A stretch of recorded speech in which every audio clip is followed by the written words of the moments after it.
cool. You be cool. What's up, everybody? All right. Hey, how's it going? So we are live here for episode 3. So hopefully nobody noticed that was the same intro as last week because my sorry ass didn't go in ready for this week. So hopefully we'll have a new one for episode 4. But we are back. All these great guys here are going to talk about our top 5 movies from 2006 to 2010. So pretty excited about this one, guys. It's been a lot of fun getting all these movies together, watching some stuff, and kind of refreshing my mind on some of these. It's been a fun time. So what's going on, everybody? What's going on? Same ready, man. Having a lot of fun. Yeah, this one was the toughest one so far for me. Yeah, I struggled with this one. Yeah. I had trouble with the order towards the end. Stuff kind of kept falling apart, but other than that, I pretty much knew what I was going to pick. There was a few movies on my list from this era that I had not seen in quite a while, and rewatching them, I was like, yeah, some of them actually moved up after rewatching them. Yeah, on my list. So it was a fun time. Oh yeah, yeah. Some of them dropped. Some of them was like, "What the fuck?" I threw that bitch across the room. Yeah, that me in the last start one. Over. Yeah, the last one I had a couple dropped off my list after rewatching. Tell them to get out of your collection, Dirk. Right. Yeah. Is that what you're sending me? So we got 14 people out there. We'll go through the few chats we got out there, then we will go and get this thing started. What's going on, Coco? Hey guys, have a great stream. I appreciate it. Mrs. Blue. Yeah. L.A. Jules says, "Papa, what's going on, son?" They call me. You've been watching too much Stranger Things. Right. Says evening all. Sydney Eubanks, what's going on? So what's up, everyone? Let's go. Let's all drink beer, eat popcorn, and talk movies all night long. Sounds good to me. That's the plan. What's going on, Craig? What's going on, What's Craig? up, ladies? Yeah, man. Craig's got an assortment of split cover videos out on, or spook cover videos out on Tommy's channel. They're hilarious. Yeah, I checked Yeah, out. they really are. The last one they did was my favorite, I think. Yeah, they had a stream together not too long ago. Yeah, the stream was good too. But the spoof covers every time it gets. Yeah, I missed that live. I did watch the replay of that stream. That was a lot of fun. All right, Magic Hands. What's up, everyone?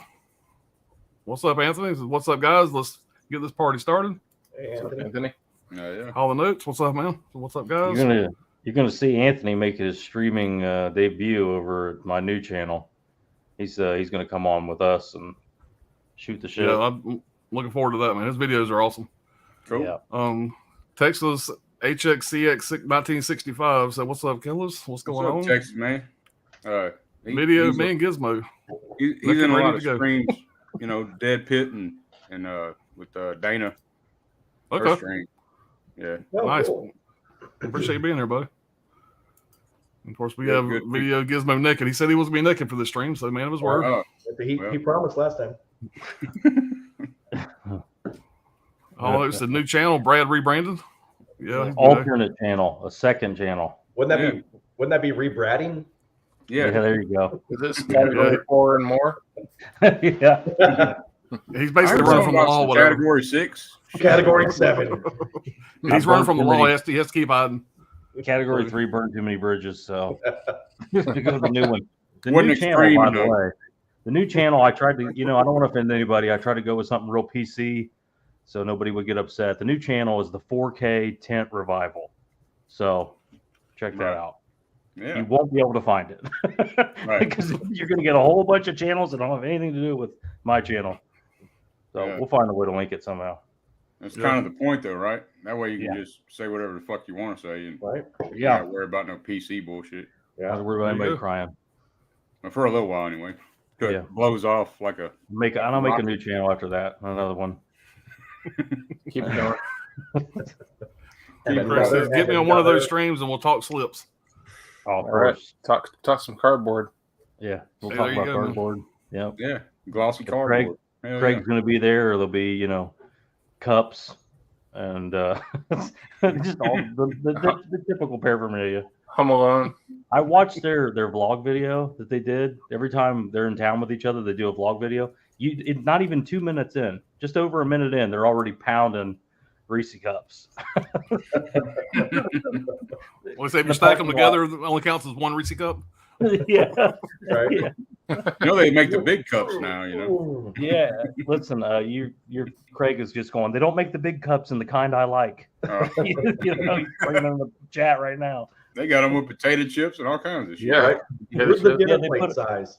Yeah, they put old like couch cushions and shit in them now. Oh yeah. Like there's all kinds of stuff in there. That Shoelace fucking- Reese's. They're fucking fantastic. Reese's Pieces stuffed inside of Reese's nowadays. Right. Right. And I heard Tommy singing that blog video. That's the first time I ever heard him sing, man. He could sing his ass off. Yeah, So that was crazy pretty impressive. good. And it's That all was a lot like of fun. it's all like early 2000s, trash that everybody knows. Yeah. Like Creed. and all kinds of stuff like that. He sounds just like the singer from Creed. Yeah, it was pretty impressive. I mean, I know you told me he was pretty good, but I never heard him sing before. Yeah. That was awesome. And I don't give a shit about music, and I'm just going, damn. Yeah. Greatest name on YouTube, I think. Damn Dirty Ape. Says, what up? Chris E. Watch Mid's latest vid. He mentioned a movie called Shock. Davis' last film. Had to pick that up. Who's this guy? Mid. I think maybe he's talking about Probably mid-level. Mid-level. Oh, maybe he don't mid-level know. media. That guy, he didn't know what the fuck he's talking about. L.A. Jules says, got a box of Q-tips and cooking spray. Let's get this going. I think he's talking about the Scream Factory shit. Greasy chicken. Can't wait. Alan Greasy just skipped right over chicken that one. grease. Alan just skipped right over that one. Just on to the next comment, and Yeah, we ain't talking about that shit. we ain't talking about that Scream Factory shit. Yeah, I don't want to go down that fucking road. Anthony said, can't wait to talk movies with you guys next week. Yeah, man. Looking forward to it. Yeah, it's a slippery slope, that one. Yeah. It's a slimy slope. Yeah. Yeah, Holland who says, what's going on, Anthony? Craig Williams says, I'm glad some of you guys pronounce them as Reese's. Yeah, we were raised right.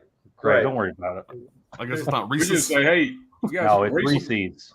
You got some Reese's? Yeah. Reese's. Yeah, come on, we're not animals. Yeah. We know that. You know them damn Reese's.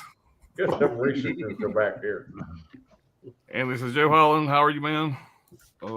Craig says, Reese's Pieces. Reese's Pieces. Reese's Pieces. Reese's Pieces. Mexican says, easy off. Yeah. Coco says, hey, Holland and Anthony. It's called outgassing, you idiots. Yeah. Let's come up with a term and make everybody believe Yeah, there's something real. More in Yeah, the that's chat. right. More about these fucking scripts. That's right. I forgot all about it. In case anybody forgot, Scream Factory fucked up again. Yeah.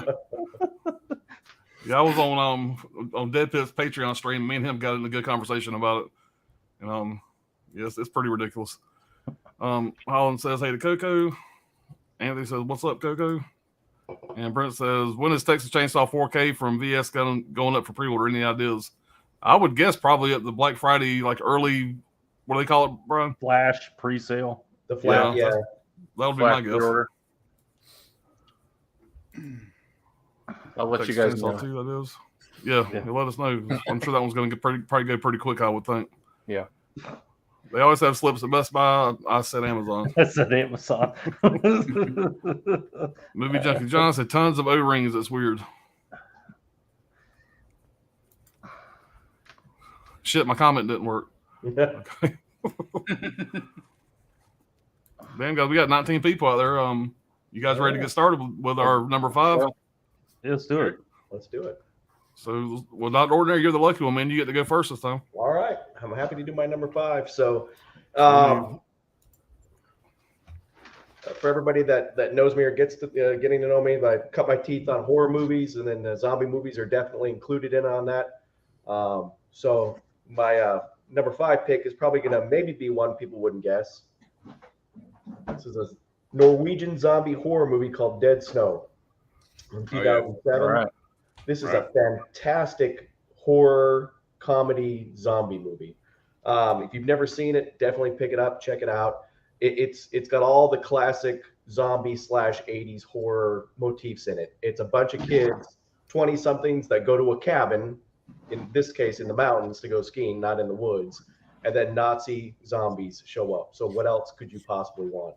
It's got the perfect balance of gore. It's a great fun movie. It's a great take on sort of like a classic zombie movie. In this case, they're not. It's not like a virus or something. They're actually sort of protecting their treasure, which apparently kind of pulls in some Norse mythology. So it was just kind of fun to see somebody that did a zombie movie that wasn't a typical zombie movie. And I remember watching this movie thinking like, man, how did I miss this when it came out? So it's a blast.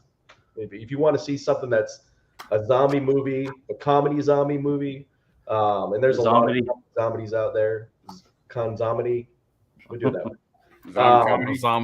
Zomcom. Oh, it's a Zomcom.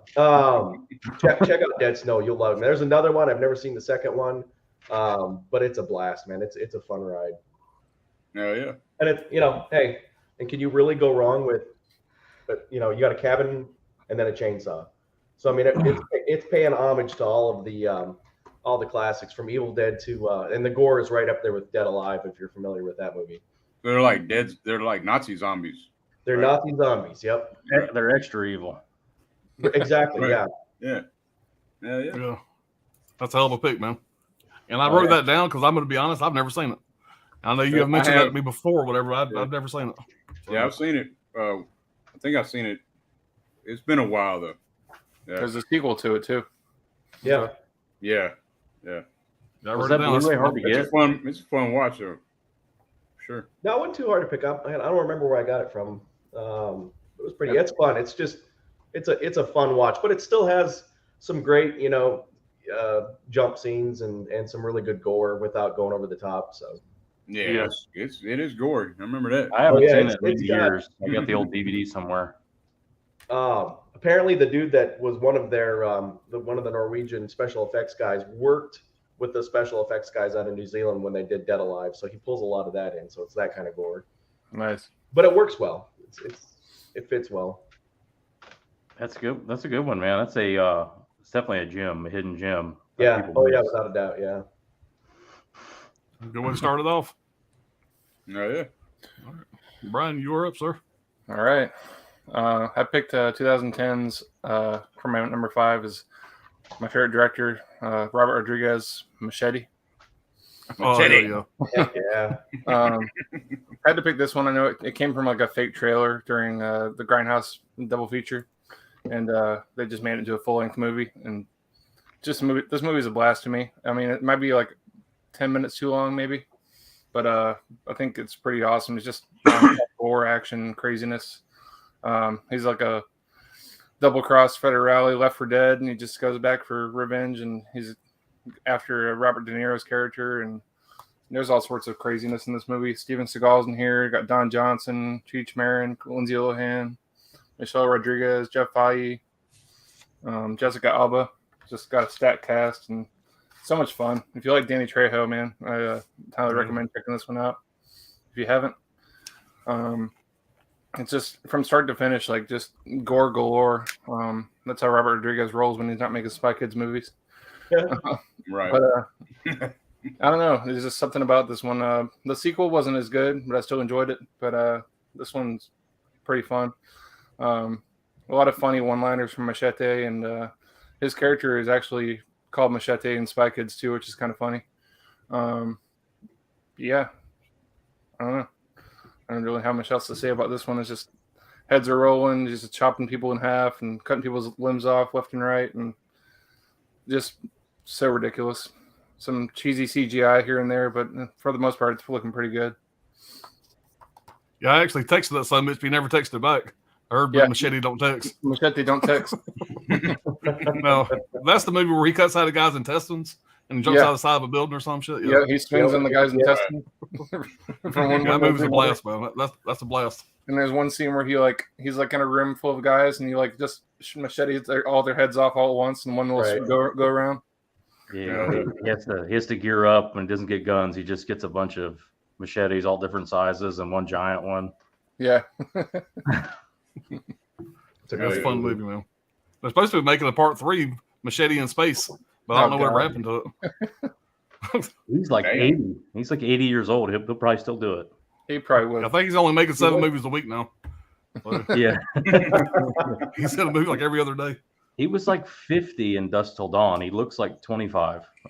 Right. Yeah. Yeah, that's a hell of a pick, man. That's a good one.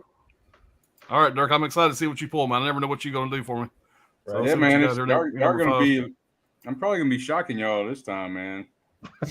And I got to go with The Dark Knight, man.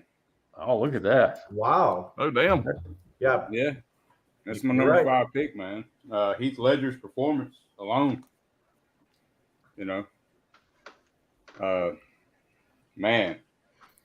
I mean, the director's Christopher Nolan. The budget was $185 million, made $1.6 billion. Got Christian Bale as Batman, Heath Ledger as the Joker, Michael Caine as Alfred, Maggie Gyllenhaal as Rachel, Gary Oldman is Gordon. He's not the commissioner yet, but now so like looking into it a little further, man. Ledger locked himself in a hotel room for 6 weeks to get the voice and the laugh down, and took a strain on his mental health, and he already had insomnia, so it was a bad combination mixture of pills. I think he got some pills from the Olsen twins, one of them. But that sounds made up, but it's not. Right. You but Courtney drugs from all the Olsen twins. Right. This was his last movie, like completed movie role. I mean, he had other projects he didn't finish, but yeah, his Joker, man, is the darkest Joker there is on screen. Like, my personal favorite is still Jack Nicholson, but he's definitely got the darkest Joker. And this movie won so many damn awards. I mean, look it up, man. Look up all the awards it won. It's insane. He won an Oscar. I mean, he was passed when he got it, but for Best Supporting Actor. And I don't know how y'all feel about Christian Bale's voice as the Batman, but that shit kind of pisses me off every time. But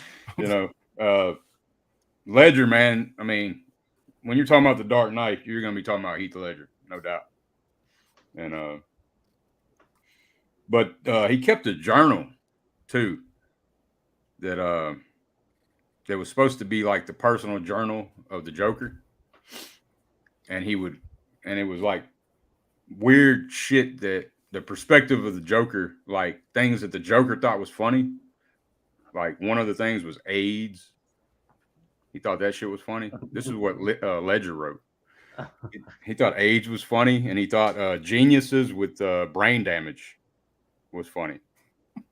So he would look at this fucking journal during the movie to keep himself in the and also when if I'm going on too long, let me know.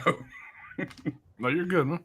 Okay. Also, he wouldn't go full Joker on anybody when they were going through rehearsals. But when the camera was filming, that's when he went full Joker mode and scared the shit out of the actors. So those are pretty authentic. Like, especially with Maggie Gyllenhaal, she's fucking really terrified in that one scene when they're I heard about that one. Yeah, but yeah, man, that's my number 5, man. The Dark Knight. I'm sure everybody and their mama has seen it, and if they hadn't, I don't know what the hell is going on. You need to go get you one. Yeah, I always say movies like that are elevated by a good villain, and you can't really get a better villain than that, man. Yeah. He knocked it out of the park. It's just a damn shame he wasn't allowed to see. But I think he would have blown up as one of our bigger actors after that movie. I would love to see what he would have done after that. And I think he would have played the Joker again in a later film, I'm sure. Oh, he was supposed. I could have seen a spinoff film, all that stuff. Whatever would have been great. You know what's funny is his performance in that reminded me a lot of what happened with Brandon Lee after The Crow, and it felt like The Crow almost for some reason. It was like it was too uncanny, like that they both died different ways, but kind of similar characters. The way they look, the darkness. I mean, it was just I thought he was of the 3 Nolan films, by far my favorite. Oh yeah. There's Yeah, no doubt. there's a lot of pretentious assholes out there that go like, "Oh, it's overrated. It's not that good." Well, maybe it's overrated. Okay, well, it's not a 10, it's a 9. You know? Yeah, right. Yeah. Yeah. Shit, you know. And see, I'm not a give big that thing any more than 9.8.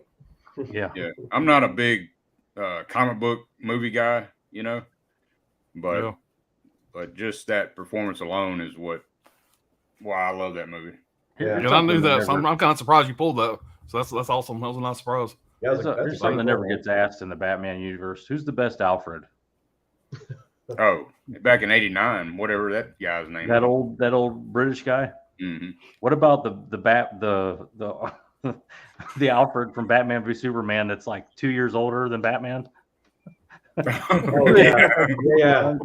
To be Alfred, who's like literally like a minute older. Right. I like the hip Alfred.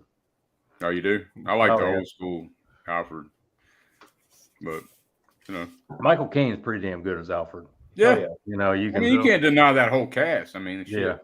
Well, I can. Maggie Gyllenhaal. Really? Bring back what's her face? She ain't doing anything. Claire Danes or not Claire Danes. No, Come on, Brian, bail me out here. Kim Basinger. Yep. No, Basinger. Alicia Silverstone. Tom Cruise. Yeah, Tom Cruise's wife. Katie Holmes. Nicole Kidman. Katie Holmes. Nicole Kidman. Bring Katie Holmes back. Yeah. Oh, Katie Holmes. How could they not get her? You know, Kim like, Basinger. it's not even close. Yeah, she was in the first one. There are better men. They're better looking men than the chick they cast for his girlfriend. Like, I don't know what the point of that was. Yeah. She did some favors or something. She's in a love triangle between the district attorney who makes like $1 million a year and the billionaire in town. She's in a love triangle. She's got a face like a clown's mask. Right. And rewatching it too, man, it kind of pisses me off with the Nolan Batmans. You know, I mean, I know it's my number 5, but that's only because of Heath Ledger's performance. But what pisses me off is the damn too many fucking people know who the fuck Batman is. Like, what the fuck? Right. Everybody knows who the hell he is. Like, what the fuck, you know? It's Like, true. all right, it's Bruce Wayne. Let's have a party. Right. Yeah. Somebody would have put it together sooner. Let's just put it that way. Bruce Wayne is missing at strange times. Right. A lot of coincidences. Just Right. saying. His voice, though, you know, keeps the mystery alive. Yeah, Well, my it friend really is a keeps the lozenge. mystery alive when he's alone. He still talks like that. Right. You notice that in the movie? Like, people will leave and he'll go, and he'll still be talking like that. Right. By I'm in the himself. bathroom. Yeah. I'm brushing my Hey, teeth. man. I need a Marlboro, damn it. All right, Brad, what you got, buddy? I had fake picks prepared. I was just going to start. I thought about doing that shit, but I was like, well, I don't want to waste everybody's time. This one's a really fun one for me. I've rewatched it a lot. I don't know why. It's got a lot of, as Alan would put, camp to it. I would just say it's messy. Turn your Pornhub down. I just say it's a messy script. It's just kind of, there's so much ad-libbing in it, and this director loves when improv and all that stuff. And it seems like most of the movie's improv, but it's Martin Scorsese's The Departed. oh, yeah. I'm sure everybody's seen this movie. I took some diligent notes here, but this movie stars every white male actor in Hollywood and Anthony Anderson. It's a remake. A lot of people, I guess, don't know this, of an Asian crime trilogy. I'm not familiar with it. I keep hearing about Trini's always creaming over it. But it's mixed with that and kind of Martin Scorsese's take on Whitey Bulger. Right. Played by Jack Nicholson's character as Francis Costello, who is the main reason to watch this. I mean, Yeah. so good. Every scene he's in, he's always doing something crazy. Like, he'll just come out of the back in broad daylight in a bar full of 18 people. He's just covered in blood. Right. And he's like telling the bartender to bring a mop. And as soon as he gets off camera, you hear him yelling, "And a pail! Bring a pail too!" You know, it's just like, did you just cut somebody up in the back and you're yelling in broad daylight about, it just, everything about it is crazy. There's these scenes in the movie that are goofs, like Leonardo DiCaprio has a scene with Francis Costello, and he confronts him, and he goes to like pull a gun out, and it falls on the floor. That wasn't supposed to happen.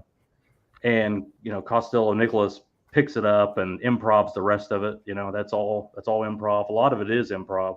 That's why it works so well. But it's about two state police detectives that are both informants on opposite sides, and they intersect, obviously. And they're both very close to the Costello character played by Jack Nicholson, who's, again, awesome in this. Now, one thing I wanted to point out about this, that a lot of people, I've heard for years that cell phones ruin movies, that the existence of cell phones really, it fucks things up. Well, these are loser-ass writers talking, because cell phones are heavily featured in this. Right. And I think it actually elevates the movie. So you can write with cell phones, no problem, and it works perfectly. I could just go on and on about the Jack Nicholson character. There's so much great stuff. The opening scene, he does a big monologue, this huge racist monologue. And it cuts away to him and Mr. French, who's another great character, played by Ray, I think, Weinstein. And they murdered this couple on a beach, and they fall over. She felt funny. Yeah, Frank Costello, Jack Nicholson goes, "She felt funny." And Ray Winstone, Mr. French's character, looks at him like he's crazy, and he's got an axe in his hand. He's getting ready to joint these bodies. He looks at Costello and says, "Francis, you really ought to see somebody." You're right. You're literally getting ready to cup a body. He's fucking singing that shit, singing that little Irish song or whatever. Yeah, the little Irish tune. I mean, he goes to an opera with two hookers, and he's just got like a giant like punch bowl of cocaine he's throwing around the room. I mean, it's nuts. This is the closest pacing wise you're ever going to get to Goodfellas, in my opinion. It's not Goodfellas, don't get me wrong, but it's the closest pacing wise. The score is constant. I don't know that there's one scene without score behind it.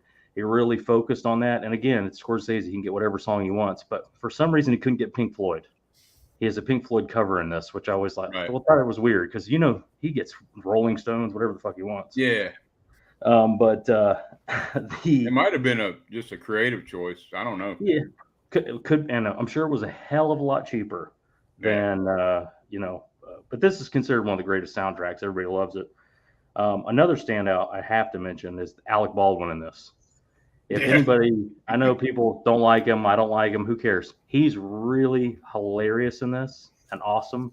Like he's always constantly yelling at people, getting into it with people. And of course, he's like 60, covered in sweat, getting in fist fights, screaming at everybody. It's hilarious. There's a scene. He's in his office explaining to Sullivan, the realities of the situation. And as the scene ends, he turns away from the camera and just dunks his whole head in a bucket of ice. Right. Like right on camera. Like that's part of the movie. Like what the hell was that? Whose idea was that? I mean, just shit like that make it. But when they're getting ready to do a sting on Costello, and they're after microprocessors. Alec Baldwin explains, he's trying to explain it, and he starts to explain it. He goes, "Microprocessors, I don't know what they are. You don't know what they are. Who gives a fuck?" This is the police we're talking about.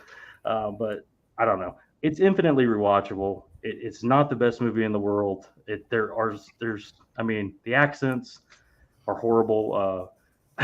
Jack Nicholson's not even trying, but at all. But it is so much fun. Just for Jack Nicholson alone, this is one of his best performances. It's his funnest performance. Let's put it that way. But I've always loved this movie. It made like $1 bajillion. That's a direct number in the theaters because it stayed in forever. I remember this thing being in the theaters for like 6-8 months. Everybody kept seeing it. So if you haven't seen this one, I'm not going to spoil it for you. The ending is fucking bonkers. It's just like they just went boom, boom, boom, boom, boom, boom. It's crazy. So just check this one out if you haven't seen it somehow. That's a solid. I'll tell you to dump a body in the mash. Dump a body in the mash. In the mosh. Yeah. That was That's a some fantastic guy. movie, man. John Hancock goes to get a blowjob every Thursday, and everybody laughs, and he's just going, "Don't laugh." It's a good one, man. I'm sure if somebody else pulls that one, they'll have all the. There's so much trivia and behind the scenes stuff on that movie. Like I didn't even want to mention any of it because there's just so much. All the scenes, all the different stuff that they had going on there. But yeah, there's other people in it that do good. You know, DiCaprio, of course, and all that stuff. But I rewatched it very recently, and I'm just going, where's Jack? Bring Jack back on, because he's always doing something. My favorite scene from that movie is when DiCaprio orders a cranberry juice. So it's a natural diuretic. My girlfriend drinks it when she's on her period. Yeah, Mr. French, Mr. French, Ray Winestone or whatever his name is. Yeah, he's outstanding in it too. Plays this dead-eyed psycho. He's just musing to himself, looking at nothing, and you're like, well, "What's he thinking about?" And then it cuts to what he's thinking about. He's strangling his own wife. That's death. That's a lot of fun, man. the scene is, I think, the most underrated. Well, for one, I didn't mention it, but Nicholson, his wardrobe, like, what the hell is he wearing? He's wearing like an $8 suit with like a leopard print ties everywhere. This is supposed to be like the mob boss of Boston. Right. He dresses like a clown, literally. But he has an interview. He basically interviews Leonardo DiCaprio's character to get him into the gang. And he's just casually eating lobster in his own apartment. And he just pulls a severed hand and a bag out. Yeah. And he's just talking to him, and he's like pointing at him with the hand, trying to explain to him. It's no big deal. There's blood going everywhere. He's not even addressing the hand. He's just, he's just doing two things at once. He's multitasking. Oh, yeah.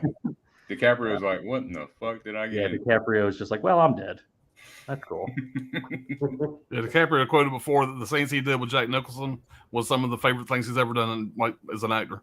He said that was his favorite thing he's ever done. How does somebody like these are not men, they're dandies, they're actors, they're thespians.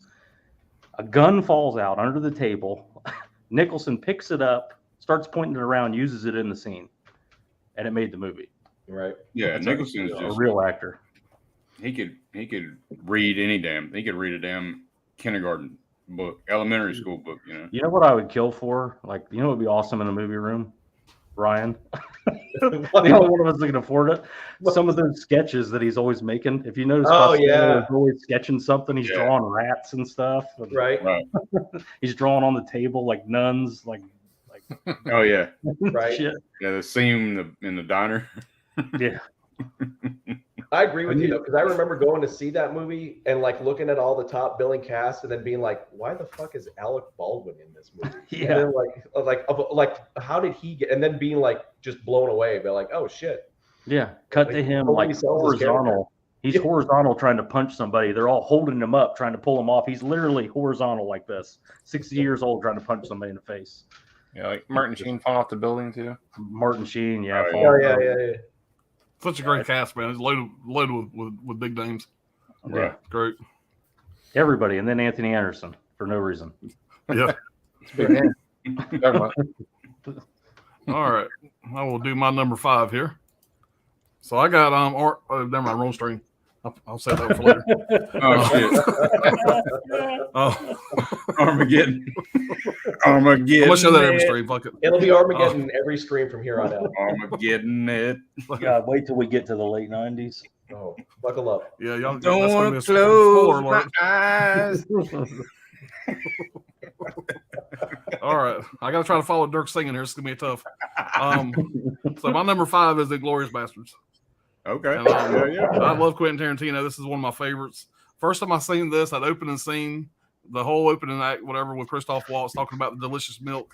It's just a great way to start the movie off. Kind of sets the tone. I love Brad Pitt in this with his terrible accent.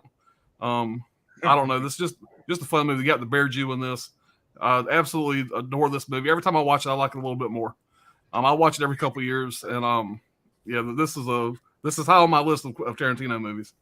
Of course, directed by Tarantino, stars Brad Pitt, Diane Kruger, Eli Roth is the Bear Jew, and Christoph Waltz. And this is the first Tarantino film to win an Oscar for acting. Christoph Waltz won for Best Supporting Actor.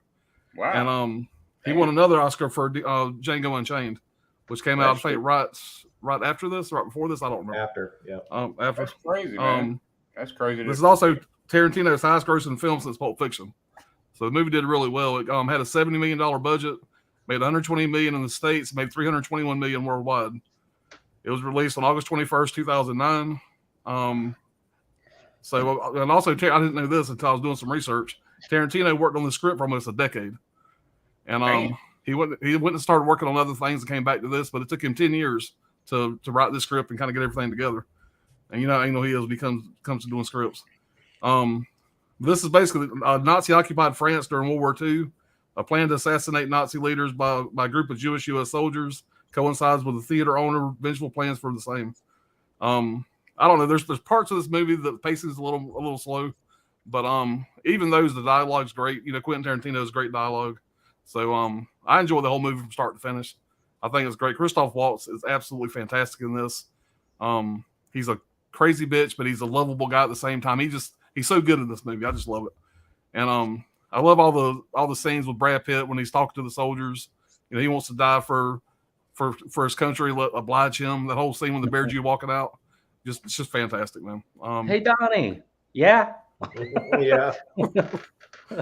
And he does a swastika in their forehead. He's like, I think it might be my best work yet. There's just so many good lines in this. Brad Pitt's great in this. He's so campy, and I don't know. It's one of my favorites by him. So that's what I got for my number 5. Great movie. Hell yeah. I really love the Steelbook too, by the way. Mm-hmm. Yeah, that's a winner.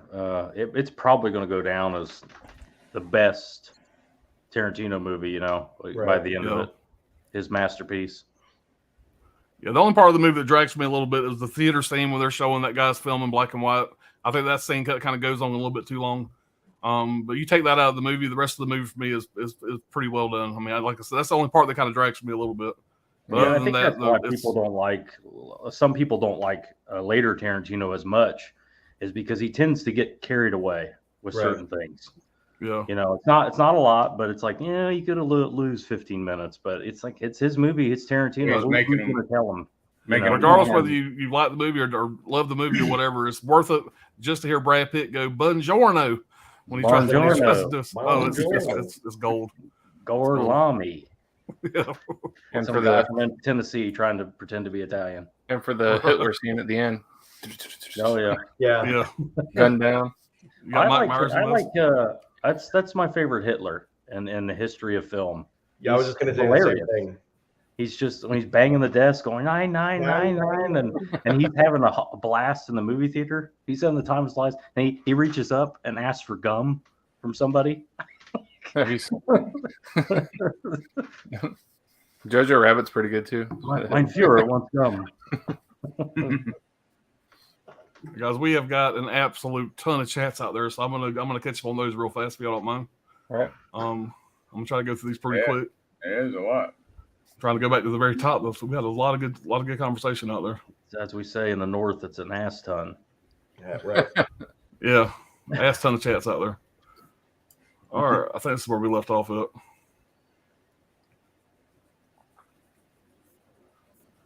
All right, I think we'll start here. If I miss somebody, sorry. Texas said Vinegar Syndrome said October for the Texas Chainsaw. Movie Junkie John says it's like smudging.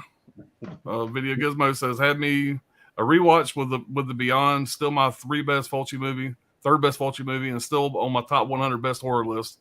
Goddamn, it's good. Yeah, Beyond is excellent. Hell yeah. The ending, Dead Snow. I worked. He said he worked on Dead Snow. That's kind of cool. Oh, that's cool. Oh, really? Hell yeah. Put some clothes on. Yeah. Before you go back to work, man. Right? Yeah. All note says that's awesome, Gizmo. All right. Lola J, what's going on? It says, what would you say is the scariest movie of all times? My vote is The Shining. Oh, that movie sucks. You shut your damn mouth. Shut that whore mouth. Now, I don't think it's the scariest. It's my favorite. The Shining is, but I think, in my opinion, maybe, yeah. My opinion, The Exorcist is the scariest, in my opinion. But yeah, Yeah. I got movies that scared me real bad when I watched them, like being younger as kids. As a kid, The Exorcist and Carrie scared the shit out of me growing up. That final scene of Carrie with the hand coming out of the grave scarred me. Right. Watch it now, it's not scary at all. But back then, back then when I was 9 or whatever, when I watched it, It's like one of the first damn jump scares. You know? Yeah. It depends, yeah. If it's jump scary or is it like fuck with my head scary? That's what I'm saying. Exorcist is like that fucking shit stayed with me, Right. and it still does. Like, Well, you saw it when you were 6, so Right. but I mean, I'm just saying, like, there's still things in there that's like, fuck, man. Well, listen, I'm still convinced that clown from Poltergeist is under my goddamn bed. So Right. fuck that clown. That clown. The last was movie that fucking fucked dope. with me to the point where it kind of messed me for a few days was Hereditary. I've talked about that before. Hereditary, it just, I don't get scared much for movies, and Hereditary it stuck with me for a little bit. I walk into a room, I'm turning the fucking light switch on. I'm not trying to ramble, mentally but ill. I meant to A mention mentally this. ill naked person. Alan is not having it. Right.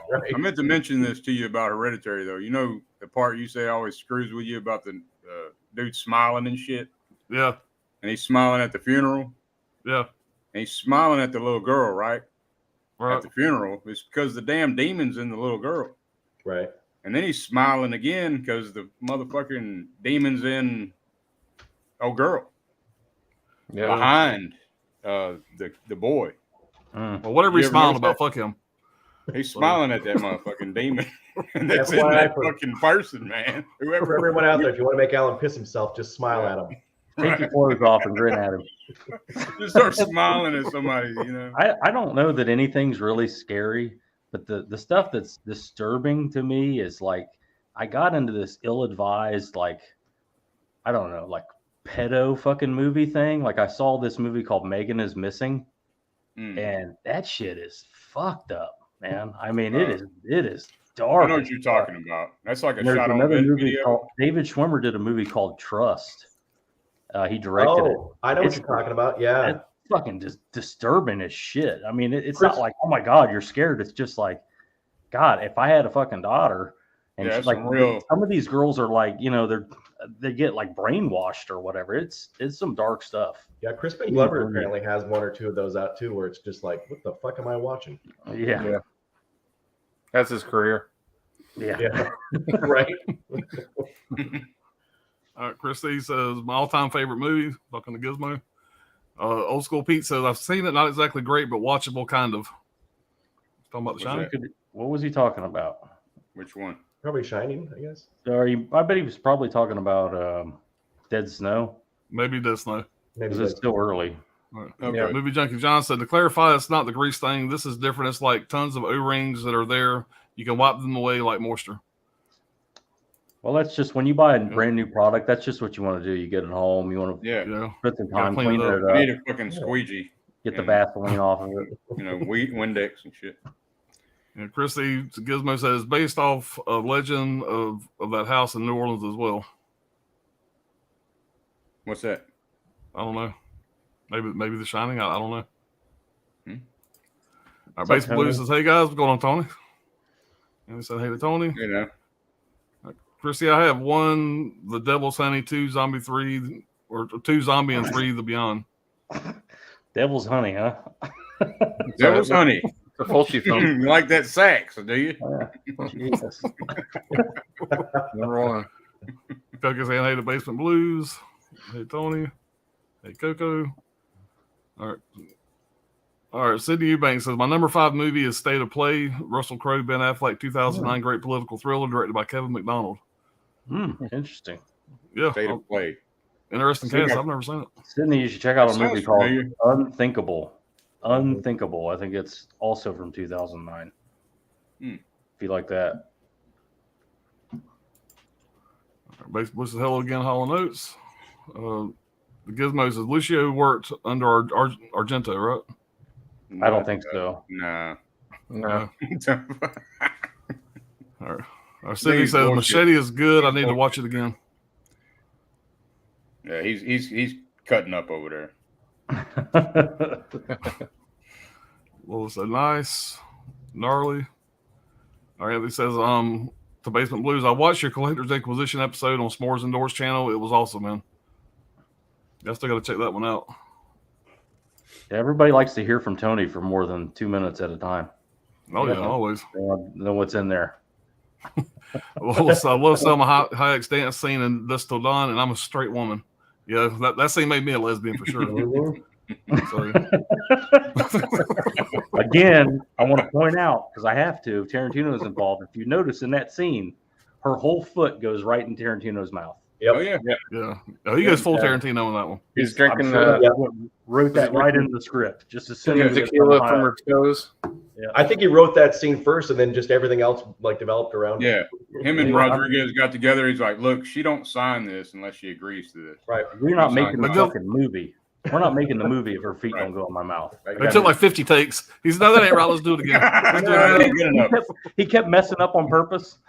Right. Oh, I guess we got to do it again. We've been here for 3 weeks. All right. Chris C says, oh, damn, The Dark Knight. I forgot that came out that year. The best comic movie ever made. Yeah. Could be. It's Yeah, a good argument. it's close. Sure. It's close. Sydney says, The Dark Knight, awesome movie, great performances all around, awesome directing by Christopher Nolan. Yep. Magic Hands, laugh out loud. Ledger was an exquisite actor. There will never be another. I think the big thing with that whole thing with Heath Ledger is he was such a pretty boy and just a ponce, just a useless guy, and then he comes out and shows he can actually act. Yeah. I think that was like, part. He didn't want to be typecast anymore. Yeah. Yeah. That's why I was just like, man, it just blew everybody away. It's like, it's like Joaquin Phoenix played the Joker. It's like, well, all right, that's what he does, that kind of stuff. Crazy. He's really good in it. But Heath Ledger's like just a pretty boy. He did like Brokeback Mountain before that or some shit. Well, I like 10 Things I Hate About You. Yeah, Yeah. that's true. What's He's that good in movie? A Knight's Tale? A Knight's Tale's a fun movie too. Nice too. That's a great movie. It's kind of funny. He's typecast like that role, though. Yeah, well, he's a pretty dude. You're going to get pretty boy roles. I mean, it's tough to go, well, I guess I don't want to make $20 million and make out with some model. I guess I really want to do indies. Yeah. And he got really had downplay his death or anything. I mean, and it's sad that he died of an overdose and all that. But if you look at, Philip Seymour Hoffman, who died the same way. If you watch that dude, anything that dude was in, and he never got near the press because he ain't pretty. That guy could act. But man, he was always good, man. I was always like to see him in a movie. He could play anything too. Did you ever see him as he played a villain in Mission Impossible 3? Yeah. Yeah. He is so good as that villain. And That's it's my just favorite like Mission Impossible movie. Yeah, it's Philip Seymour Hoffman, this pudgy little dude. He's so great in it. You know? He's good in Twister. I like his character in Twister. He's funny. Dirk liked him in Boogie Nights. That was his I like him in role. Boogie Nights too. He's wearing that shirt. It's like 5 sizes too small. Cool over Dirk Diggler. Dress like Dirk Diggler. Dirk Diggler. Dirk He's just rolling the whole time. If y'all haven't seen that movie, man, y'all need to rewatch that again. It holds up. Still very funny. My favorite character in that movie is William H. Macy. Yeah, little Bill. Oh, yeah. Awesome. Yeah. Poor bastard, man. Just poor bastard. My wife's down there. Yeah. He just finally had enough. Got some guy's ass in her cock. Walks in, his wife's just going to town, and she's like, "Do you mind? Close the Sleep damn on the door." couch. Yeah, move around. Shit. All right. Basically, Tony said, thanks to Anthony. Lola J says, do you guys ever watch movie award shows like the Oscars or SAG, or do you find they don't really reflect the best of the year? I watched the Oscars. I watched that. Not every year. I didn't watch it this past year. Yeah. But I do watch it. And I think most of the time they pick the movies a little too pretentious for me. I think it's a popularity contest, to be honest. Yeah. I think people release movies just to be, as they call, Oscar bait. But some of the movies that I enjoy the most don't really get on there. But every once in a while, And like, of course, y'all know I love The Joker. That was a good year. Most of the movies they pick for that are like the fall to the end of the year movies too. It's weird. Yeah. Right, fresh in everybody's mind. Yeah. Right. Yeah, Did, the movie comes out Oscar January season. or February. A lot of times it's forgotten about by the time you get to the award show. Here's the question: would Heath Ledger, would he have got the Oscar if he hadn't died? Yeah, He should have. He should have. But would he have got it if he didn't die? I don't know. He would have definitely been nominated, and I still think he would have won it. I think. I mean, I think I about. don't know. I mean, I got to give him credit where credit's due on that, that performance, man. It's mind blowing to me. Yeah, really good. He did a really good job. Yeah. To create I wish it was rated R. to I create still wish that it was laugh, rated R. you know, and that Yeah. voice, it was like, what the fuck? Yeah. All right, And to hear Chris the C said, people were like really scared and shit. That's crazy. They're really scared of his And he ass. doesn't do a lot. No. You know, like he did, like in a traditional, like we're all horror freaks here, but he doesn't do a whole lot as a villain. He blows up a hospital. He throws a fat guy off a bridge. That's a really good point. Yeah, he doesn't. But he's so menacing, you know, even in the stuff that he does do. It makes the pencil disappear. Yeah. yeah, the pencil scene. I was fixing to say that. That's one of the Yeah. greatest scenes. We're having tryouts. All right. The Dark Knight and Iron Man came out the same year. Two badass movies. Yeah, I agree. The original Iron Man, that's nothing to sleep on as far as a hell no. superhero movie goes. Hell no. Really well made, I thought. Well, Jay said, talk about getting into character. Yeah, no doubt. Or at Anthony Thor Moore, he says, well, yeah, I saw both of those in the theaters. Talking about Dark Knight and Iron Man. Yeah. Old School Pete. I like that name. I like Porky's 2 and Porky's Revenge. That is Right. totally underrated great. Just don't This is order Alan. that from Kino Lorber. Right. This is No. Alan's alter ego or something. Yeah. Yeah.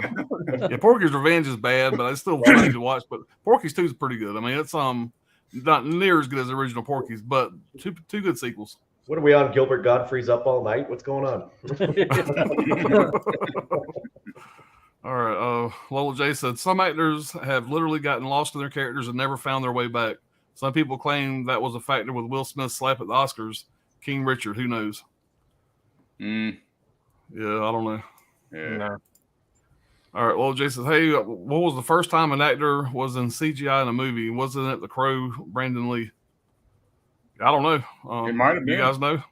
No, it wasn't The Crow because I remember listening to they was filmed out of sequence, so I don't think he was CGI'd. I think she's talking about the hand scene. You know what I'm talking about? Oh, You know, where he gets shot through the hand? yeah. And it goes back up. That's the only thing I can think of. I thought maybe she was saying, because he died and they hadn't finished filming. They yet. hadn't finished it, Oh. so they made a. Yeah. But no, he wasn't CGI'd. No, they had a couple actors, right? Yeah. Finish it. Yep. Yeah. Paul That's Walker. I mean, it could Paul be. Walker after he blew his ass up driving Yeah. that car. Maybe. Yeah, I know his brother played a couple scenes that Right. kind of the far away scenes, and I know the last scene they're in the car or whatever. I think that might have been his brother that they transposed. I don't know how they did that. Yeah, but, they did something with his face, but that Yeah. wasn't long ago. There had to be somebody before that last scene they're on the beach or whatever. That was his brother from a distance, I think. Yeah. All right. Right. Magic Hands says LOL. Video Gizmo says, Chris C, what do you mean? As far as I know, they only worked together on 2 films. They were actually not that good friends. If I trust No. in people who know. No, they don't. They didn't like each other. I've seen several. He's talking about Fulci and Argento. Oh, gotcha. Mm. All right. Totally All right, Lola different J, styles. One too. has You'd think they wouldn't like each other. Like one guy's Right. just going, "Oh, he's a bitch." You gotta and the other listen to guy's the going, interviews with them, man. They He's talk just shit a about bully. each other. Yeah, Them Italian One guy- directors don't hold back, man. They one guy's just talk slashing shit on and- each other. one guy's slashing and trying to be artsy. The other guy's ripping people's eyeballs out. Yeah. You know, Putting it's maggots and shit everywhere. you Yeah. know? all right. Well, Jay says one has to go Spider-Man movies, Superman movies, or Batman movies. Spider-Man. Superman movies. I mean, there's only one, Spider-Man. 2 Superman movies I like. I don't know. Yeah, I'm with you on that one, Brad. There's really only one Superman. I probably Right. No, there's 2 Reeve. Supermans I like. I like the original and part 2. I That's my favorite. I like Henry Cavill's Superman movies. Yeah, I that like him. one, Man of Steel. Yeah, I don't know, man. Oh, yeah. Yeah, I don't It's know. got to That's be a tough one. Spider-Man for me. Yeah, Spider-Man got to go for me. Toby Hooper was my Spider-Man when I was growing up. I still think he's Toby the best Hooper? Spider-Man. Did I Toby say Toby Hooper? Sam Raimi. That's a hell of a Spider-Man. 70-year-old dude. Could you imagine that shit? Oh, Imagine a Hooper a whole Spider-Man new film. Spider-Man. Yeah, I don't know. That's Yeah, a tough one, Low. I Have don't a know. Judge Me Jerry personally, in that bitch, you know? Yeah, shit. I don't know. I'm actually a pretty big mark for Batman v Superman, and Me and Dirk were just arguing about this the other day, so that's going to be a subject coming up in an upcoming stream. I believe Man of Steel doesn't get the love it should get, man. That No, Man of it Steel, I've doesn't. seen that multiple times. I like it more every time I've seen it. I think it was a great Superman film. Zack Snyder, for some reason, people love to shit on that guy, but he's made some of the best movies the last 20 years. Yep. I don't know why people don't like him or whatever, but I don't like that zombie movie he made. I didn't care for that shit. the new one. Yeah. Yeah, I Where didn't the even zombies see are it. talking shit, and, Army of the Dead and or they something. could like mentally connect or some weird shit. I don't know, man. Between the King and Queen zombie and shit, you know. The Dawn of the Dead remake, 300. I mean, the dude has made some great stuff. Oh yeah, Mhm. hell yeah. All right, let's laugh out loud. Indian fans, cool. I'm excited to catch you guys live. I have loved these videos. I appreciate it, man. Hell yeah, man. Video Gizmo says, okay, I didn't know much about the relationship they had. Well, just I couldn't believe Michael Caine was British. I had no idea. Like forever, does he even have an accent?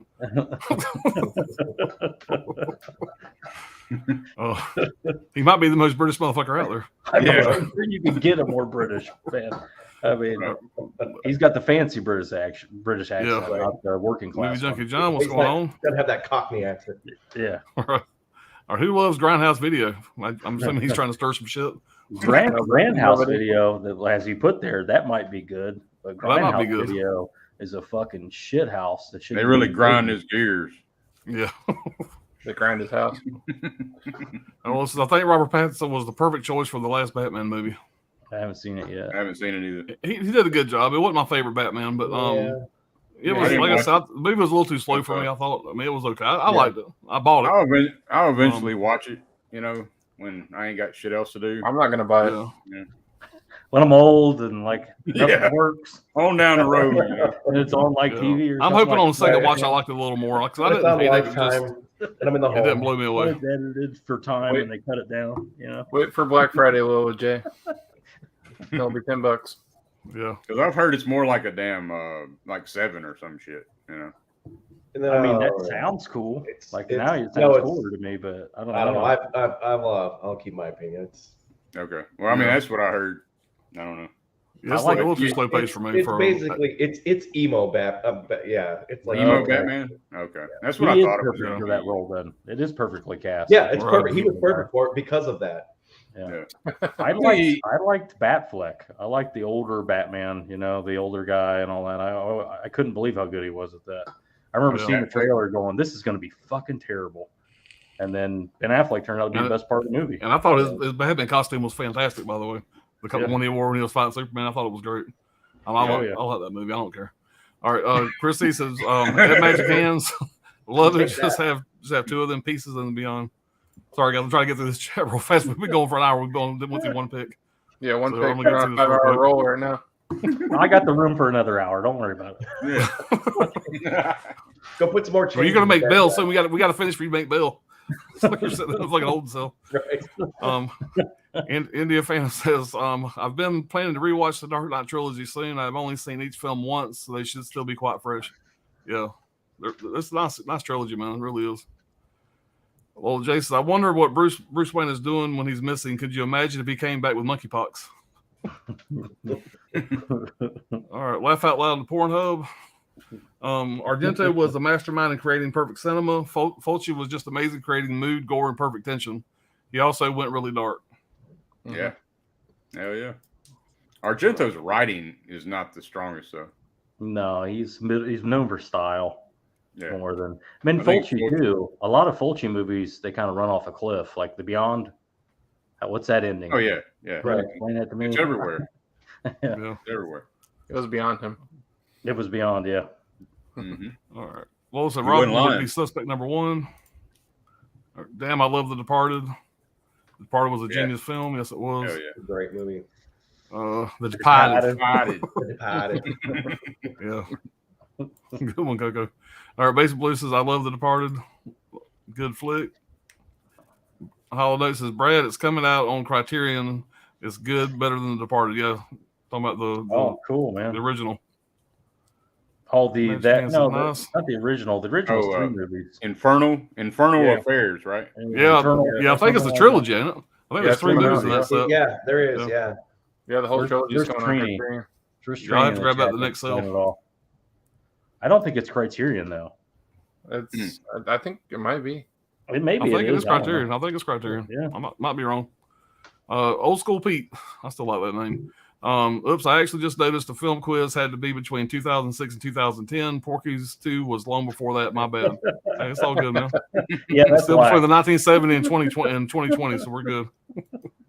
It's the Porky's reboot. Don't worry about it. Yeah, movie junkie. God. Oh, I would love to see that because that movie could never be made today. By the way, Right? The fucking hole would be sealed in the women's room and shit. yeah. Movie junkie John Scorsese got the Oscar only because the Academy was too stupid to not give it to him years earlier. Yeah, They are usually pretty good about stuff like that. They'll pay you back later. You know, if yeah. they That's what like happened you, to Leo. He should have got one for was it Wolf of Wall Street, and they gave it to him for The Revenant. Yeah. for the Revenant, where he says almost nothing. You know, Right. Like, Yeah, Tom but Hardy he's- should have got one for the Revenant. Right. You know? yeah, I don't know, man. He's acting off of damn with no Yeah. dialogue. You know, Yeah, he's doing good. Don't get me It's wrong. I just physical think, acting. It's listen, I'm not a Tom Hardy guy. I'm not. Right. I think it's a look thing with him, but he really brings it in that movie. he does. Yeah, it's just I'm convinced that this son of a bitch is going through all that fucking pain he's going through, and I don't know, Yeah, in Revenant, but Yeah. that's a goddamn good looking 4K man. Love Yeah, that it is. 4K. God, It the Blu-ray looked great. I'm sure. Yeah. the 4K is amazing. Yeah. You know, India Fantasy is one of Nooks' last roles. Movie junkie John said he should have got it for Raging Bull. Yeah, Y'all agree with that? Goodfellas. Goodfellas, dude. Come on, Yeah. that should Or Taxi Driver. Yeah, all those are Yeah, valid Taxi points. Driver too. Shit. And Eubank said, now every time I say that, I want to say The Departed. Or The Departed. Departed, also movie, one of the best. Chrissy said, Martin is always on point with his films, an all-time legendary director. I totally agree. Yeah. My favorite for him is Casino. Very few turds in that punch bowl. I mean, of career Yeah. he's got. I mean, Yeah. think about it. What are his bad movies? Right. I mean, Because you Yeah. can name After other Hours? legendary directors, and they all have their. I mean, Spielberg's got plenty of turds in his bowl. oh yeah. There's Yeah. one that hardly John gets brought up Carpenter. though. Like John it's- Carpenter made fucking 10 good movies and 30 shitty ones. Yeah. You know, like yeah, that's a great point. it's just I mean, like the one that, I and like- he's really celebrated. that hardly ever gets mentioned is Mean Streets, man. Oh yeah, That Mean shit. Streets is great. It's a great movie. And that character, that Harvey Keitel, you know, that's supposed to be Scorsese. Mm. It's like a personal film. Like all directors make their own personal film. Like a character is supposed to be them or shit. Yeah. I'm not saying all directors, but a lot of these some bitches. Tarantino, All you right. know. Cesar Christie, I was Casino is like, all really right, good. The Departed won Scorsese, his only Oscar.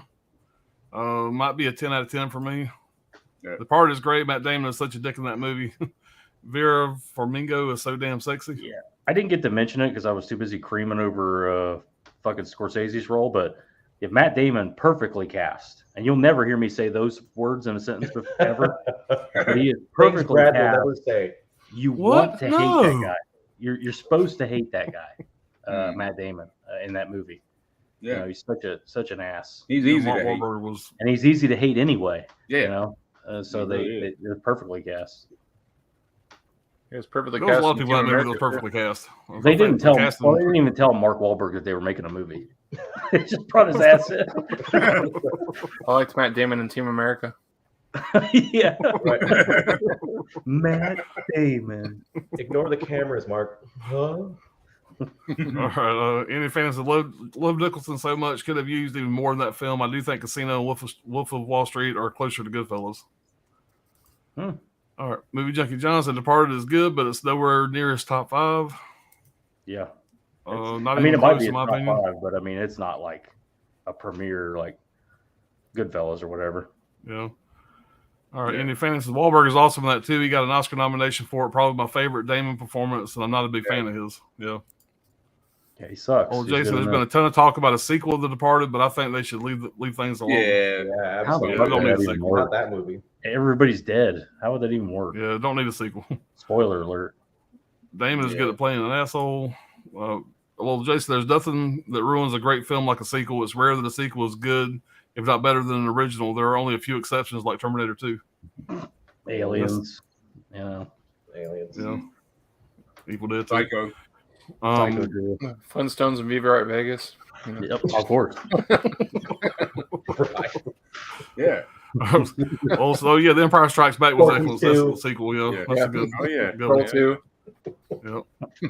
Indian Shut his fan mic says off. that Nick's wardrobe was great. Good observation. Any of the Police Academy sequels. Yeah. Of course. I like the knockoff American Pie movies. You know, the alternate storyline. Oh yeah, the Naked Mile, Andy Camp and all that. Yeah. American Cake. Beta House. All right, shut the stream off. Jack Nicholson's a genius. I can't wait till the 70s. You all have to mention Chinatown. Nicholson should have won the Academy Award for that. I'm looking forward to the 80s. But the 70s is going to be fun too. Random thought: I haven't seen Forrest Whitaker in a movie in a while. He's a brilliant actor. I wonder why it's been so long. Same with Jodie Foster, a genius too. Jodie Foster retired. At least the last I heard, she Yeah, I think retired. so, But Yeah. Indian Phantom says at least that wasn't bald improving with a gun. Wow, too soon. That was funny. Don't stop believing. I said Eubanks says Inglourious Basterds is a good, fun, crazy movie. Inglourious Basterds is cool. It's the only Quentin Tarantino flick I have only seen once, and it was in the cinema. I do have the Blu-ray though. I don't think you're ever gonna get done with Chrissy said Eubanks have not seen all the way through yet. I can't believe I've never seen Inglourious Basterds. I think they spelled it in a different way. Yeah, they asked Quentin Tarantino about why the misspelling was there, and he said something about if you explain shit like that, it takes all the piss out of it. That was his quote. yeah. So he said that he ain't never going to tell anybody why they spelled it wrong. Right. He does that shit. Right. All right. Well, Jay, Inglourious Basterds is amazing. What a plot setup. Yeah. Thumbs up. Sorry, guys. I'm trying to get caught up here. Are you good? Still got a lot to go through here. It's the reason people don't know how to spell Inglourious. At least you're going through the chat. Yeah. Yes, I agree that Tarantino. I agree about that Tarantino statement. Who do you think should play Trump in the film? I think they did dress Tom Cruise up like the fucking character from Tropical Thunder. No, I got it, man. Like I got it. That style. I got it. Fucking Gary Busey. That would be a watched ass right there. Good answer. Gary Oldman. Gary Oldman, Yeah. maybe. No, fuck Gary Oldman. Gary Busey all the way. Gary Yeah. Busey. That would be Hell fantastic. yeah. Fuck I watched Eye of the Tiger this week. It was a great film. Gary Busey. Yeah, I like him about everything, man. He's nuts. But Gary Right in Oldman the could game. pull it off. I mean, shit, you can dress Gary Oldman up. Like, Gary Yeah, Oldman fucking Gary Oldman can play anybody. You just put some makeup on him, he could be anybody. Right. I just think it'd be funny, Gary Busey. Yeah. All right. You can hear a pin drop during the interrogation scene at the beginning of Inglourious Basterds with Christoph Waltz. It was so tense. And my favorite part about that scene is when he asked if he could smoke his pipe, and he pulls out that big ass fucking Sherlock Holmes pipe. There's something about it. It's just awesome. Jay's laughing. I saw Alien, Not Aliens at night on TV as a kid, and it terrified me actually. Oh yeah, especially back then, man. That was intense shit. Still is. Video Gizmo said the others was the scariest when it was released, but The Exorcist and The Changeling is now my favorite scary movies. Clothes is always off. Okay. What was Jay said? Exorcist with the pea soup and head spinning 360 degrees. Yeah, I think that would be in anybody's mind when they're trying to think of the scariest movies. Got to be. Kick his ass. It's been over 2 seconds. Here's one for here's one for Dirk. Blair Witch Project freaked me out at first. I know he's a fan. Then the times I watched it after that, it was just dumb. Hell yeah, there you go. First time I seen it, I thought it was fucking stupid. So, but I'm glad Dirk you spent the night in jail over it. and I'm glad you're in agreement now. No, I like the damn Blair Witch. I don't give a damn. I'll stand behind it. Y'all He's in the corner beating off or whatever he's doing. It's so fucking scary, I don't know. I don't know. Lola J says, "What is the funniest movie you've ever seen?" No. Well, first thing pops in my head, I was talking to Brian about it, is Harlem Nights. Harlem Nights in theaters is the most I've ever laughed at a movie, I think, ever. First 15 minutes of that movie's gold. Yeah, it's hard to when say. I was in my like late teens, early 20s, Anchorman was the funniest fucking thing I've seen in theaters. Pretty damn good. Anchorman was, that's a fun one, too. Anchor was a sleeper comedy hit to me. 40-year-old Stiller- versions is high on my list. Ben 40-year-old Stiller version. always gets me. Even later, Ben Stiller, I always like his stuff. But to me, the movie that I've laughed the most at is not a comedy at all. But Sideways is one I would mention. But Yeah. I really, really love Requiem for a Dream. That always cracks me up. Everything about that movie. When those kids get what's coming to them, The fuck? That's a I fucking comedy. I lose my shit every time. You sick, twisted fuck. That was pretty, baby. Platoon. I could not stop laughing during that thing. God I'm damn. telling you, shit. dude, when she gets in there with Little John, I'm telling you, I'm just like, they tried to warn you, kid. Stay off drugs. And you listen. Motherfucker stealing his mom's TV every week. Well, I mean, when I was a kid, the funniest movie was Faces of Death. Faces of Death was the funniest movie to me. When the lady Oh, cracked the- the sidewalk. People eat the monkey brain. That's what I remember of that movie. The monkey's head in a vice. The Right. other Sideways is like, if you want straight comedy, Sideways always cracks me up. I Oh, lose it shit. every time I watch Sideways. Yeah. Hmm. Alexander Payne's a great director. Mm. All right. Damn it. Well, so that sounds dark. Welcome to That the was a street. hard take there. Hot take. Ass to So ass. Eubanks. Fucking Brian are always bringing that sick shit. This next pick's really light. It's like a Right. fucking lady trapped in a box. Right. 13 years. Getting raped every night. Room. It's not as dark as y'all shit, you know. Fucking sick bastards. Anyway, Cannibal Holocaust. Yeah. Anyway, back to Cannibal Holocaust. All right. Sid Eubanks said The Exorcist will stay with you forever after you finish watching it. No BS. Yes, some of the scariest movies are the things that could actually happen. Yep. Megan is Missing is a really vile and disturbing film. Mhm. Absolutely. And there's a new Blu-ray out of it too, if you're interested. I'll write that down in a minute. Can you remember the first movie you ever saw? Fuck. First movie I ever saw? Probably Shit. first horror movie, maybe. I don't know, but I don't know, man. Candyman. Yeah, I don't know. early One of the early 90s. ones for me is going to be Smokey and the Bandit, but it'd have been before that, I'm sure. Probably like the fucking Apple Dumpling Gang or some shit. I remember going to theaters to see that bitch. I think the first movie I ever saw was Starman. That's a real piece of shit.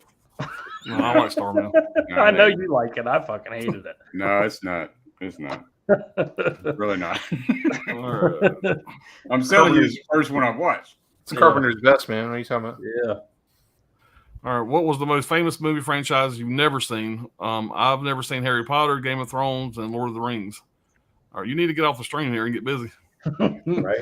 I've never Yeah, seen Harry Potter I either. I've never started- seen Game of Thrones. Yeah, I've Game never of finished Thrones. the is- Harry Potter series. Started it, never finished it. Yeah, I've kind of half-assed watched Harry Potter series with my son one time. We kind of had them on, but I didn't really pay attention to them too much. They're Yeah, okay. Potter- I need to rewatch them. I got that choo-choo train set over there. So Yeah. I need to break that open and watch that one day. yeah, But I got Harry them all on Potter- Voodoo too. I got them for my kids. Where everybody I know always say, "Hey, can you get the Harry Potter movies on your Voodoo?" Like 20 people watch my Voodoo. I Yeah. got my password, so I put them on there for them. But I need to sit down and just go through them one day. Right. I know One a lot day. of people love that It'll take you a shit. couple days to do that. Or yeah, one One day. weekend maybe one. How in the One hell week. did you miss Game of Thrones, Brian? As much shit as I you don't know. watch, you missed Game of Thrones. I don't know, man. I Damn. mean, you love I Game of just Thrones. started That's- watching- It's like iconic television. Like everybody was going Right. crazy for that shit. Yeah, I just started I thought it watching. was like a state requirement that everybody watch it. I heard there was a lot of dick in it, so I just stayed away from it. For a little while. Yeah, they're Can't argue fighting and that one. fucking is all they do is fight and fuck. yeah, There's there's fighting, a lot there's of fucking, everything in there's, that shit. there's dragons. That's about it. But Tyrion and the Hound are two of the greatest characters ever on TV. The Hound yeah. has gotta be. I love the Hound, man. He's he's fantastic. so good. Hell yeah. He's done I'm like good. 2 movies. Y'all He's watched done 2 the- movies in that The show. new one? The House Yeah. of the I Dragon? haven't. Yeah, Yeah, I watched them haven't Monday seen it night. yet. I like that shit.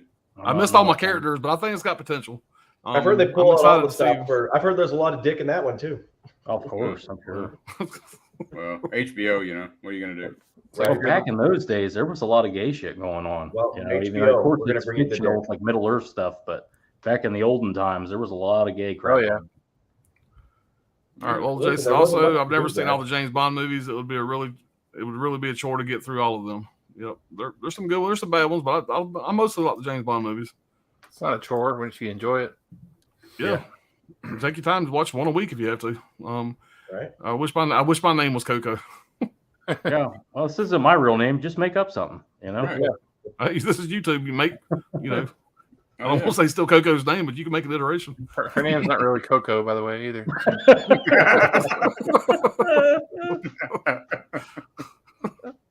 All right, Mike Johnson said, "Sup, Tater?" That's a buddy of mine. Thank you for throwing Tater out there. I appreciate that.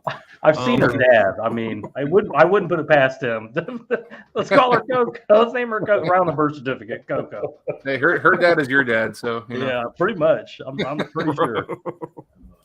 All right. Have you ever met any famous actors or celebrities? No, Dirk's met them all.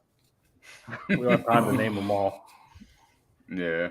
I had Tom dinner at a Berenger, restaurant, and I the didn't same know it. restaurant Martin Lawrence was at, but I didn't meet him because he was with a huge table of like family and friends. I just walked by him, but no, not really. I hadn't. I know Dirk. I know you guys have been to a lot of conventions and shit, whatever. But which I'm hoping you go to soon. It'd be easier to mention the celebrities he hasn't met. Right. All right. If your two favorite movie characters, not actors, were in the same room personality-wise, would they get along? They didn't used to, but they do now. I'm gonna say Sylvester Not Stallone and Arnold actors, Schwarzenegger. Oh, he's talking. She said characters though. Characters, not actors. Yeah. Damn, that's a hard take, man. You got to sit down and think about My shit like favorite that. character? I think Rocky and the Terminator get along well. You think? My favorite characters and my favorite actors are the same. Right. So Mickey Rourke and Mel Gibson. So any one of their characters, I think we get along. All right, a badass movie from that time period. Children of Men, just a hell of a ride. Yeah. Says Movie Junkie John. Pretty solid apocalypse movie. All right, well, Jason, what would you say is the best TV series of all time? For me, hands down, is The Sopranos. I'm going to go Breaking Bad, then The Sopranos. I'm rewatching Breaking Bad for the third time right now, and it's number one for me. The Sopranos is a very close second. Yeah, they're. It depends, man. That those two together, like one's a better show and one's more rewatchable. You know Yeah, what I mean? but me, it's Sopranos and then Sons of Anarchy, and then Breaking Bad. Yeah, I love Sons of Anarchy too. Breaking Bad, it's Yeah. as far as like structure and everything, man, that's a great show. Yeah, and I don't remember off the top of my head which Sopranos streaming is still fun to service, but I know Sons of Anarchy. The entire series is available on streaming now. If you want to rewatch it, well, I can't remember which one. I'm sure you can look it up. Yeah, Cinema HD, I heard. Yeah. Cinema HD. Dirk's uncle. Dirk's uncle will hook you up Yeah. and watch that show. Yeah. Old says, have you ever seen James Gandolfini in movies? Unfortunately, I have not. He's great in True Romance. I love his character in True Romance. I like him in Surviving Christmas. It's a great Ben Affleck movie. Mexican. He's in the Mexican, right? Get me out of the stream. I think he's in the Mexican. He's in a lot of All shit. I like him in Killing Them Softly. He plays this drunken hitman. What about that Castle movie with Robert Redford? What about The True Last Romance? Castle? Oh yeah, right. Last Castle. Yeah, I forgot. I just watched that recently. Yeah. Recommendation from the stream. That's a good one. Yeah. All right. Magic Hand says, laugh out loud, ride the horse. All right. Missed it. Shout out to Brian. Picked up Zombie 1979 on 4K. It looked great. First watch was worth the pickup. Always seeing your zombie poster, figured it was worth checking out. Oh yeah, Oh, hell yeah, man. Yeah, absolutely. That shark scene and the eyeball scene. Shit. Yep. The shark scene, yeah. Classic. Yeah, that's a great movie. Old Jason, true story. Heath Ledger almost broke Jake Gyllenhaal's nose by grabbing his head and kissing him too hard in Brokeback Mountain. Mm. Okay. All right. Movie junkie John Philip Seymour Hoffman as Along Came Polly as the hair. It's hilarious too as the child actor who's grown up. Grown F up. Iceman. I just started. All right, what is your favorite real life actor comeback story for me? Robert Downey Jr., Macaulay Culkin, and Johnny Depp are definitely in there. Mickey Rourke. Who? Mickey Robert Rourke. Downey, man. All the way. All right. Johnny Depp didn't learn from his ways, obviously. I mean, look at that son of a bitch. Did you hear the trial? I mean, shit. Oh yeah, I was doing drugs, and I'm an alcoholic, but I don't beat her, you know. All right, Yeah, what was the movie I killed he a was in with prostitute Phoenix? in Czechoslovakia, but I did not beat my wife. Damn it. Just shit on the Because bed. we may have to skip some of the chat. There's still at least there's the bots. We got like 100 more things that we're an hour 21 minutes in. We've done one pick. We don't have to skip the We chat. had one pick. Yeah, Burn through we're it. gonna work tomorrow. All right. It's 99% low J, so Yeah, just All right. You can do a Yeah, timeout. The Master. What movie kept you on the edge of your seat from start to finish? I loved Apocalypto from Mel Gibson. It was incredibly underrated, I think, because of the controversy surrounding him at the time. stand off of Sparrow Creek. Video Gizmo says when Oscar did not give Joaquin Phoenix the Oscar for his role in Gladiator, I lost all interest. It's the best bad guy in movie history, in my opinion. Yeah, that's Oh, a good wow. one. I just Somebody rewatched did a that for great job, a gazillion yeah. time the other day. He's like a little bitch to me, though, man. As a bad guy, I don't know. Yeah. He's like a prince or some shit. Right, but the little shit he does, you know. yeah. That's probably what a rich ass guy would do back then. Right. Right. Yeah. Shit like that. Yeah. Well, I guess he Porky did. movies his are job. funny. So were the Naked Gun and Police Academy ones. I have the Crow on Blu-ray. It still gets me emotional. Those final last scenes with him and the GY. GY. Then in the credits they say for Brandon. Yeah, I've still got to see that movie. All right. Tony What is sent your me a favorite copy. war movie? I really enjoyed Apocalypse Now, the original with Martin Sheen. Technically, that might not be a war movie though. Yeah, it's a war movie Yeah, it counts. Oh yeah. for sure. All right, but the old super movies with Christopher Reeves were everything. Yeah, Hell that's yeah. what I grew up on. I think Robert Pattinson was a perfect choice for the Batman movie. Michael Jackson wanted to buy Marvel in the '90s so he could play Spider-Man in the movie. That'd be interesting. One has to go the Matrix 1 or Terminator 2. Matrix. Goodbye. Yeah, Matrix definitely in that category. Yeah. It's got to be the Brian, Matrix. took Brian Yeah, a second. Matrix. Yeah. Yeah, we'll let Brian take that one. All right. Video Gizmo said Argento should have made a Batman movie and Fulci should have made a Spawn movie. I would run to the cinema to see that. Hell yeah. I That'd would. been awesome. Fuck yeah. Could you imagine? What was I smoking? How about Michael Caine? Hmm. I love the Terminator scene with the e-bike and the tractor trailer. Yeah. Oh yeah.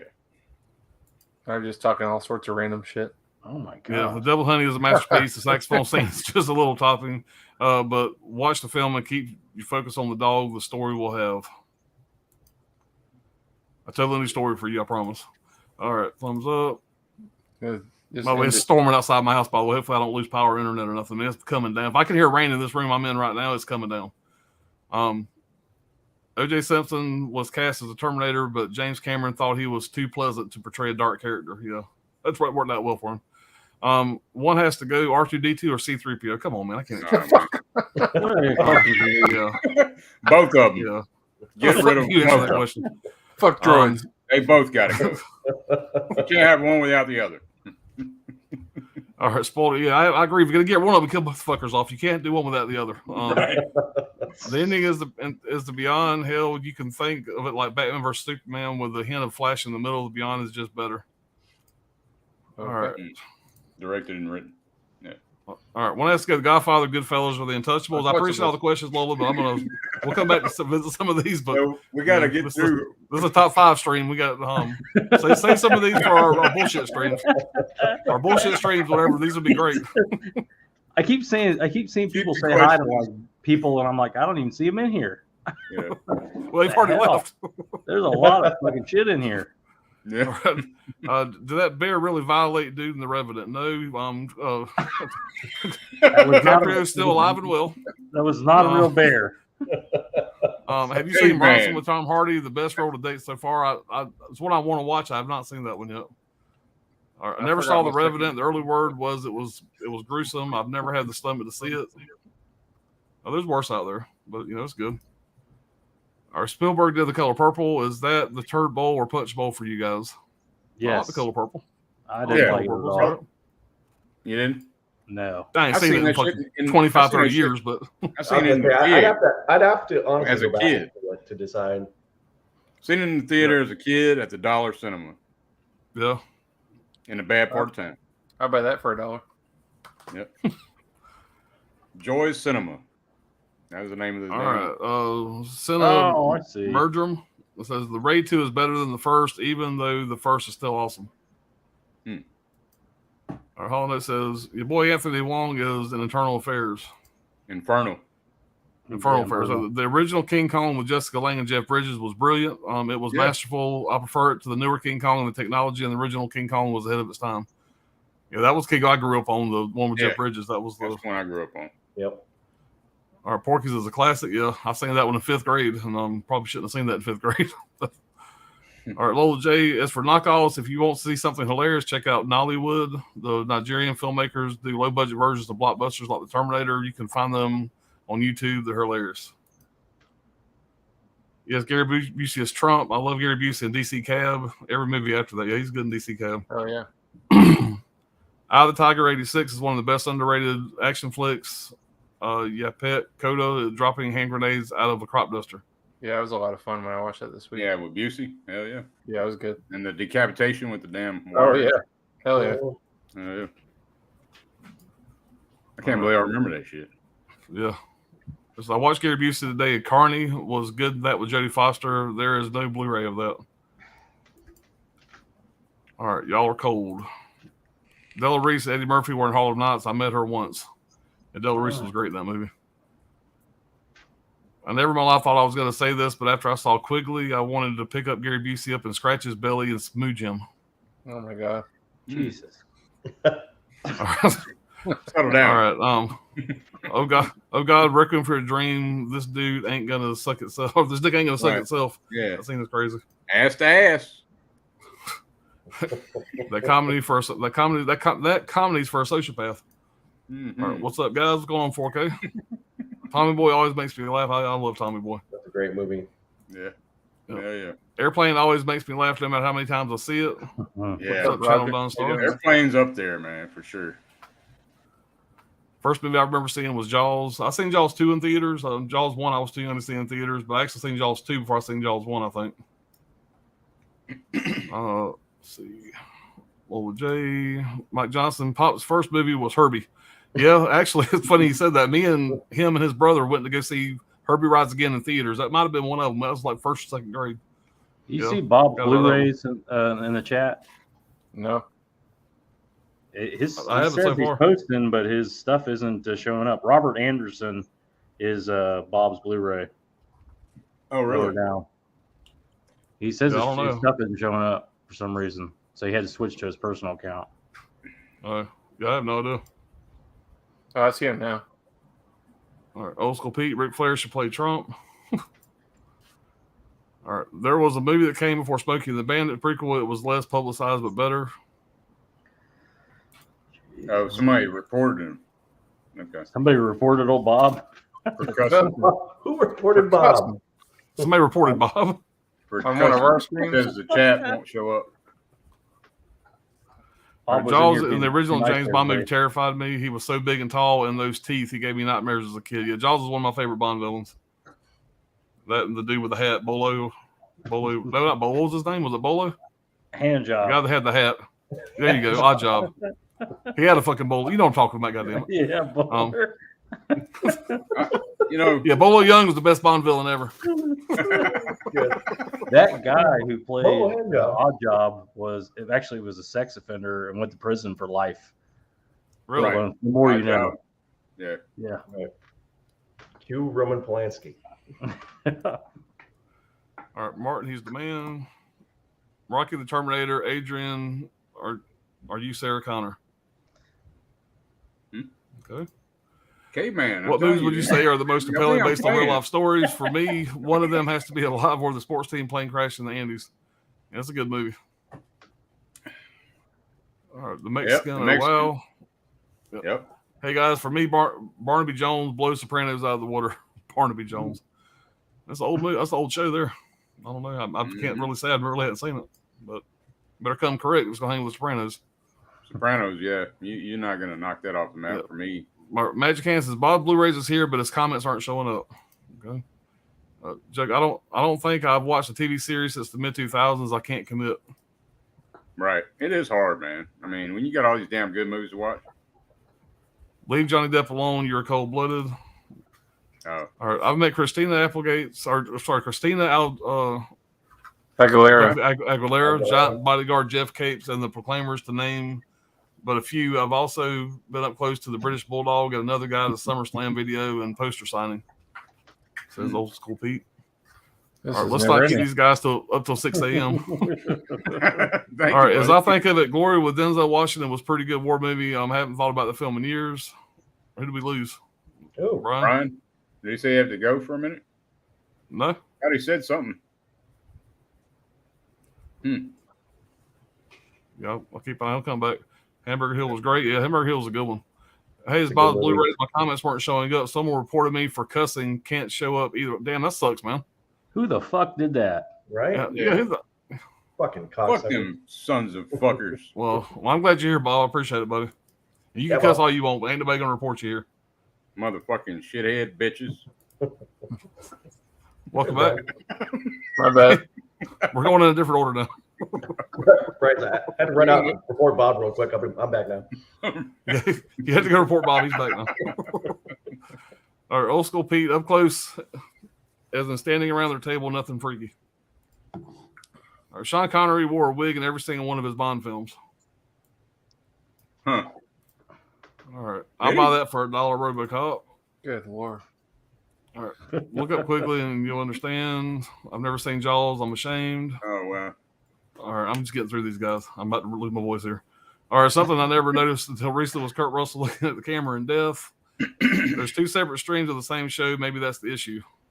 Well, we are multi-streaming. We're multi-streaming with 3 channels. 3 channels. But we've done it last time with no problem, so I don't know. Yeah, I don't know.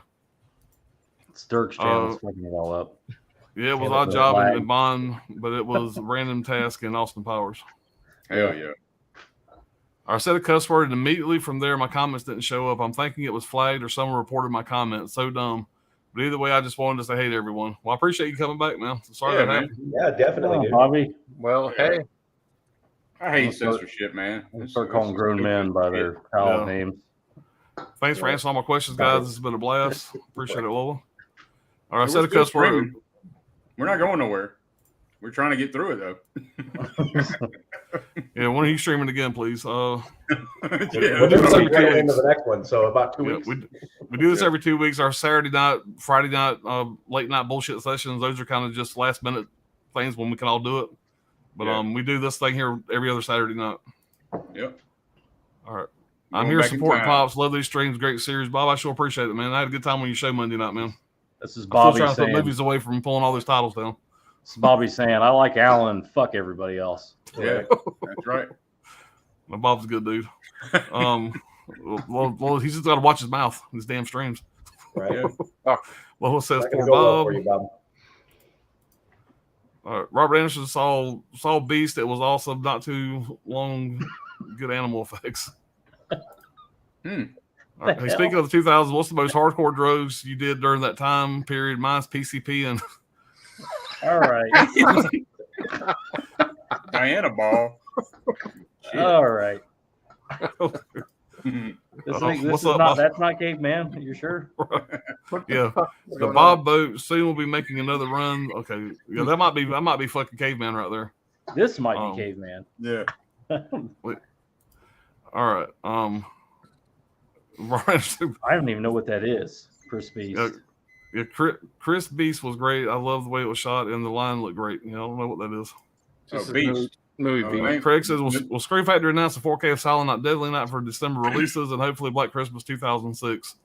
I can see Silent Night getting a release for December. I mean, yeah, that's 2006 Black Christmas. I even bet somebody's going to do that. Yeah. I got to run, but good stream. I'll catch rest later. I'm a wimp staying up. Appreciate you being here, Movie Junkie. All right, brother. Take care, man. Hardest drug I did in the 2000s was a can of Surge. Yeah. Diabetes in a can. Right. Gary Busey's playing quickly. A Pomeranian dog. The movie is up there with Troll 2, but freaked me out more than The Beast and Faces of Death put together. All right. Need that soap. Can't. Okay. Hey guys, what are we talking about next? Yeah. Number we are at the 4 end of the fucking stream. Bam, we did it. Jesus, guys, I We're appreciate getting it. to That's the number most we've ever 4 had. now. But so what number? We're on 4, right? All Ryan, right, guys, you're we're gonna good. get back to it at our Four. That's top 5 dedication. movie stream. We can do That's fucking. dedication, though. We I'm can not do gonna slow. I'm not gonna two or abbreviate three anything. this so. time this round, and then we'll get back to the chat. That's awesome, though, man, because, you know, you read every comment, you know. Well, There's you so know, many streams that don't read hardly. They pick If random you don't comments. I read the appreciate it. comments, why do a Yeah. live stream? Right. Yeah, I appreciate everybody being here, man. I'm gonna read the absolutely, comments. So yeah. like I said, Love if I ever miss anybody, it's a total accident. Just call me out on it. Yeah. But we're gonna get started back with my buddy Ryan there. See what he's got for his number 4. I'm Right. digging that shirt, Ryan. By the way, Appreciate that, Yeah. man. Yeah. My old school. what you got? All right, I'm gonna make this pretty easy. This is gonna be a quick round 4 for me because it's our first dupe. Oh, yeah. Oh, There it is. Not much I can say about this movie that Alan hasn't already said. I mean, it's a classic Quentin Tarantino movie. I wouldn't call it my top Quentin Tarantino movie, but then again, Pulp Fiction isn't either. Right. Things about this movie that were crazy that I thought apparently, as Pop said, that he worked on the script for this for over 10 years. And he wanted, when he created Landa, apparently Quentin Tarantino thinks that's the best character he's ever created. But he kept offering it to people until he decided that he wanted somebody German. Nobody was German enough to play that character, but he offered it to Leo DiCaprio and then took it back from him when he felt like he couldn't be German enough. And so apparently DiCaprio was like, really wanted to be in a Quentin Tarantino movie. That's why he put him in Django like the following year. Okay. On the other thing, apparently the final scene when the theater's on fire, that really the actors that were in it, the stunt people, were only just covered in Vaseline, and apparently they just narrowly made it out of there like seconds before it collapsed.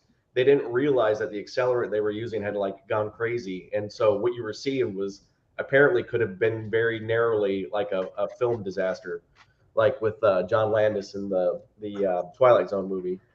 Damn. But yeah, so I mean, and there's a lot of other people in this movie too that kind of blew my mind, that how well he just kind of like plopped him in there, like Mike Myers' character. You got BJ Novak in it, who's the dude from The Office, which Yeah.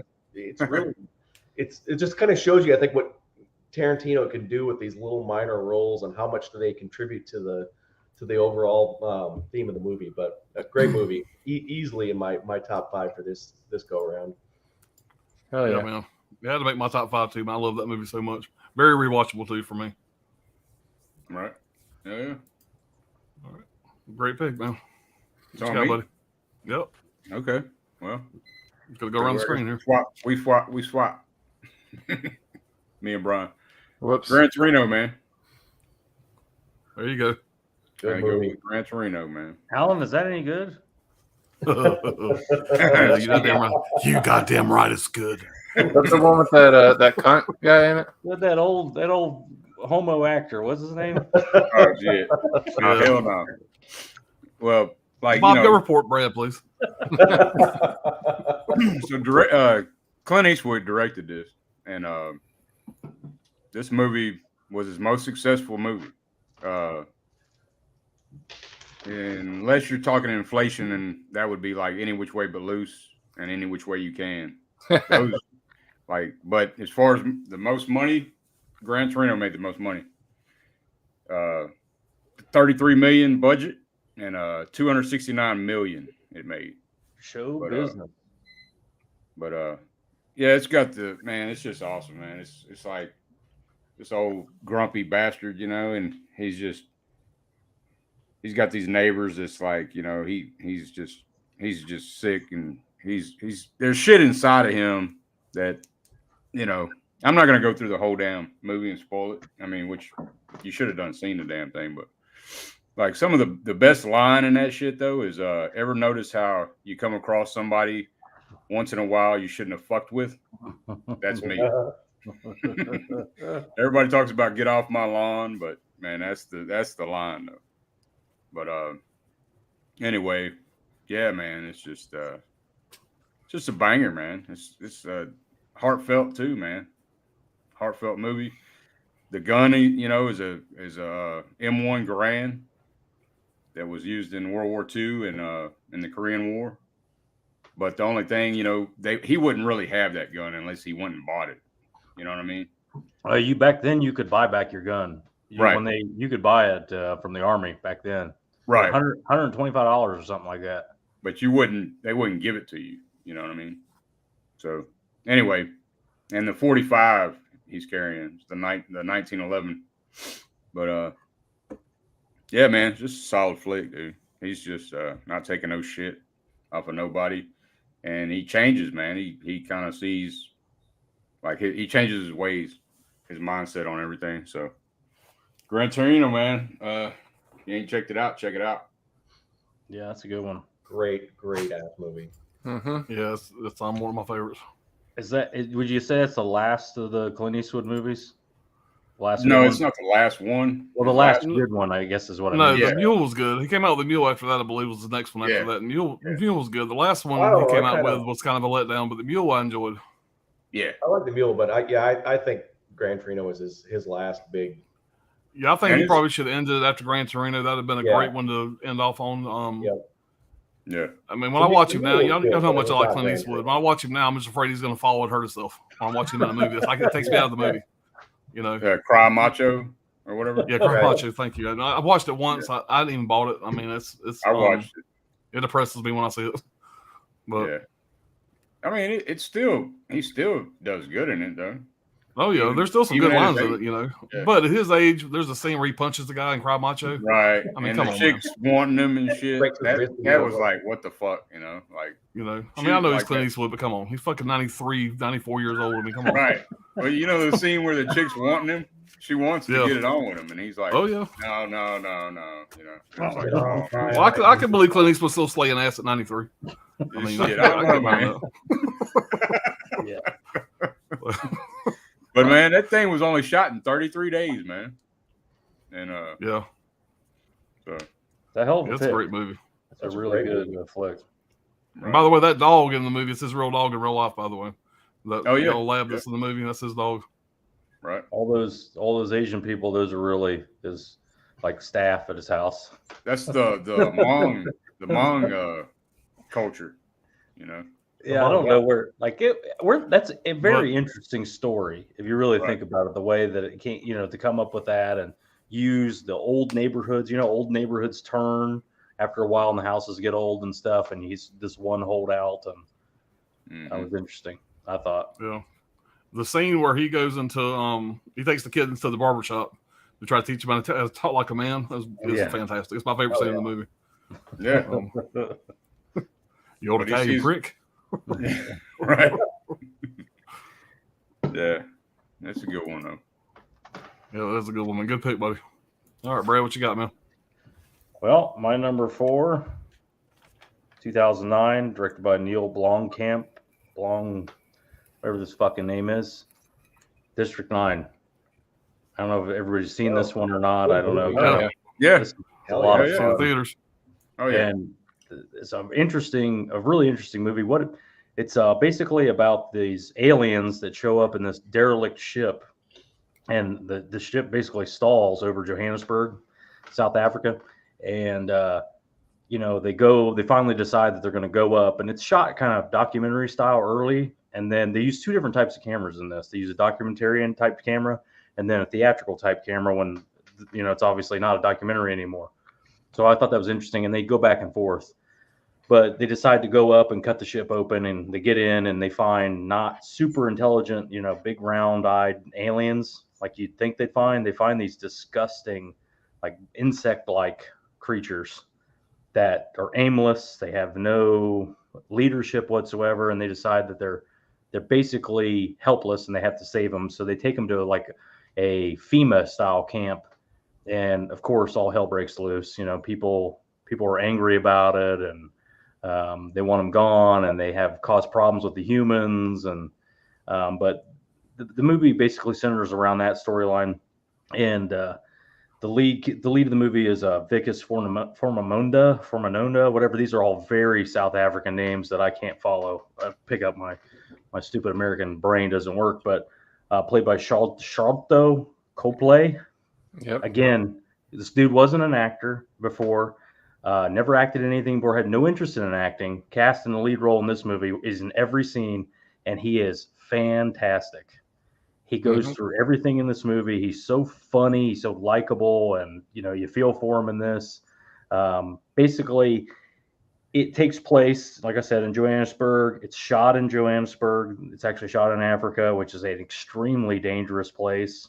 They actually joke like, we didn't have to do much, to make this look, to make make it the slums and all that stuff. But it's a great sci-fi movie. The gore and the violence in this is tremendous, and it's out of nowhere, like just explosive gore. It's all done kind of like tongue in cheek, but it's still very, very serious. Alien weaponry and all this stuff. But if you haven't seen this, man, this movie, it has everything. Anything you can want in a movie, it's got it. And this is Neil Blomkamp's first movie doing anything. And Peter Jackson basically got him like $50 million and said, hey, go make this movie. So it works on every level. Like I said, I love the griminess and that documentarian style. And this is just a Blu-ray. There is a 4K. It looks great. It still holds up. Even the CGI, you would think would be dated, being from 2009. It still holds up really well. That's pretty much all I have on it. I mean, like I said, one thing I'd like to get across is, like, if you watch this movie, when they go to people's homes, like there's like walls around their yards and like barbed wire and stuff. They didn't do that for this movie. Like, you think, oh, they did it for the movie. Like, you want to keep aliens out of your yard? No, that's just the way Johannesburg is. So it sounds like an awesome, like crazy Mad Max like type wild ass place. Yeah. It all sounds like Biff Tannen's town in Back to the Future 2, like Johannesburg. It's a fucking it's crazy, but they're using like people are screwing them aliens and shit. Yeah. Oh yeah. There's. I mean, you could go on. This movie's so dense. There's so many levels. There's like a RoboCop type authoritarian, like company that's running it all. MNU. There's human criminal elements. I mean, alien criminal elements. There's just so much going on. I was actually hoping other people pulled this, because I'm having trouble even writing notes. Like it's very hard to explain this movie. Just see it, get the 4K, get the Blu-ray, and check this one out. I feel like what's his name, Chris Farley, when he had that interview show on SNL. It's awesome. It's awesome. Remember when you were in the Beatles? That was a good description. Yeah, I need to rewatch that. I haven't seen it since theaters. I definitely need to rewatch that. It's so good. It really is, though. It's a movie that I've watched a couple times now, and there's shit that you miss in that movie. I mean, just like Brad was saying, there's whole different levels. You're like, oh, I totally missed this element that was going on. For some reason, people like to rip on Peter Jackson about back in that movie, and I think it's genius to me. Like, he saw what this guy had to offer. Yeah, this guy was a video game guy, Neil Blomkamp, and he went, you can do movies. You should do movies. I'm going to produce your movie. You're going to do it. And they wrote and wrote and wrote and wrote. And they get this Sharlto Copley guy who went on to be a very successsul actor. Yeah. And this is a lot for a first-time actor. Right, exactly. He's got full makeup. When they could use practical effects, they did. Obviously, you can't make an alien. But when they on humans, it's all practical effects. He's like morphing in that one scene. Yeah, he's turning. Like I said, it's hard for me to talk about it if you haven't seen it, because you don't want to spoil what happens. Well, there's so much about it you could spoil. Yeah, and he's so damn funny in it and likable. He's like trying to talk to this alien. He's like, I'm the sweetie man. I came here to give you. He's trying to get them to leave. Yeah, it kind of reminds me of Borat in a couple scenes, like the way he's doing that. Yeah, right. That's a good exactly. Point, and he's like, the aliens are obsessed with cat food. Like, like I said, none of this makes any sense. Right. But it all somehow works. I don't know. Hopefully everybody's seen it. And I'm glad you pulled that, man. Makes me want to rewatch it now. Yeah, so let's check that out. Good pick, man. All right, it's Brian, the only one on this list that I watched twice, and I still didn't have really good notes for it. I watched it twice, and I'm still like, it's really good, the movie. It's all right. I think you did great with it. I don't write notes. I just go on a whim. Yeah, it's all up here with Brian. I mean, you got that killer robot brain. No. My next pick is 500 Days of Summer with my boy Joseph Gordon-Levitt and Zooey Deschanel. Basically, it's starts off with her breaking it off with him, basically, and then it goes back to they go back and forth within the days of 500 different days with this girl named Summer, and he's obsessed with her and loves her and everything, and wants to get back with her after their breakup and everything. So I'm trying to find a way to do that, and I don't know. It's just one I've always loved. I always loved the concept of it and the way it's played out and how it just goes from it'll go from day 1 to day 75 and then back to day 38, and it'll just go throughout different time periods of their relationship and everything, and just really interesting to me, the way they directed it, how it's not all shot in a row, I don't know, it's also a little bit depressing at times, but what good romance isn't depressing a little bit. Dark prick. Yeah, dark prick. But yeah, I don't know. I don't really have too much to say about this one. I mean, it's kind of speaks for itself. It's just one that I've always gone back to, and it's just probably my favorite Joseph Gordon-Levitt film, really. Besides a couple of his darker indie movies, really dark ones. But yeah, I feel like him and Zooey Deschanel, I definitely recommend checking this one out. Yeah. Probably the most lighthearted movie I have in this set here. There's always so much dark shit with you. Oh, Yeah. Brian, always Well, taking it down. I wrote it down, Brian. I've never seen it. Sounds like something my wife would really enjoy. Me and her may check that out. yeah, man, it's like $5 on Blu-ray. It's cheap. Yeah. I'm not surprised the one I'm fixing to pull has already been shown. I'd have been kind of disappointed or surprised if it hadn't. But I won't say much about it because it's already been covered so well. But number 4 is The Departed. The Departed. Just rewatched this again earlier this morning, and yesterday I finished it this morning and seen it a gazillion times. I love this movie. As we know, directed by Martin Scorsese, great cast. You got DiCaprio, Matt Damon, Jack Nicholson, Mark Wahlberg, Martin Sheen, Alec Baldwin. The list goes on and on. It's just a phenomenal cast. I'll say a couple things that hadn't been mentioned. It's already been covered so well. I already said the part of DiCaprio, his scenes with Jack Nicholson is the best thing he's ever done. It won an Oscar for Best Picture. Scorsese originally wanted Al Pacino for the role of Costello because he had never worked with him before, but he turned it down. He would later get a chance to work with him in The Irishman. Half of the $90 million budget went for actor salaries. I mean, you could imagine with that many people in it. This is the first remake of a foreign film to win Best Picture. Scorsese did not even know this was a remake until he already signed on to direct it. Well, that was kind of interesting. The budget $90 million. U.S. made $132 million. Figured it'd be higher than that. The worldwide earnings was $291 million. Came out October 6, 2006. Like everything else about it's already been covered. Great movie, rewatchable as hell.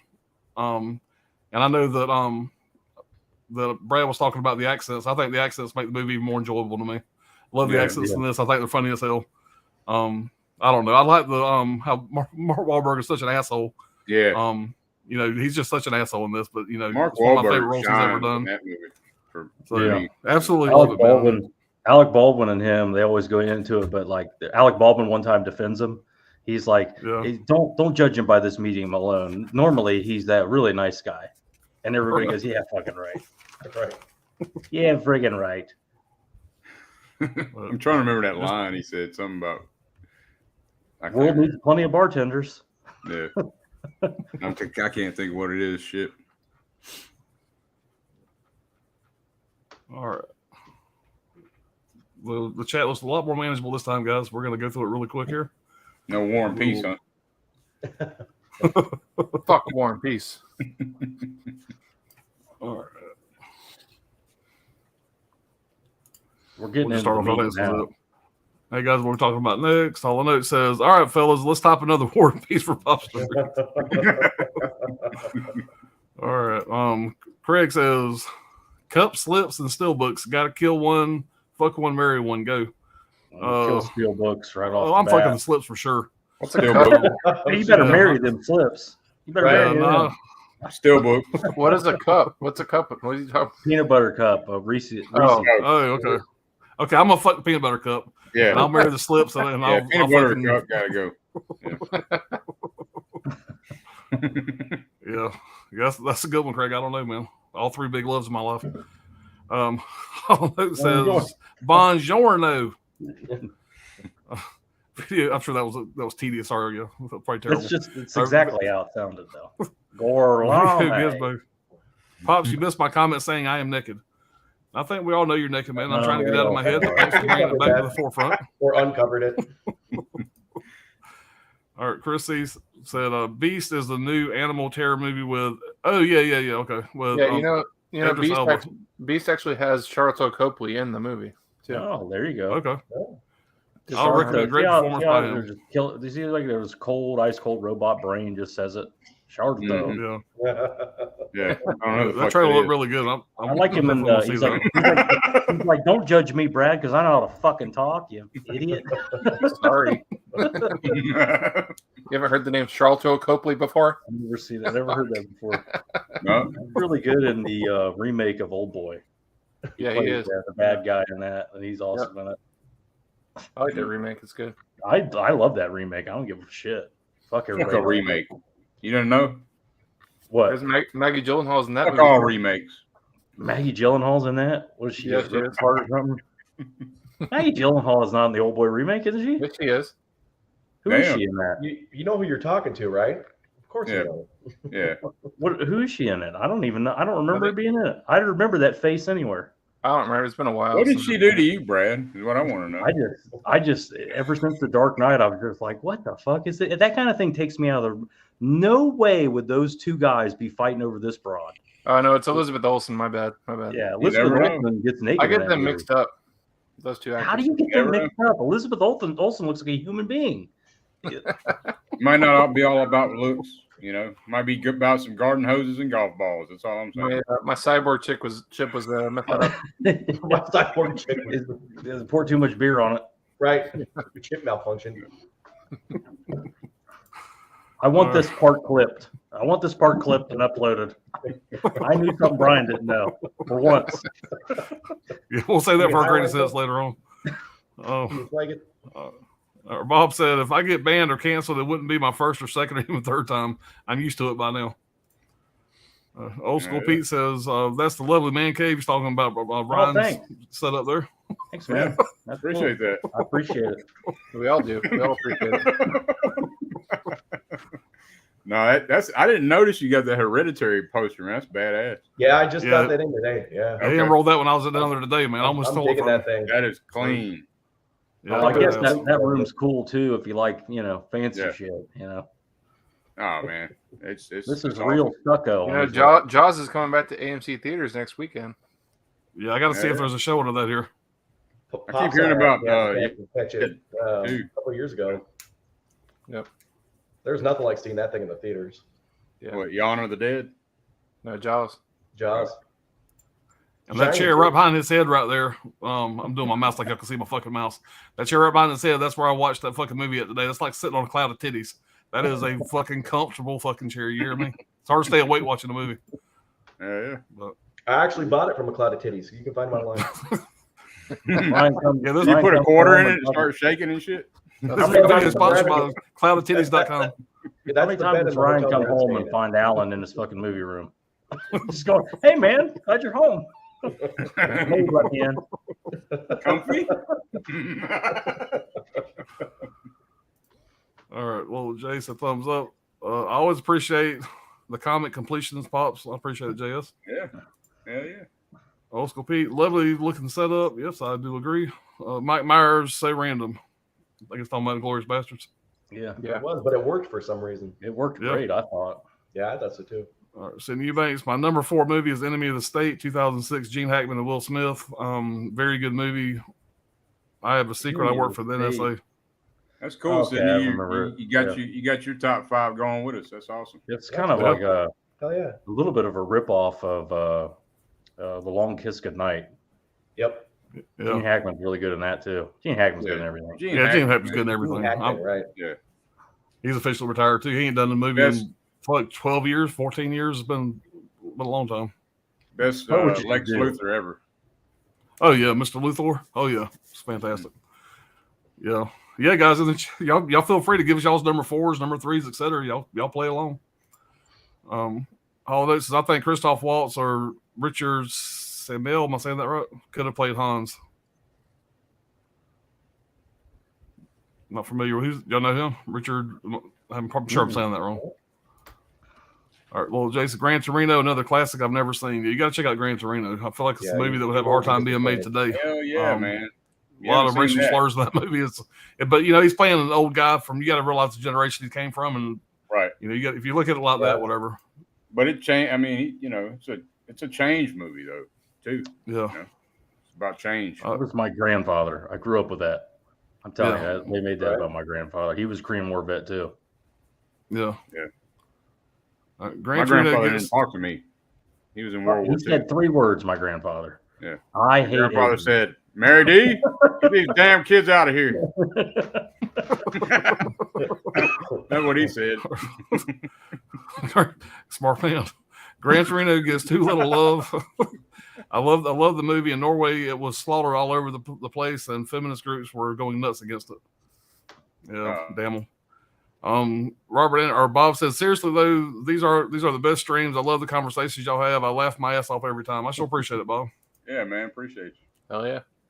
Sid Eubank says Gran Torino, awesome movie. Clint Eastwood. What can you say about him? The man is a genius. Yeah, he's Agreed. He's my favorite of all time. So, I mean, he's living legend. Hollow Notes. Yeah, Bob, 100% agree. For sure. Lola J. That sounds like a Charles Bronson line. I think he's talking about get off my lawn. All right, Bob said poor Pops took 1 hour to get through the entire chat. Take a lesson. That's how it's done, kid. Right. Magic Hand says Eastwood is legendary. Yes, I agree. Clint Eastwood's son is a decent actor. Speaking of that, Clint Eastwood's son was the guy, whatever Clint Eastwood got out and said the line, about you ever run across somebody that you don't want to fuck with? Right. That guy that was there walking the pussy. Yeah, that was his son. He wasn't under Scott Eastwood, then he went by a different name. He was under a different name, yeah. What did he call him? What did he say to him? He said some shit about pussy dick or get something. Air pussy. Yeah.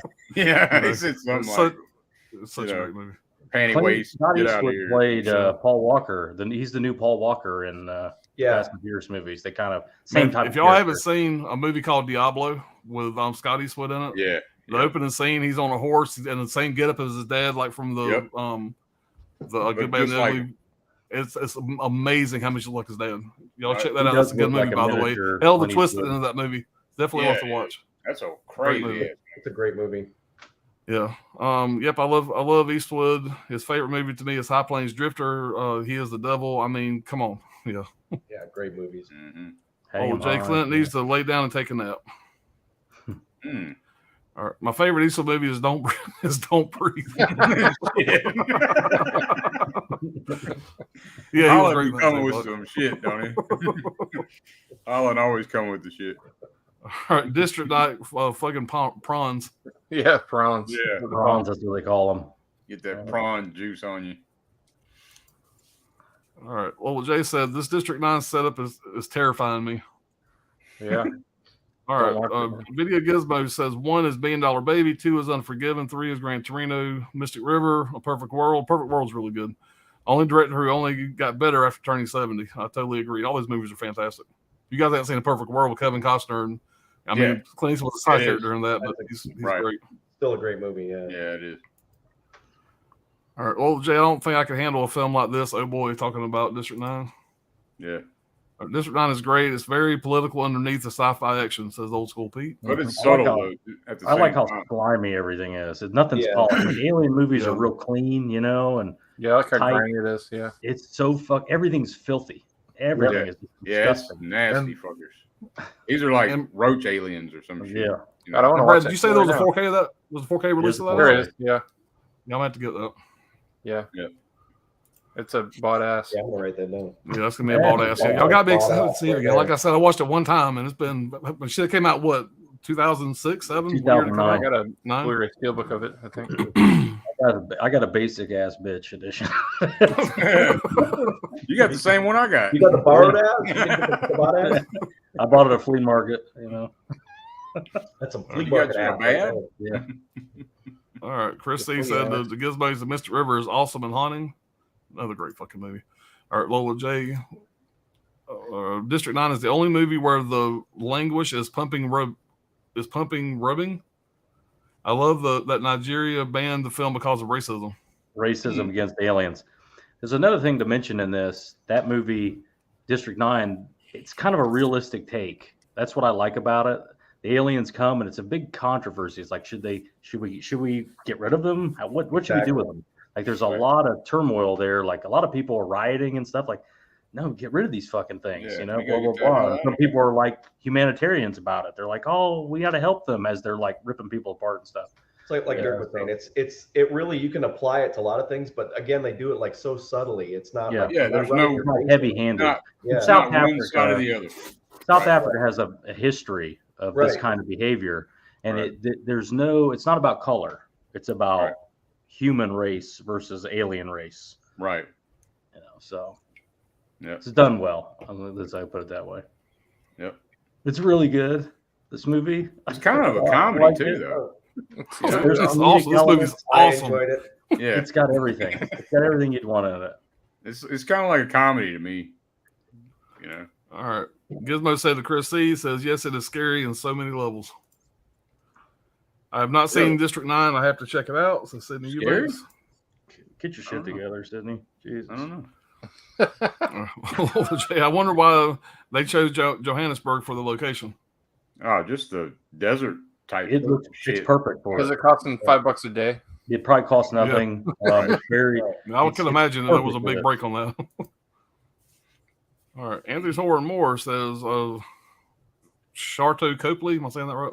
Yeah, Also you said it played right. Murdoch in the A-Team movie and was great in that as well. He was also really good in the villain in Elysium.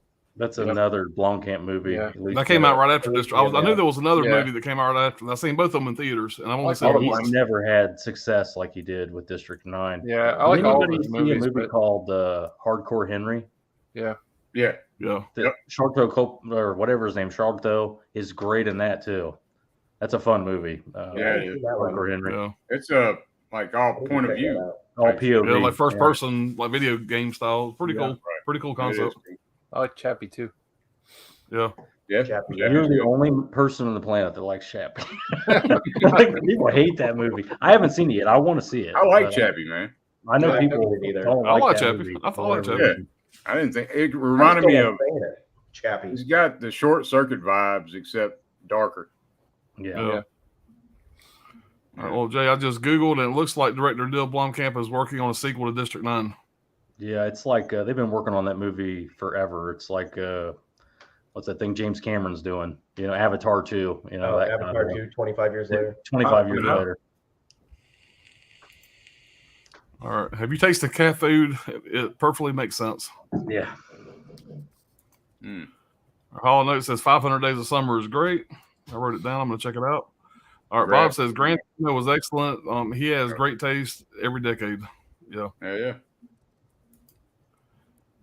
Frank Coco there says 500 Days of Summer. Lola J says, I'll add 500 Days of Summer to my list. Is that anything like Eternal Sunshine of the Spotless Mind? No, not quite. No, No, it's different. I haven't seen it, but I would That's say a great no, right? movie, but they're kind of different. I mean, you could watch them back to back, and it'd be kind of like a fucked up romantic kind of movie Kind marathon. of like, I thought you were going to say Yeah. something like nice and sweet. Moan- You know, it's Every kind of time. like a fucked Every up. time. Yeah. Fucked up. Oh, they're real fucked up, crazy, you know. The night that you'd have. But what relationship isn't? You know, it's got its ups So and like downs. Beast and Heat, you know. Yeah. Yeah, Beast and Heat. Yeah, #1 movie. Now there's a love story for you. Coco Dutch says, I think of that movie every single time I go to IKEA. I also love the Joseph Jordan Gordon-Levitt. Gordon-Levitt karaoke scene. Yeah, there's a scene where he sings karaoke. It's pretty good. Yeah. All Note says, yes, depressing as 500 Days of Summer. It's in the title. All right, Ken Carlson. Not in post 2000 cinema, but my two favorites from 2006, 2010, Our New Country for Old Men, and Trick or Treat. Nice. Trick or treat. Yep. I don't know what that trigger is. That the one with the thing with the Sam. kid in the costume or whatever? Sam. Scream Yeah, Factory. Sam. Okay. Yeah. Yeah. Yeah. All right. Lollipop. Well, that's another dark romance. Lollipop killing motherfucker. Mm-hmm. All right. Fuck Summer is all about fall. All right, Hoax. What's up, Hoax? Damn right. Yeah. The All Departed. Divided. Old Jay said The Departed. Yep. Holly says, I expect one of those to be mentioned soon. So Ken Carlson. All right. Forrest Redmond, what's going on? So The Departed is okay. Not a top 5 Scorsese for me, though. Yeah, I can see that.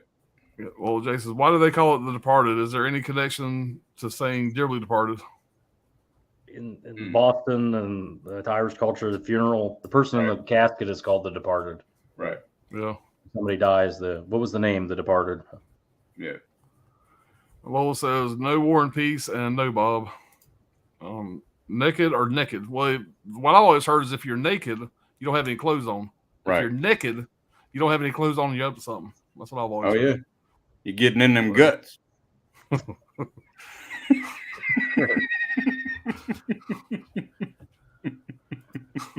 The family stream, Dirk. Right. Yeah, come on, man. My kids are going to watch this. Your bot ass. Somebody's kids are going to watch it. It won't be kids for long. All right. Good morning from Narnia. What's going on, Scholar 22? He lives in Middle Earth near Mount Dune. Right? How's Sauron? All right. Lola says, Maggie Gyllenhaal is almost naked or naked in every movie. I wish she wasn't. Maggie looks like a gargoyle. God damn. Garden hoses and golf balls. You're welcome, Bob. All right. Wifey material right there, Bob. Anthony Sawyer Moore says, hey, the Scolder. Bob says she could suck a golf ball through a garden hose. She could start a Harley. Hey, the Scolder. Oh, shit. All right. Every I'm sure in like real life when somebody goes to fuck her, it's like the scene from The Shining with the old lady in the bathtub. And Jack Nicholson's like trying to get out of the fucking room. Well, so I think Gary Busey should star in Cloud of Titties. Scolder says, hey to Anthony and Holland. All right. Is Borgman not on your list today? I will capture a nun and burn down a church. Come on, be nice to Christianity, people. Right. Is it just me or did Gene Hackman ever star as Lex Luger? Well, Lex Luger was a wrestler, but Lex Luthor, whatever. Yes. Lex Luger, yeah. He was at SummerSlam. And it's Mr. Luthor to you, goddamn it. Off the top rope. Oh, John 3:16. All right. My grandfather would say, never cry about the same thing twice. Oh, shit. Lex Luger is going to come up in the stream later. It's going to be a callback. Oh, yeah. Y'all remember that. Take a note. All right. Old School Pete says, I'll nominate Death Wish 3 for top film. It had it all. Charles Bronson at the pinnacle of his abilities. The Giggler and a man who looked like a lesbian blown through a wall by a rocket. Fantastic. Hell yeah. Yeah. That sounds like a wonder to me. All right. Well, excuse me. Right now, right, Scott Eastwood is his son's name. Yep. One of his few sons. All right. Fatmore Harley says, the 5 of you have good chemistry together. I appreciate it. Yeah. Fat boy. Thank One you. of the 4 of us. I'll call you Harley. How about that? Okay, Mr. The Harley. 4 of us, and then Brian. You know, Yeah. you can't That's have good badass chemistry with a machine. All right. Bob says, Fat Boy Harley's chemistry of these streams is huge. It makes it flow so smooth. Well, guys, I appreciate that. Yeah, man. I mean, these guys are the reason why I'm still doing YouTube, I think, man. They make it fun. Forrest Redmond says the 2002 movie Bloodworm starring Clint Eastwood is underrated. Bloodwork. Bloodwork. Yeah. Yeah, that is an underrated movie, and it bombed when it came out, man. That's a good movie, though. Yeah, it Clint is. Eastwood loves to like have like unbelievably unbalanced sexual relationships in movies. He's always banging like a 31-year-old black lady or something. You know what I mean? It's never like an 80-year-old white woman and him. Right. Right. It's just always something spicy. Like he has like a Mexican girlfriend in one movie. Fry the Macho. Mule. The Mule or The something. Mule. Yeah. He's like banging 19-year-old Oh. Mexican girls. Well, he must have a thing for Mexicans because that's 2 movies in a row he did that shit.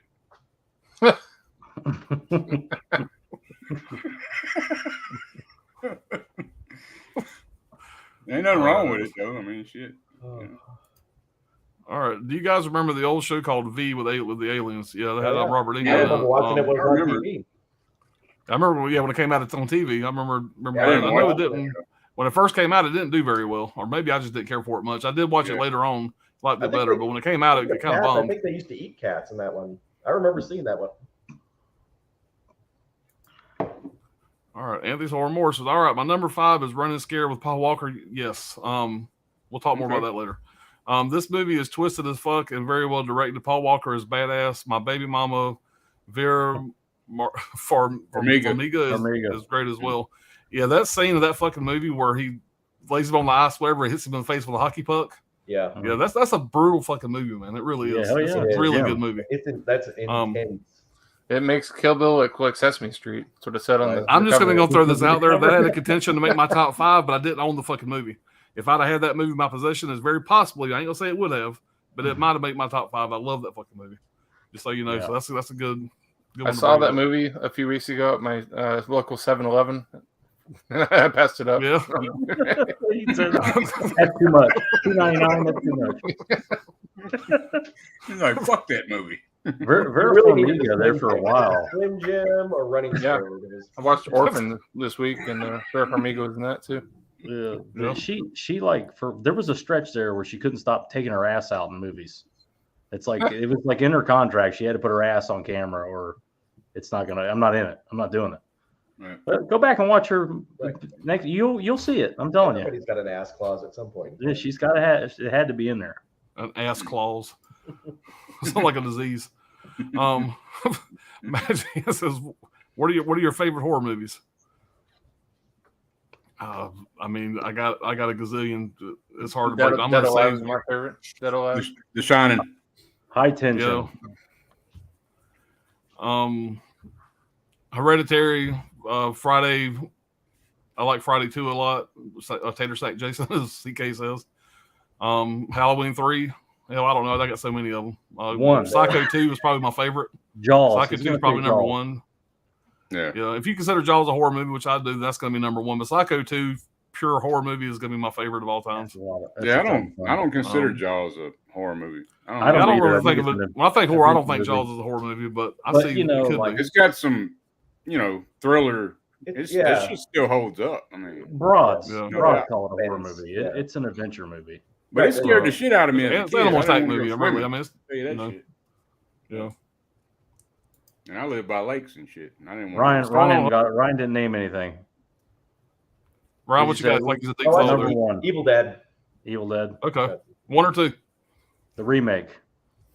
Oh, That's tough. That's tough Mm, because the remake and the original kind of stand alone separately, almost equally for me. Yeah. Yeah. no, People remake, hang you right? for saying stuff like that these days. Oh, they do. Oh, yeah. Those are fighting words, but I don't give a fuck. I'm excited for that 4K coming out, man. You know where to find me. Yeah, Yeah. probably doesn't come with cream inside. Good thing we'll already be in the hospital, bitch. Right? Just don't All say right. Army of Darkness. Yeah, no. What's going on, Huck? Say, fellas, yeah, I enjoyed the 18 movie as well. Forrest Redmond says, my favorite horror movie is the Texas Chainsaw Massacre of 74 by far. Yeah, you can't go wrong with that. That's Oh, my number hard 2 to argue. of all time, for sure. Yeah, it's up there. Chris sees that Magic's Hands is Friday the 13th and Event Horizon. Oh yeah. Cool. I still wish my name was Friday the Coco. 13th? The remake or the OG? Betsy Palmer? Yeah, I don't know. That's surprising. All right, Craig Williams. As much as I love Reese's Pieces, my favorite movie theater candy, I have to say, peanut butter M&Ms are so much better. There's more peanut butter in them. Yeah, Craig's an authority on this subject. so. M&Ms with peanuts and popcorn. Come on, Goobers. M&Ms with peanuts and popcorn. You can't go wrong. Yeah. All right. Lola J says you were cold as hell. Yep, Brian. Oh no, it says Lex Luger, the total package torture rack Torture racks from and motherfuckers. torture racks of motherfuckers. You're right, it will come up again. He predicted it. Yep. All right, Gizmo says, I am making horse Oh, semen. skip this. Oh wow.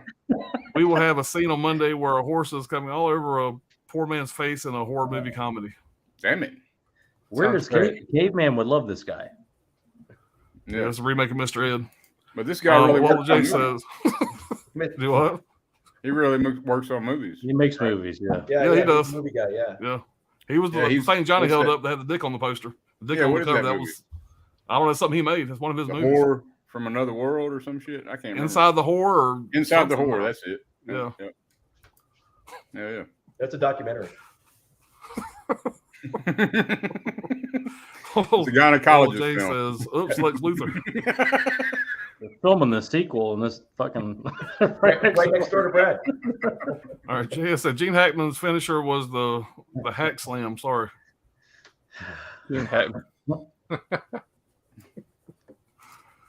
All right, Bob says this stream is going to go until 3 a.m. It's epic. I'll be here. I'm just working, so it's perfect. Hey, I ain't got nowhere to be tomorrow. All right, Craig Williams says Scream Factory, Error, Vinegar Syndrome, kill one, fuck one, marry the other. Oh, I can't do that. Those are my Scream top Factory three gotta go. top companies. Well, I'm I'd kill gonna kill. oh man, I'd kill Vinegar Syndrome. Yeah. I'd fuck Scream Factory, I'd marry Arrow. Yep.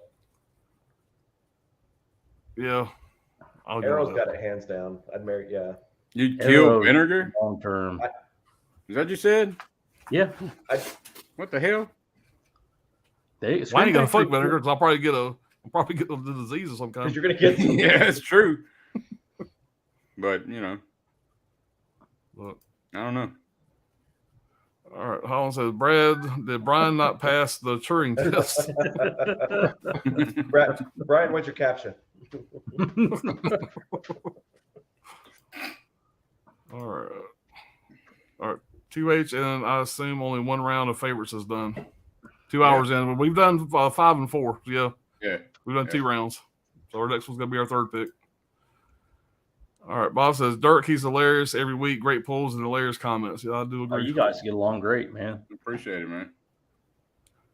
Hollow Note says Close Scolder. Will you guys be streaming 2005 to 2000 next weekend? It'll be the weekend after next. We do this every other Saturday. Yeah. That's our goal. It'll be 2 2001 weeks. to 5, yeah. 2001 to 5, yeah. 1 to 5. Yeah, 2001 to 2005, right? All right. And ass claws. Probably a thing, I'm telling you. Yeah, Bob says, y'all I've making my signed many chest of hurt them. from laughing so hard. Appreciate it, Bob. Go to the Are doctor. the old Jason movies Turd Bowl or Punch Bowl? The old Friday the 13th Punch Bowl, Punch man. Bowls. Punch Oh, Bowl. yeah. dude. Those aren't turbo. I'm surprised none of you named Texas Chainsaw. Yeah, well, it's I it's did. That's definitely my up number 2 all the time. Yeah, Dirk called it. there. Okay, somebody just mentioned Chainsaw. I always sneak snacks to the movie theater. It's way too expensive to buy stuff there. Yeah, buy popcorn there, bring everything else in. Yes, I had All it, right. man. Bob said, "Pop's Running Scared deserves to be in everyone's top 5. That movie is excellent. Yeah, it is. It is a great one. Very underrated. Old School Pete says, I'd probably say the original It was the horror movie that scared me as a kid before the franchise overkill. Scream also holds a top spot. Depends on if you're a horror purist, whatever that is. Horror purist. I don't know, man. Because there's so many damn genres and, Yeah, Yeah, yeah, but the subgenres. Yeah. the Pennywise back in the day, man, that was a creepy ass character, that's for sure. Yeah.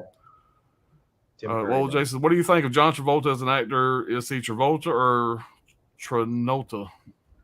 I like John Travolta. John Travolta. He's got his good points and his bad points. Like anybody, I like like him any as actor. an alcoholic angel and Michael. I like that.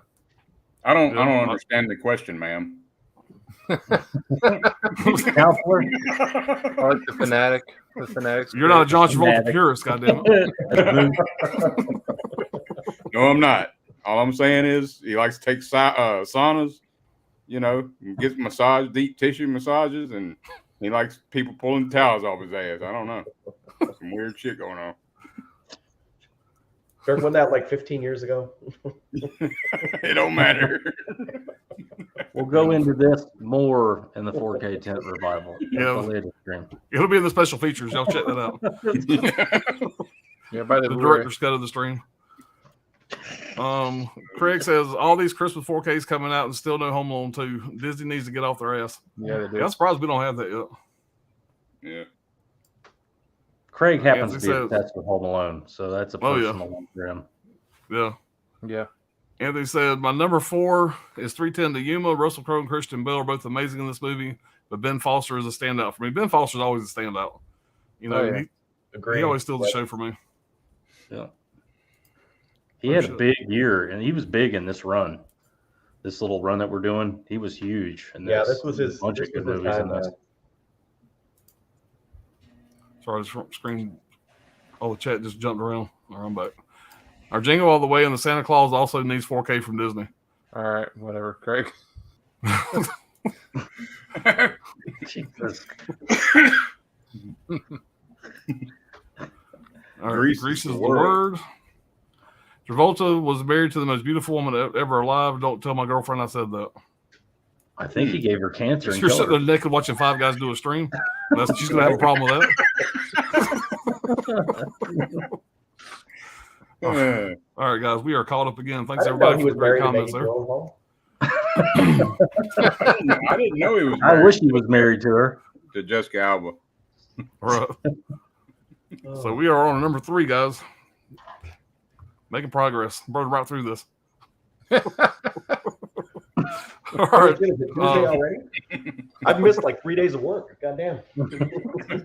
People are dying, okay? Right? All right, Dr. FYI, if you There, didn't what get you your got, buddy? drugs, it's not my fault. My number 3. This movie was actually further down my list until I went and watched it again, and then it bumped it up and then jumped several notches. This is I can't say enough about this movie. It's a 2007 movie, Coen Brothers, No Country for Old Men. Oh, Yeah. man, that's a great one. Yeah. This is a Fucking movie great I think that I like a lot of the Coen Brothers movies, but when I saw this one, I don't know, maybe disillusion is not the right word, but I kind of had gotten, I guess, a little disillusioned with the Coen Brothers. And this movie to me reminds me so much of their like early works like Blood Simple, Fargo. It just has all those elements, this really subtle underlying humor to it. It's really complex. It's got a lot of different sort of hidden themes to it. Javier Bardem, who kind of came out of nowhere in this movie. Tommy Lee Jones.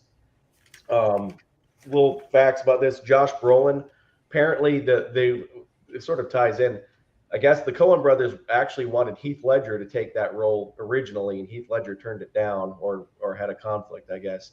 And Josh Brolin was working on Grindhouse at the time with Robert Rodriguez and Quentin Tarantino, and actually got them to shoot his audition for this movie. And that's what landed him the role in it. So it's got a great body count. It's got a great Coen brothers feel to it. You'll be glued to your seat from start to finish if you've never actually seen it. Won tons of awards, but all of which it deserved. But like I said, it was further down my list, and as soon as I did a rewatch of it, it shot up to my number 3 spot.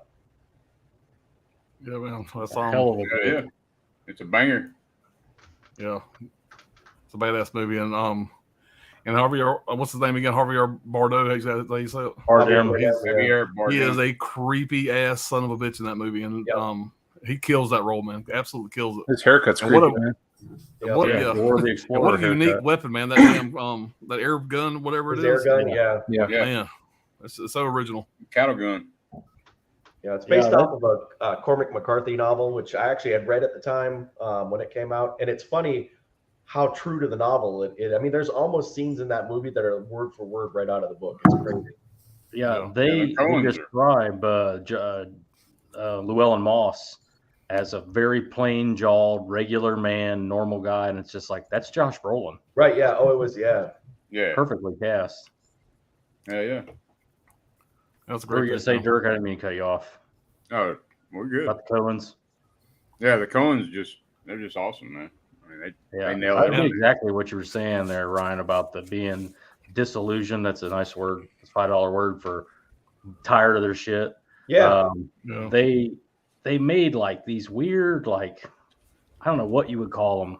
These weird, like, oh brother, we're out thou and shit. Right. You know what I mean? Yeah. Like, So many What are you different guys genres. doing?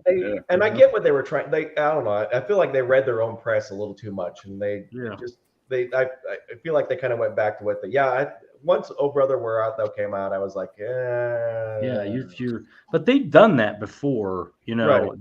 along there. But I think their crime movies is what they'll go down in the history books for. Oh yeah, without a doubt. Yeah. I don't know if you saw that last Ballad of Buster Scruggs. Yeah. Yeah, they're not together anymore. They've split. The brothers have. So Really? yeah, Yeah. that's why there hasn't been I heard that, yeah. They're still going to do projects, but separately, from what I understand. Damn. Yeah. That brother thing, you can't only push that so long Right. before I mean, them Wonder some Boy. bitches are Well, completely it's one to of a two things. cynicism. Either you're going to split, or you're going to be like the Wachowski brothers, and one's going to have to become a woman. I mean, that's both Right. became a woman, Yeah. I think. Yeah. Yeah, Yeah, they're the sisters now. they're sisters. Yeah, Yeah, they're the whatever their name is. 4K tent revival, all that stuff. That's Yeah. later. y'all stay tuned for that. Over I on like this channel. I happen to Like like Bob, we're gonna go over Where there Art and Thou get band together.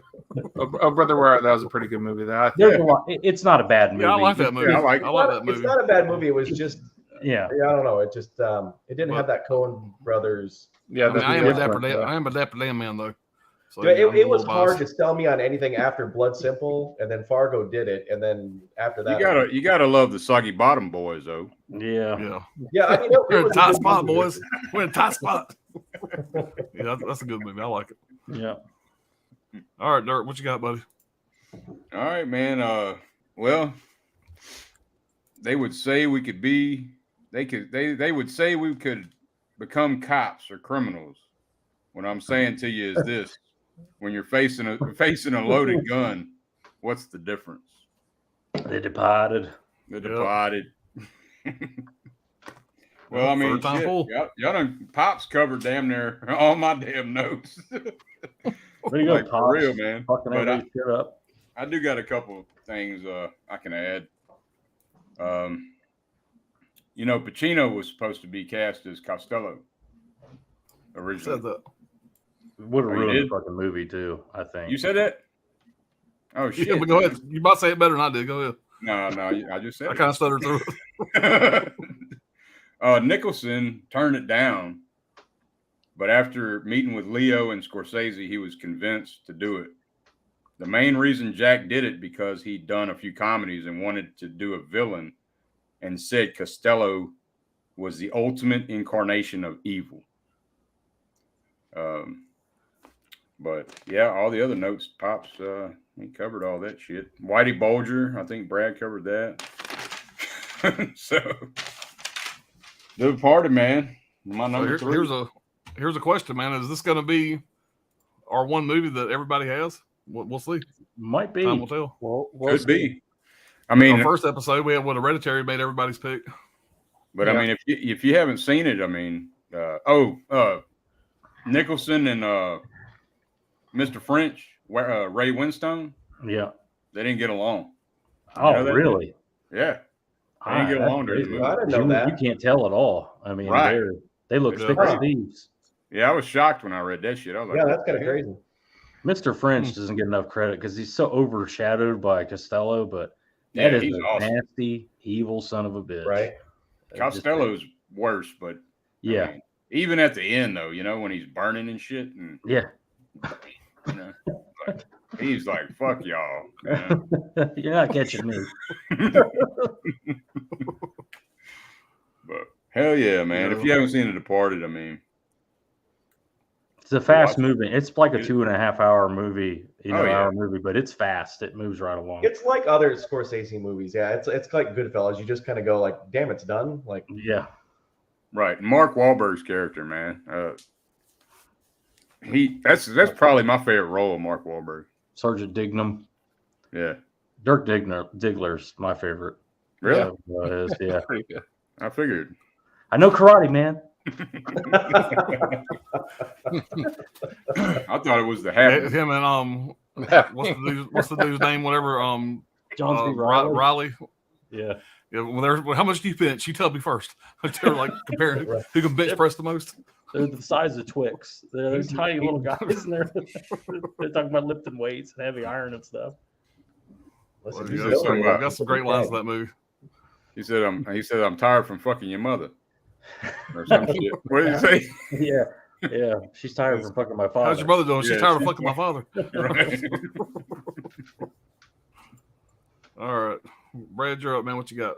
Number 3. Well, in the interest of saving time and the fact that I forgot to take notes for this, it's Inside. Uh-oh. This is a Spanish release. I don't think there's a U.S. Blu-ray. It's a French film, right? The French horror film. I'm a big fan of French horror. Yeah. I've always loved this movie. It is super fucking dark and super crazy. I don't want to spoil it. It's about a pregnant woman that gets in a car accident and she's alone the night before she's supposed to give birth. And a mysterious woman all in black starts stalking her. And she starts seeing her around. She shows up at her door. It's all French actors, no names. I don't know the director's name. I don't care. If you haven't seen this one, it's great. This is dying for a U.S. release. I'd love to see Lionsgate, which who owns it, do the 4K Steelbook treatment. It'll never happen. But this movie's insanely violent, insanely gory, but it's not like gratuitous, I guess is the right word. This woman that is stalking this pregnant woman, she wants her baby. It's called Inside. Spoiler. Right. You know, she wants her baby, and you discover through the movie what that's about and all that. But this woman is batshit fucking insane. She's fit to be tied. It is great. She's one thing I love about it is it kind of, as you're watching the movie, you're like, is this some supernatural bullshit? Is she secretly crazy and she's trying to kill her own baby or something? You know what I mean? Like, you don't quite know what's going on.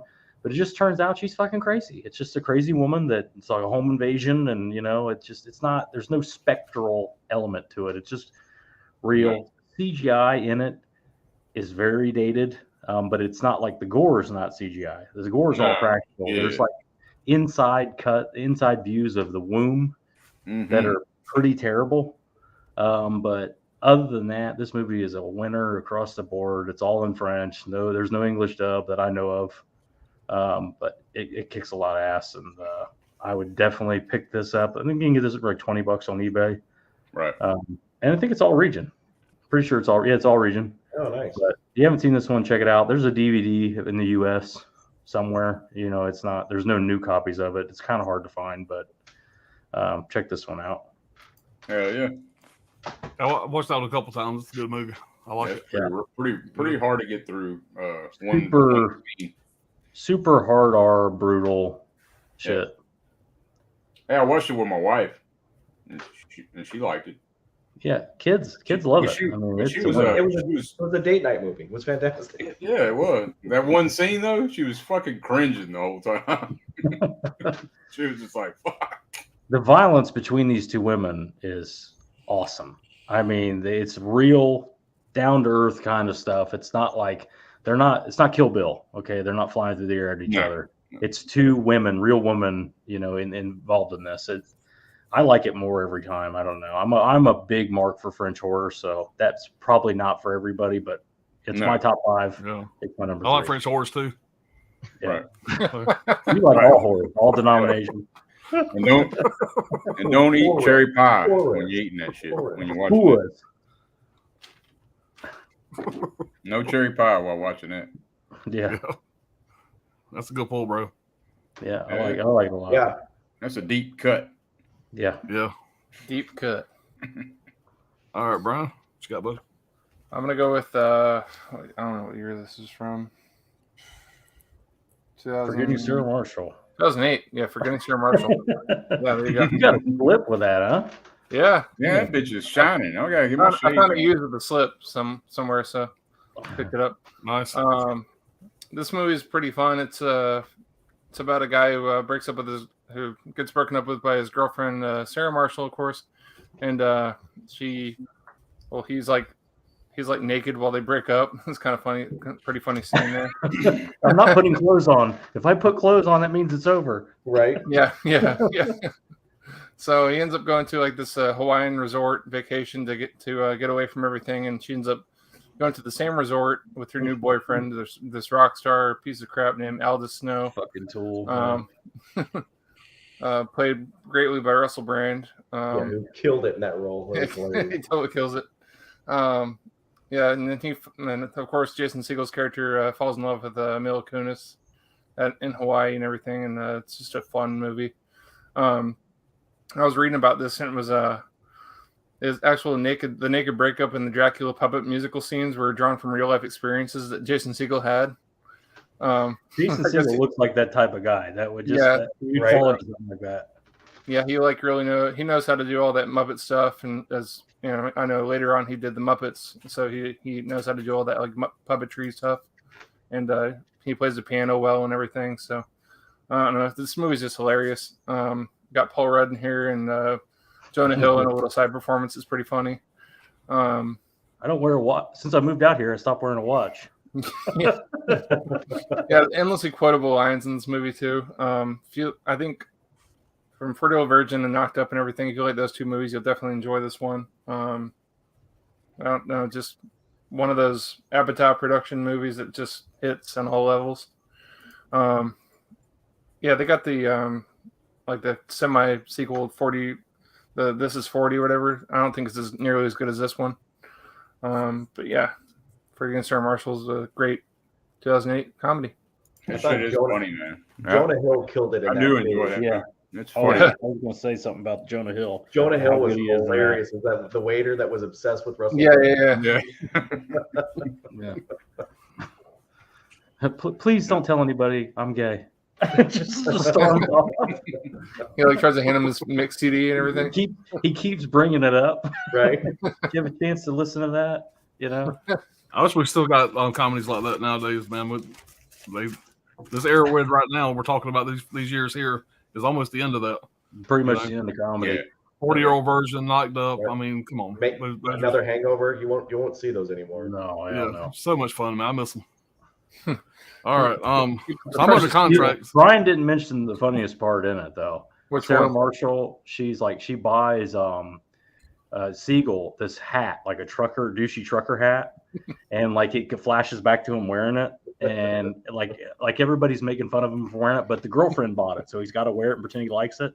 The same thing happens to Russell Brand. She buys him a shirt that's fucking hideous. Oh yeah. He's just miserable in it the whole time, and the first thing he does when he goes to the restaurant, he's like, "Cranberry juice, anything you have, red." He gets it and just immediately on the shirt. And he goes, "Oh no, not the shirt! Take my eyes, but not the shirt." Yeah, we always quote that shit, Coco and I. Yeah, it's a classic. It's a lot of fun. All right. So I had to pull this because I'm under contract. I got to pull at least one Sylvester Stallone movie. No, this movie here is one of my favorite Rambo movies. This is Rambo from 2008. This is I just rewatched this day before yesterday. Violent as hell. This movie averages 2.59 kills a minute in this movie. I mean, Sylvester Stallone absolutely kills Rambo. I mean, this Rambo role he does in this portrayal of Rambo in this movie is what I'm trying to say, is absolutely my favorite one he does. I mean, I don't know, it encapsulates everything I think of Rambo, whatever. And it's just, he does such a good job as an older Rambo, you know, where he ended up at, you know, his personality, his view on the world, you know, it's just, it's, there's so many things about this movie that I love. I mean, this movie could have came out, it being his age, it could have been a total fucking flop. But he absolutely killed it, and this is my favorite portrayal he does as Rambo. It came out in 2008, directed by Sylvester Stallone, and this is the only Rambo movie that he directed, by the way. Didn't know that. It's based in Thailand. Rambo joins a group of mercenaries and to venture into a war-torn Burma. And one thing that made Rambo want to do this is he had heard from a lot of people that the war going on in Burma was like one of the longest civil wars. And nobody hardly ever talked about it, and he thought it was something that he really wanted to portray in a Rambo movie. So that's why he decided to do it in Burma. And they go and rescue a group of Christian aid workers who were kidnapped. The movie was banned in Burma where it was set, and the bootlegs of this movie are a hot item over there. Burmese freedom fighters adopted dialogue from the film as battle cries. For example, they always say, "Live for nothing or die for something," which is something Rambo says in this. And Stallone said that's one of his proudest moments of doing film was to know that the freedom fighters over there quote his movie. So that was kind of neat. Stallone was supposed to hold the 50 cal that he does at the end of the movie. Amazing. I mean, just amazing carnage in that whole scene. He's supposed to hold the 50 cal, but it weighed about 120 pounds fully assembled. He could do it, but it slowed him down too much. So they decided to mount it on the back of a Jeep. And that scene, if you guys seen the movie, that whole scene of them shooting, and everybody said that it was over the top gore, but professionals that come in and said that gun would actually have done, it was very accurate how much damage that gun would actually do, shooting people. They did mulch people. Yep. But that whole scene, like I said, when they made the prisoners run across the field with the landmines, it's pretty damn brutal. It really is. So it's definitely the most violent Rambo movie, and I thought they did a great job with it. And like I said, y'all know I love Sylvester Stallone, but when I heard he was making this Rambo movie at his age, I was like, come on, man, really? But absolutely was blown away by this. And this steelbook, man, is just absolutely badass. This was in that Rambo steelbook set. Yeah, One of my favorite steelbooks. It is bad. He's got just a killer look in this, man. Mhm. I don't know. When I rewatched it, this almost made my number one. It was real close. The most violent Rambo movie. That's saying something. Right.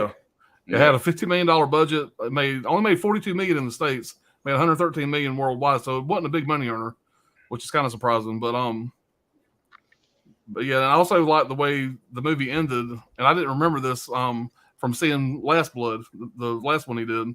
The very end of this movie here, it shows him walking into like his dad's house, this horse farm or whatever. Yeah. And it kind of leads up to how the Last Blood started. So I forgot about that until I rewatched it. What is that one called? That one's just called Rambo, right? This one's just called Rambo. It's just It's called Rambo. John Rambo, working title. Didn't he say that was his favorite one? I didn't hear. I don't know. Yeah, I'm not sure. Okay. But He said something about that Rocky, when he's older as Rocky too. yeah. That he liked those two. I don't know. Rocky 6. I know he said the very first Rocky, he liked that the most out of all the Rockies, but the last one he did before Creed or whatever. But I like the other Rambo movies a lot. Obviously, First Blood is probably one of my favorite movies of all times, give or take. Yeah. But I would say other than First Blood, this would be my favorite Rambo of all the others. Yeah, First Blood. I like Last Blood. I like Rambo 3. Rambo 2 is a lot of fun. But this one here is overall, they just did a great job showing the older Rambo. His view on the world and everything else. And it's just the only thing about it that kind of aggravated me after a while was the girl. I don't remember her name, but the girl that played in Dexter. I think I might have wrote her name down. Julie Benz or whatever. Yeah. She played Dexter's girlfriend. Mhm. Her screaming and crying and whining and bitching there close to the end when everybody was getting shot with a 50 cal. It showed that a little too much. After about 10 minutes of her fucking crying and freaking out, it's like, shut up. You were in a fucking camp. You were dead. He just saved your ass. You should be rooting for him to blow these fuckers up. Yeah, they would have raped her 50 times and cut your fucking heads off. I mean, it's serious shit. And I also like sniper movies, scenes of like snipers. That sniper that's in this movie is a badass. The guy that stays behind to help Rambo out. Some of the sniper shots he makes are pretty enjoyable. A lot of head explosions and shit like that. Yeah. So like I said, it's a violent ass movie. I mean, come on, 2.59 kills per minute. That's pretty impressive. So anyway, that's my number 3. Hell yeah. All right, let's get caught up in the chat and we will move on, guys. Reading some of the comments. Damn scolder. I think that's where we left off at. All right. 2 hours in, I assume only one round of favorites is done. Have we already read that, didn't we? Dirk's hilarious. Yes, he is, but we'll say it again. All right, hold on. I'm too far back. Y'all talk so much yourselves for a minute. Your first I went way too far back. Sorry. Inside I'm a rookie, guys. Inside you. I think everybody's watching me. I'm nervous. I'll just sing the songs from Forgetting Sarah Marshall. Now, I've seen a recent thing with Stallone though, man, and he looked a lot different than the other time I saw him. So I guess the patch job wasn't so bad. What I thought. Plastic surgery settles, right, Ryan? Yeah. It does. I guess that's what it was. All right, guys, I found it. All right, Scolder 22. Disney should release all the Touchstone Hollywood picture releases in their vaults. Yeah, that would be nice. and Fox titles. I'm glad Travolta stopped wearing that wig. All right, he looks so much better now. All right, Bob says Vinegar Syndrome given diseases now according to Pops. I thought Visual Vengeance was giving out the viruses and condoms. Yeah. Lola J says No Country for Old Men. Haven't thought of it in ages. Yeah, check it out, man. It holds up. It's good. Yeah. Hell yeah. Oh, note says there it is. No Country is so good that cattle gun is scary as fuck. Yeah, yeah. All right, Chris says I'm closing manager tomorrow, so I'm all good here, gents. I'll be buzzed, by the way.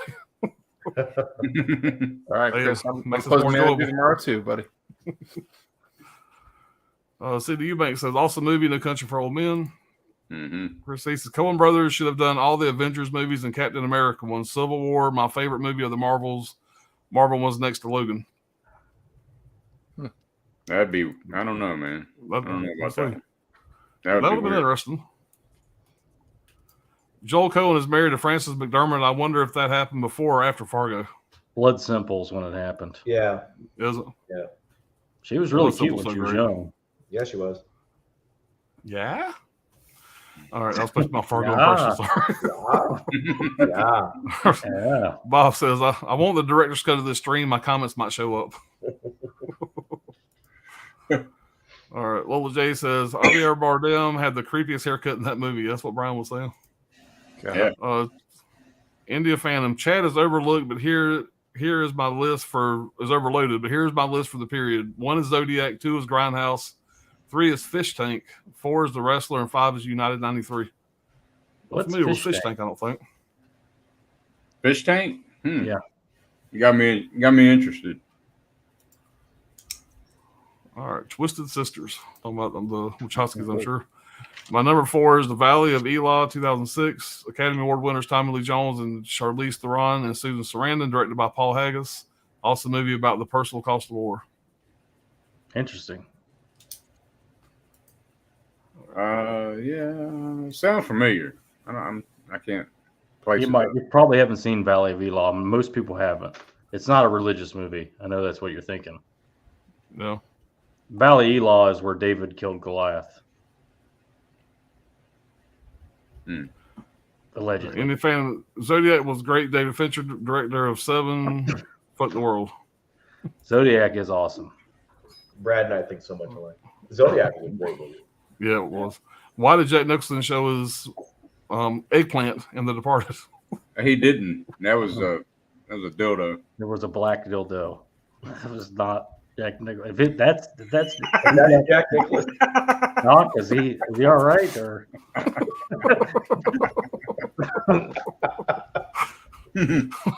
Oh, Jay said, Inside, is that starring Linda Lovelace? I don't think so. No, I don't think that's it.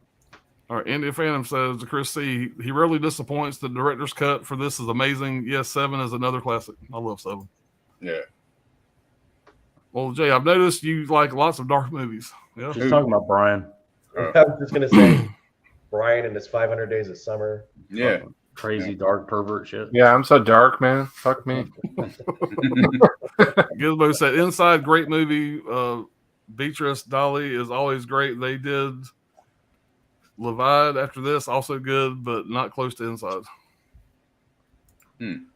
Coco says, you can have her money, but I want her baby. You can have your money, but I want your baby.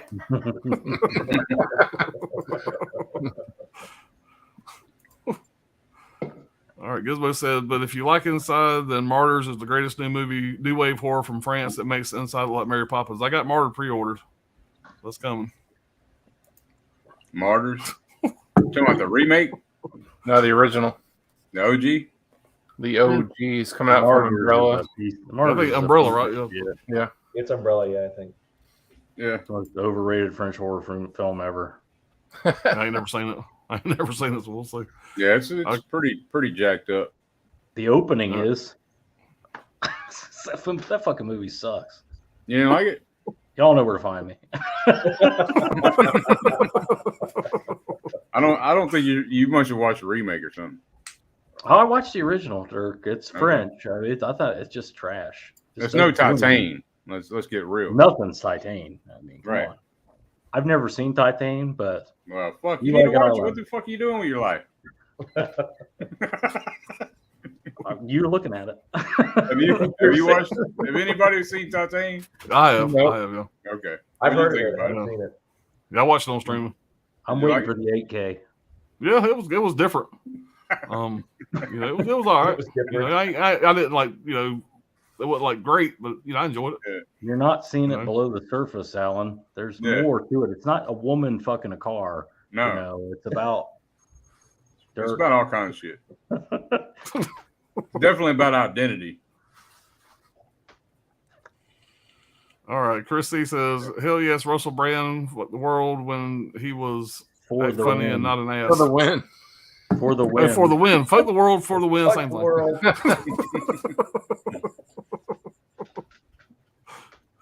Yeah, I don't know what all you young kids are talking about today. Goddamn kids. We're in our late Says- 30s, mid 40s. Right? You young kids. Your I'm damn almost emoji 60. words. I'm 45. So So, all right, forget Sarah Marshall. Inside of you. She's gonna. I feel like she's trying to make me sing whatever. I ain't gonna sing it. You're doing that inside of you. Oh, it's a great cast. Jay says, I wanted to see Forgetting Sarah Marshall. Well, That, need to that take care of that. terrible English accent you just did. Was that supposed to be me? Unfortunately, yes. Yes. All right, Forgetting Sarah Marshall is Vladimir Putin's favorite movie. damn. Hey, that's some shit. All right, is it Mila Kunis in that? Yeah. Yeah. I think it had an all-star cast actually. I just went 6 to midnight for Getting Sarah Marshall. All right, Jay says, "Woman buy men ugly clothing items so other women won't be interested." I knew it. Had to be it. Rambo's awesome movie, brutal. Yeah, very brutal movie. I love it. Jay says that's a higher kill rate than a video game. Our India Phantom says, "Love Rambo. I'm also a defender of Rambo 3 and Rambo Last Blood. First Blood is still a perfect movie." Yeah. I like all of them. Like I said, I like all of them. At First Blood, man. Shit. All right. Well, Jay said, "Did you hear Sly and Jennifer Flavin are getting a divorce after decades and $3?" Yeah, I think they got married in '99. I think something like that. Yeah. I feel sorry for the next fucking dude she's with. It's like, fuck, your last dude was Rambo and fucking Rocky. Right. Goddamn. How do you follow that? Follow her right to Brad, the just let it go. fucking I Follow feel her like right he to has the something smart ass bank for fixing to say. right to the ATM All right. machine. That's how you follow her. Yeah, Chris says, "I love John Rambo, but First Blood, my favorite role by him, period." Rambo kills, evil gets fucked up tonight, says Clover 22. Bob says, "Rambo is awesome, Sly is the best." All right. Lola says, "I saw an article photo where he was covering an arm tattoo of her face with a dog. Yikes." Mm. She is a bitch, so Yeah. it makes sense. There you go. Hell yeah. Good call. Christy says, get to see the 80s Cobra is underrated film by Stallone. Oh, Get hell to the yeah. 80s Cobras. 80s Cobra is an underrated film by Stallone. It's more like a slasher to me. Same guy Yeah. who did Tombstone made Cobra. Right. Yep. Score 22 said Cobra, thumbs up. Everybody's liking Cobra.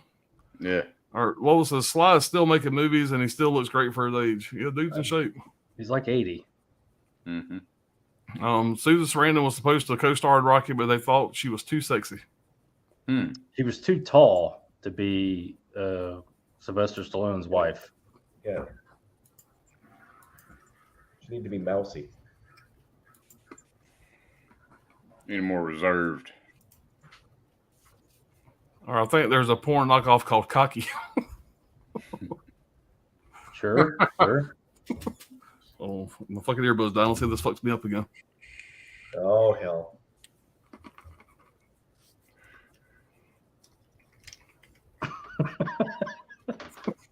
Can y'all motherfuckers hear me or no? He's like, shit, does it work? Yeah, I can hear you. Everybody Yeah, we're just good. mind It your works. mouths. Yeah. All right. Everybody pretend. Yeah, pretend. All right. All right, so all right, Wish Tango and Cash got sequels. Love the chemistry between Kurt and Sly. Yeah, that movie, it should have done better than it did. It kind of bombed in theaters when it came out, but I love that movie. All right, Gizmo said, inside of you, inside the whore, Sarah Marshall stole the title song of Whore. Bob says, yes, Kurt and Sly are great. All right, come with me and you'll be in a world of pure inebriation. All right. That's Caveman. Right. Right. White Tim, what's going on, Tim? He says, what up, Brian? What's up, Tim? How you doing? JS says, I don't have a top 5 ready, but I'm going to mention 1408. If anybody hasn't seen that recently, give it another watch. I think it's pretty underrated. I like 1408. Yeah. Good John Cusack movie. Yeah. A lot of different endings to that one. Yeah, there is. Yep. Yeah. And that's a Stephen King short story, right? That was based on. Yeah. All right. Well, Jason, I still wish my name was Coco. Okay. I think he made 1408. He was still pissed off about The Shining. Probably. All right. Fat Boy Harlow said, any news on Rocky 4K movies? I heard they're coming. I think Sylvester Stallone kind of teased it in like one of his Instagrams or something the other day. But yeah, they're coming. I would say 2023. I would predict a box set, or at least part 1. But I think they'll probably do part 1, then maybe a box set later. They're going to do it in multiple parts, I bet. Yeah, that's a Brad. What would that be? That's a moneymaker. A purchase posterior. Yeah, that'd be a hashtag bought ass. I might buy 2 of them just so I have an extra one. So, Bought 2 Just in asses. case. all right, Hollow Note says Martyrs is a bait and switch. I'm with Brad. It sucks. Well, I got it pre-ordered. I'm gonna check it out. It's a front loader. Hollow Note says Titan also sucks. Y'all don't have my address. Titane's great, man. Watch it again, and then rewind it, and we're not rewinding anymore. Yeah, watch it again a couple times. I'm not a Martyrs guy either. It's just chicks screaming. It's a piece of trash. Tell your friends. Left line 44, by the way, and yes, FTW equals for the win. Left out loud. No, Okay. it's fuck the world from here on out. For now, this stream is fuck the world. Fuck the world. Fuck the whores. Or Bob said the Guardian would probably be my third. The Guardian. Is that the one with is Kevin Costner in that? Ashton Kutcher. The Guardian. Yeah. Right. Ain't that like a I'm not Coast Guard familiar movie? with They're something to do with the Coast Guard. I've seen it once. All right, Bob says, Holland, I can't wait to watch Martyrs. I'm doing a triple feature in a few weeks. Raw, a Serbian film, and Martyrs. I'm planning on doing a video. Raw is pretty fucking crazy. Have you seen that one? No. I own it, but I haven't watched it yet. Yeah, I haven't It's seen it all. the take on it is it's a family of vegans, and they put their daughter. She's trying to go be a vet, and they put her in the school, and the fucking place makes her fucking eat meat. And anyway, there's some twisted shit. Got a nice. Yeah, I got a Scream Factor back there, but I haven't watched it yet. Serbian film, another piece of shit. Yeah, I'm not a fan of that movie at all. Not a fan of that one. That's a great example of a movie trying way too fucking hard. Yeah. That's the movie I'd never have any interest in ever watching again. Right. Old School Pete says Rambo's hardcore, but he's no Charles Bronson in Death Wish 3. Charles Bronson. Chris C says he did play Judge Dredd, by the way. I am the law. You won't fuck around no more. Starring Rob Schneider. Yeah, and what's that? Armando Sante, whatever. Yeah, Mondesante or Italian guy. Old School Pete. I can forgive the sins of Judge Dredd since he was so great in Demolition Man. I love Demolition Man. Yeah. I think he's being a smart ass, huh? Yeah. Did y'all watch a Serbian film? Well, we just talked about that, and I did, unfortunately. No, I didn't watch it. I almost watched it, but no. I heard some shit. I heard some things about some things. Yeah. I was like, fuck that shit. Heard some We things were about caught up, things. and we are on, what are we at, number 2? Yeah. Number 2. And my buddy Championship Ryan's round. on the clock. What you got for us, Ryan? All right, this number 2 movie for me. I love this movie when I saw it. 2007. Again, back to my horror roots, based off of a Stephen King novella, a little short story, directed by Frank Darabont, who is the guy that, if you're familiar with Walking Dead, did all the Walking Dead. So basically, the entire cast you see in this movie will eventually end up in the Walking Dead. This movie, it's a monster horror movie, but you rarely see the monsters. A little bit, and you'll see them at the end of the movie. But it really has nothing to do with the monsters at all. And what you're seeing is some just top level acting and a reflection on what people really would do in a situation where they didn't know what the fuck was going on. And that's The Mist. Oh yeah. Oh, Okay. yes. Yeah. This movie, well, you talk about an intense movie. And it nods. It's got all the classic nods. If you watch it, there's all these little Easter eggs to multiple Stephen King books, but other horror movies out there too. The directing, the acting, Thomas Jane kind of like leads it and just kills it in this movie. You will be on the edge of your seat. Now, the best part of this movie is the ending. It's not the original ending that's in the novella. Stephen King didn't write the ending. Frank Darabont actually went to Stephen King and said how he wanted the movie to end, and Stephen King loved it so much, he said, yeah, that's the way it's got to end. Now, the studio didn't want the ending that you'll see, and I don't, if somebody hasn't seen it, because I think this one kind of slid under the radar, and I think if a lot of people went back and watched this movie, they'd be blown away at how good this movie is. Yeah.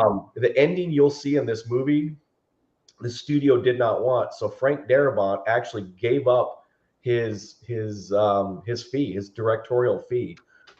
He forfeited his salary just so he could have that ending in this movie. In fact, he also wanted it to be filmed in black and white, and they kind of like drew the line at that. But again, it's a monster movie. The CGI, some people would say, is kind of cheesy, maybe. But again, you don't really even need to see the monsters at all. You'll see a lot of, if you watch this movie, you're gonna pull away a lot of movies that have come out more recently that you're like, oh shit, they just built this off of The Mist. But great movie.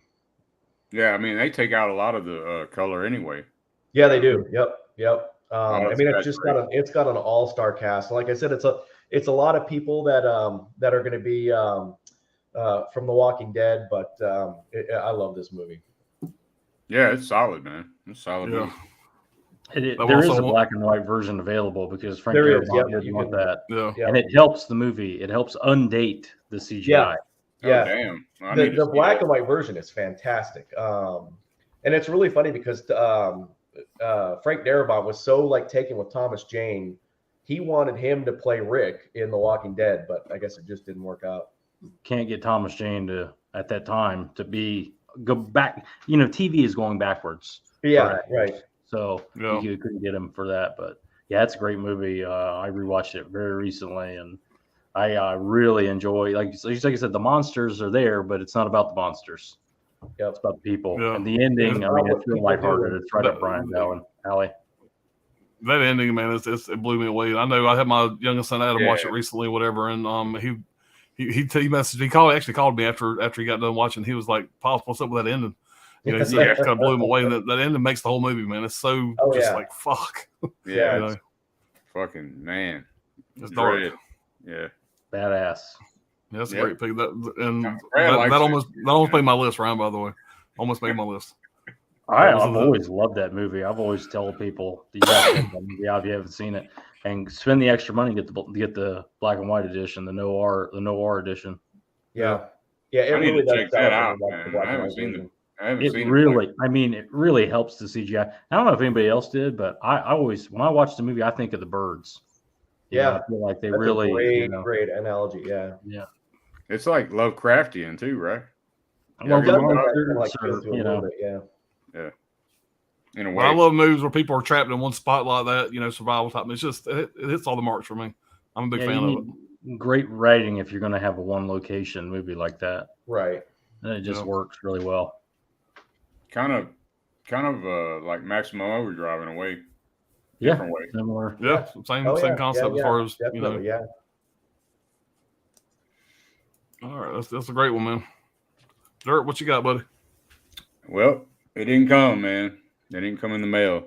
It was my number one, but out of all these movies, the only movie I watched twice that is my number one. I'll be talking about it, next round. But anyway, I don't have the physical copy, but it's going to be Apocalypto. Okay. My number two. Good movie. Hell of a movie. Directed by Mel Gibson, 2006. $40 million budget. It made $120 million worldwide. Man,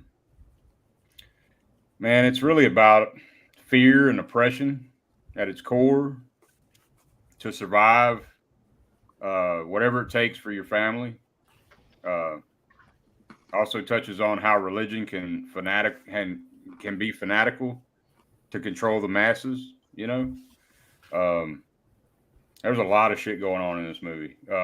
There's a couple. I mean, you could just overanalyze it, and go back into history and shit, and be like, man, Mel Gibson's a fucking asshole. He's this is his spin on it and all this shit, but because the Aztecs and the Mayans were like 600 years apart, the civilizations.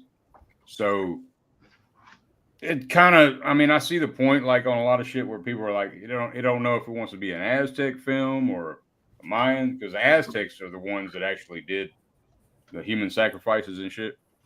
But anyway, it don't take me out of it, really. And it's still a badass movie. There's a quote. My favorite quote of the movie is when Jaguar Paul, he says, "I am Jaguar Paul, son of Flint Sky. My father hunted this forest before me. My name is Jaguar Paul. I am a hunter. This is my forest, and my sons will hunt it with their sons after I am gone. Come on." And he's like calling out to all them son of bitches, because they're in his territory now and shit. So it kind of turns into like a fucking Rambo kind of movie in a way. But back in the day, and I like the fact that the women actually listened to the men, and did what the fuck they were told, All right.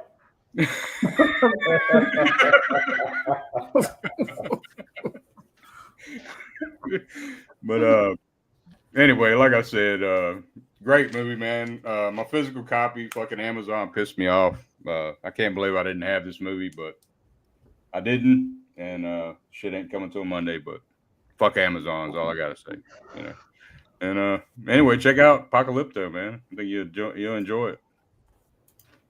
This stream brought to you by Amazon Services LLC. Yeah, I just watched that for the first time last year, man, and I'm a huge fan of it. Huge I've fan seen of it it. Blew me away. Yeah, when it first come out, man, I was like, "What the fuck?" People got a big problem with Mel Gibson. They need to get the fuck over it. Watch the movies, man. There's things. I get their point when you like history buffs or whatever. They picked it apart. They were like, "He don't know what he's doing," and then the people coming in. Yeah, I guess you'd say the explorers or whatever they are, or the clipper ships. That was during the Aztecs or whatever.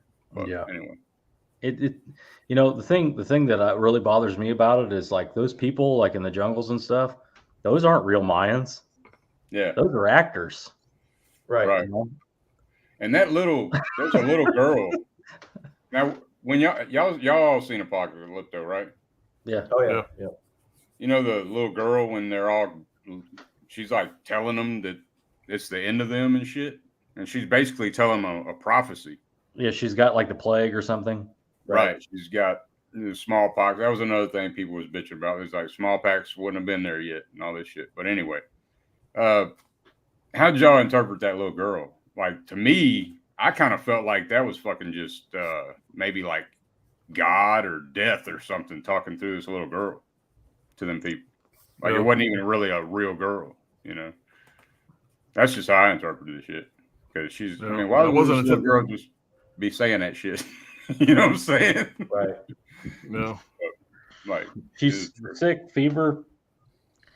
But she was accurate as hell. She said Jaguar, the son of Jaguar, the Jaguar Paul was gonna, end their civilization or whatever. Yeah. But yeah, man, it's a banger. It's All-time nonstop. classic. It's also a chase film. You know, Yeah. the last 30 minutes, right? Super Right. intense movie. The whole movie. If you guys haven't seen that, y'all check it out, man. It's a good watch. Right. Yeah, you'll be on. Yeah, you won't be bored in that movie. Right. Hell yeah. All right, Brad. Well, my number 2, it's been mentioned before, No Country for Old Men. This lame ass edition here, some bullshit. We don't even have a 4K of it. Takes place in Texas in the year 1980. It's actually shot mostly in New Mexico. Mm-hmm. It's a sister movie. It was mentioned earlier, a movie called In the Valley of Elah. It's a sister movie, same actors. They literally shot one movie in the day, shot another movie in the night, back to back. It's an interesting movie also. I'd check that one out. But a little known fact, There Will Be Blood was shot at the exact same time, and they used similar locations in the same areas. So they were all in the sets too. Paul Thomas Anderson, what's not. So all these directors had input with each other. But this is a movie I never get tired of. I could watch it. I pop it in right now. I don't care. I could watch it front to back and start it over again. That's how much I like this movie. It's a real, I've said it 1,000 times, a hardcore crime movie.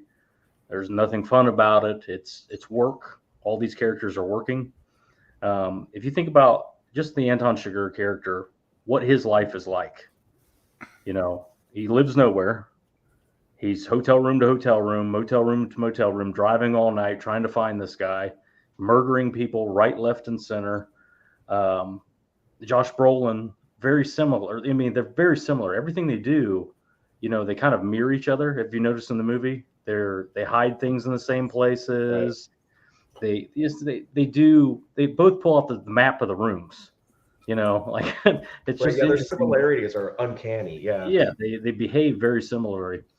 Tommy Lee Jones is doing what Tommy Lee Jones does. He plays an old law enforcement detective. But basically what this movie is about is the Llewellyn Moss character, played by Josh Brolin, finds obviously a drug deal gone bad. Everybody's dead. And then he finds $2 million in cash.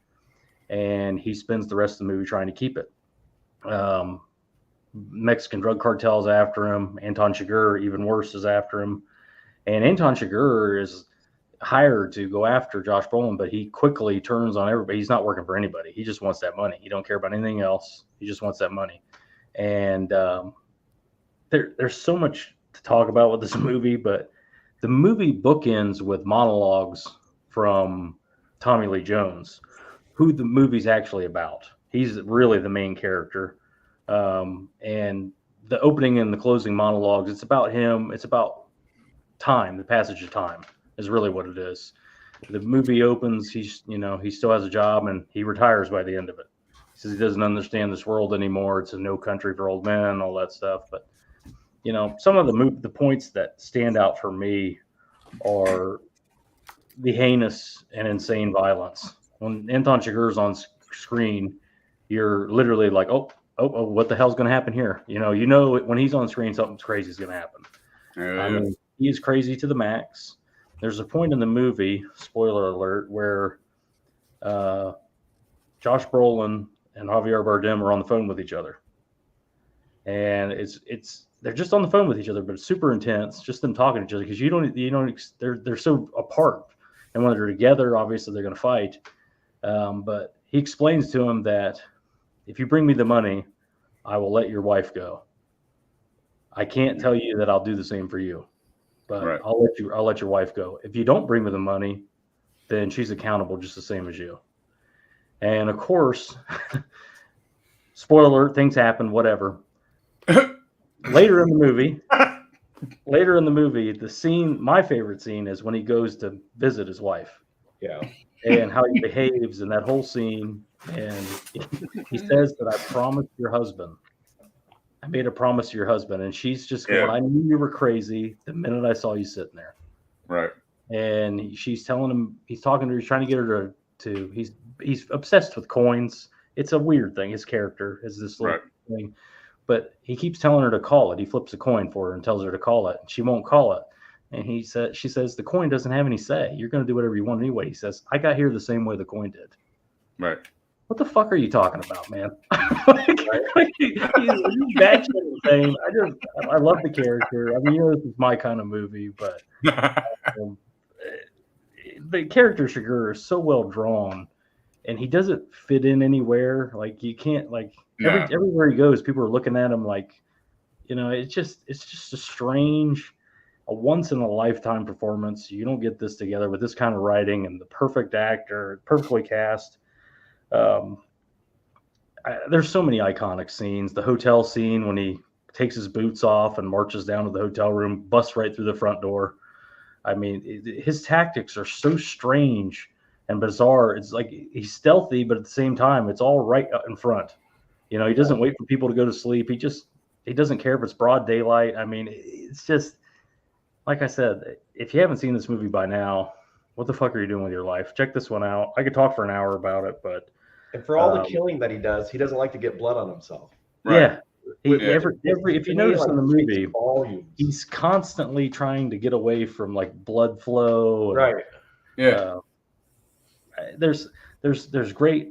I love a prep scene in the movie. When a good prep, like the Llewellyn Moss character building, putting a shotgun together and filing it down and all that stuff, and making the tent poles with the hooks and stuff. I love all that. He's got to basically work for all his shit, and Shiger's just got all his shit.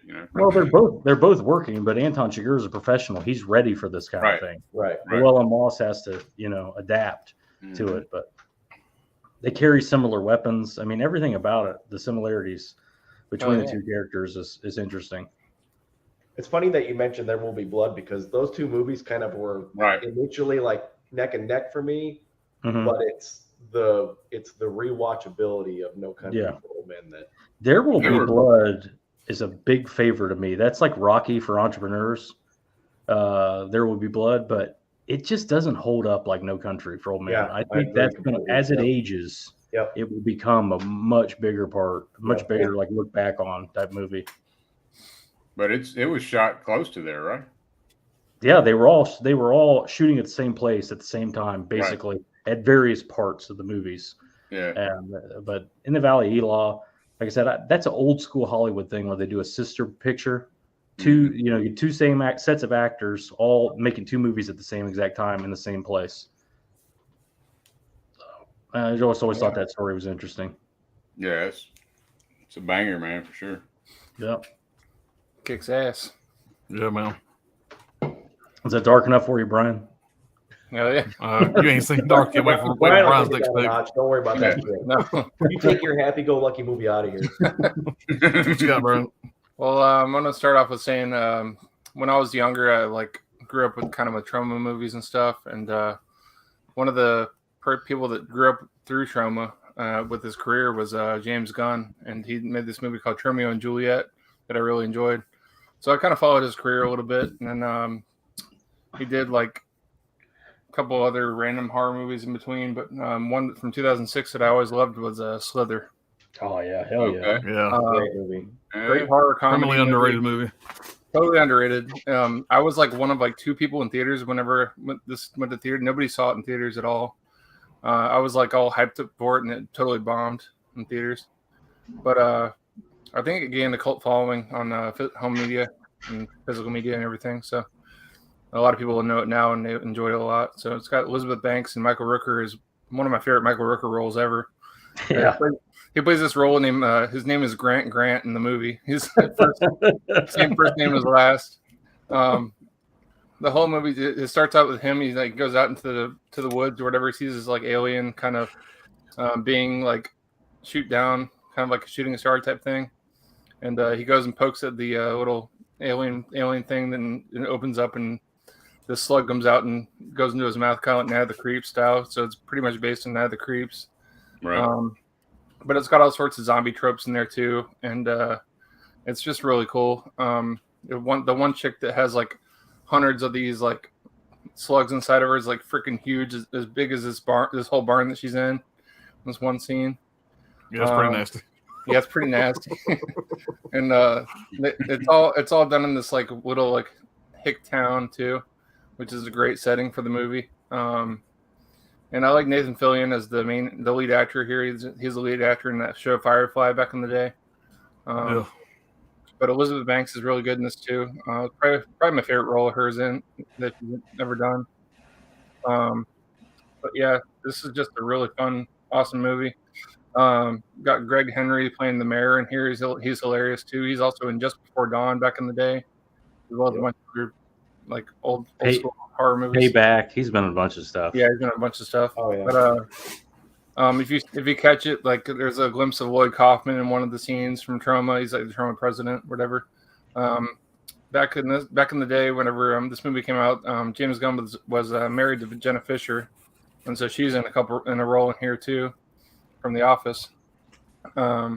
Yeah, this is just a total throwback to like 80s cheese horror and Night of the Creeps and zombies, and it's just a lot of fun, a lot of horror comedy in here. I just love it. I love all the practical creature effects and everything. And towards the end, whenever he becomes like the size of the entire house, it's ridiculous. He's got all these bodies just morphing into his body and everything. It's just insane. Really cool effects too. I mean, it's got a lot of good effects. Yeah, and that Really great practical effects. Yeah, and the scene whenever the girl's in the bathtub and everything, that's really creepy too. Yeah, it's just all around hilarious and fun. I love this movie. That's an awesome release too. Back when Scream Factory did awesome releases. That's when Scream Factory was cool. This is Justin Osborne did this artwork. He does a lot of the Fright Rags artwork too. So yeah, that's a badass slip right there. Yeah. The movie's crazy, man. Because I sent you that metal thing, the slither. Yeah. That's crazy. You love that damn movie. Yeah, Ryan, do you remember? Now, my wife does not like horror movies at all, but me and Ryan and his wife talked my wife into watching that here in the movie room. Yeah, you were gonna beat me to it. Yeah, she got through it, but there was a lot of sound effects, a lot of like, oh, good God, what the hell is that? But she got through. I think she enjoyed it. A lot of men I could have married, Alan. Still could. Her word was just a lot of bursting. But, whenever he's like pumping the slugs into the people, like into that one girl, like it's pretty like sexual in nature. Yeah. Like it's crazy. Oh, yeah. It definitely right. Yeah. And that whole scene where the slug is swimming up between her legs, I mean, that's straight out of like Nightmare on Elm Street. Oh yeah, there's a lot of like throwback moments like that. Right. Yeah. I love when Grant goes to buy meat.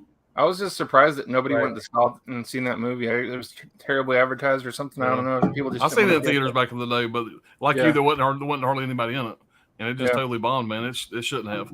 It should have been. Well, I mean, it was like that one. And now it is a cult following. So I went and seen X, man. Nobody was in there.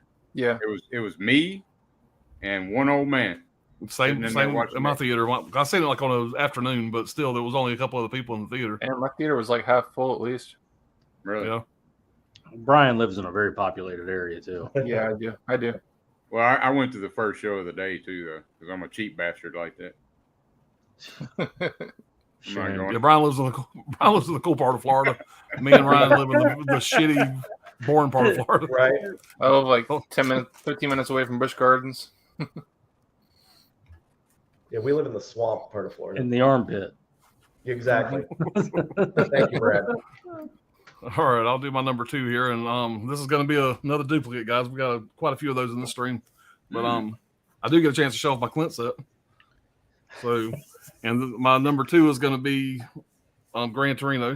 So there's somewhere. Wait a minute, right there. Gran Torino. Where's it at? Okay, right there. So, but yeah, I just rewatched this again just to make sure that it didn't dial for anything, and I actually liked it even better.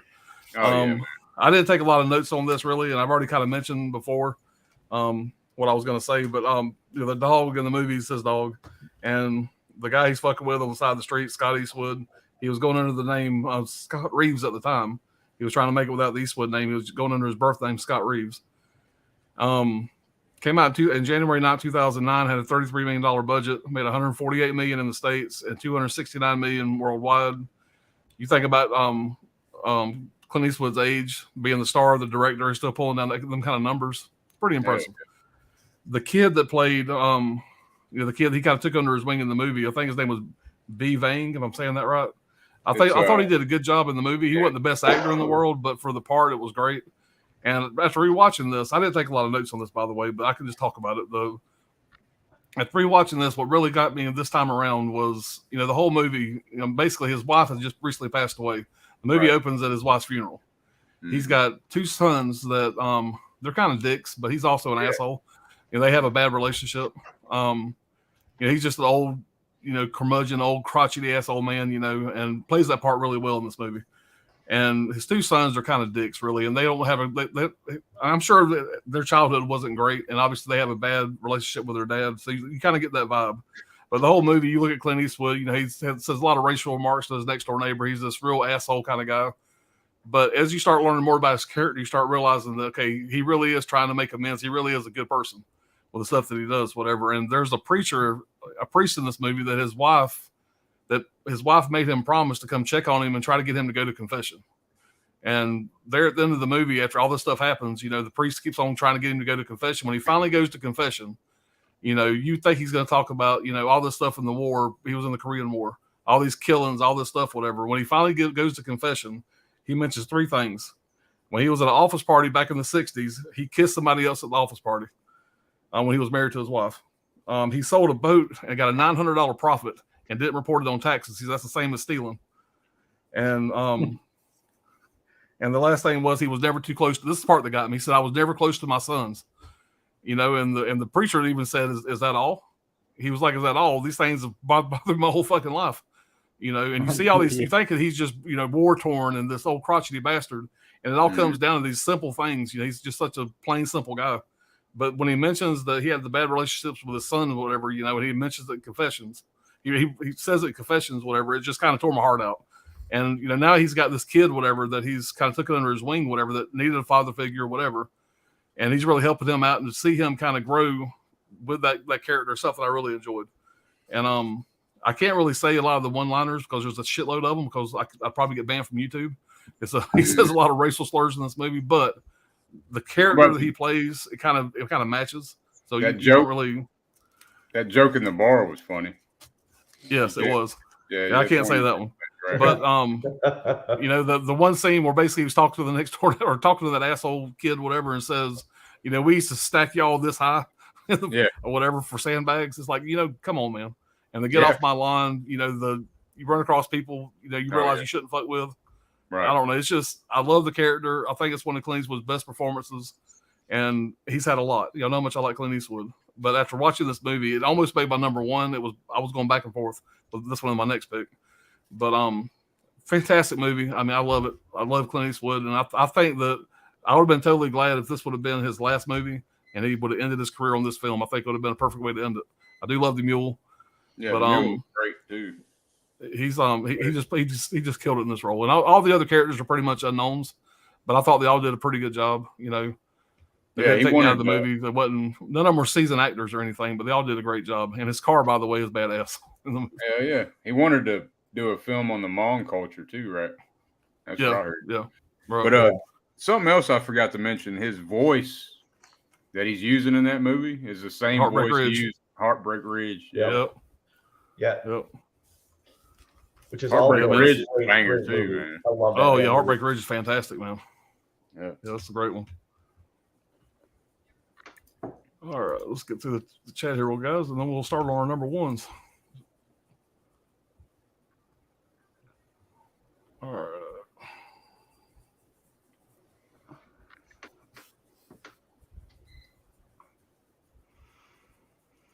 I think that's where we left off, guys. Y'all forgive me. It's getting late.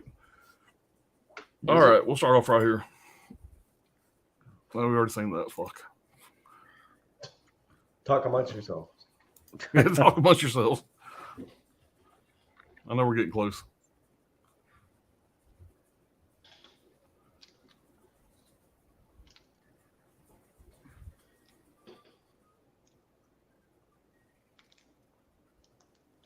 Damn. Porno stuff. Yeah, I think the cocky was close to the. I just want to show that again. All right.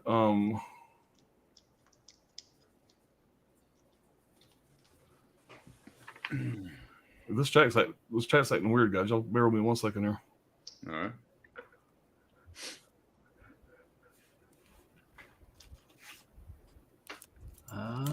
I think this is it. All right, did you all mention? Chris C said, did you all mention Mandy with Nick Cage in the last stream?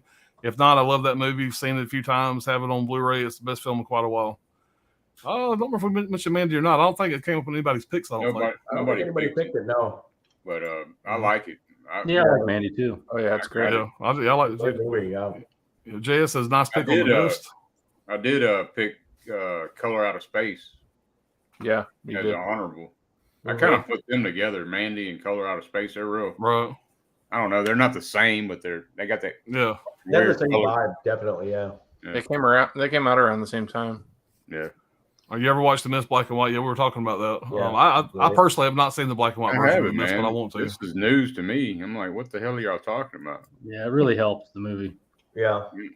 Miss has a great endings with all the notes. Yeah, it's you ain't gonna forget it. That's for sure. Uh,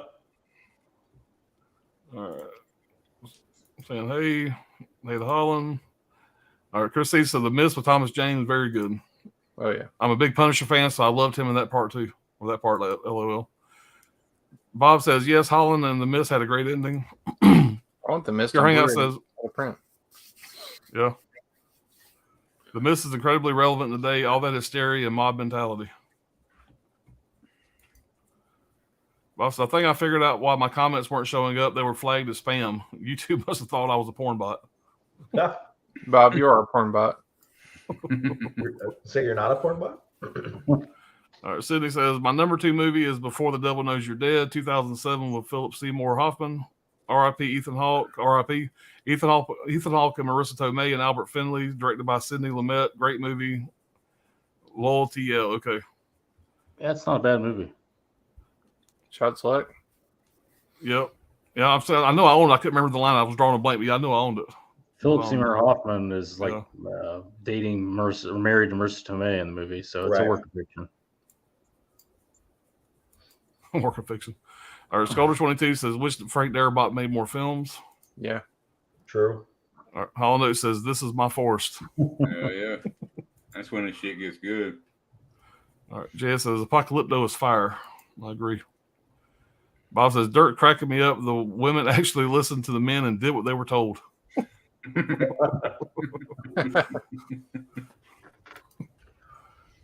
His wife will straighten his ass out in the morning on that. All right. C.D. Banks says, that was a great movie. Chris E. says, oh yeah, fuck Amazon. LOL, those Loose Halloween 3 4Ks and bad It Follows disc. Yeah. And Bubble Mellers. Yeah, Arkham. Yeah. Hey, I got a movie the other day from them fuckers, and it wasn't even a Bubble Meller. It was just a fucking plastic bag. I was like, what the fuck is this shit? They are not known for their packaging, for sure. No. I mean, a plastic bag. Really? That's crazy. It's like you went shopping. Right? Yeah, it does. It did, man. Was that a Dollar Tree bag? It could have been. Right. Scholar 22's Bill should direct more. Should direct more instead of acting in crappy films.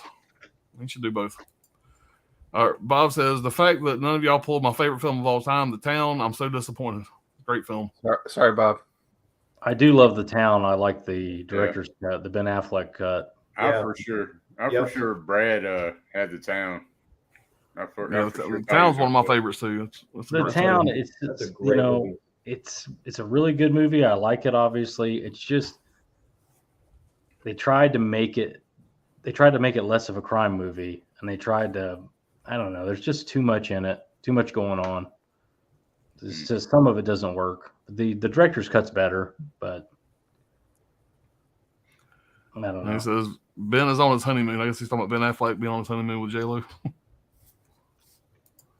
All right, category 3. After the movie ended, I felt it needed longer. Was Tommy Lee Jones' dream death? Well, Dirk. After the movie ended, I felt it needed longer. Oh, was Tommy Lee Jones' dream death?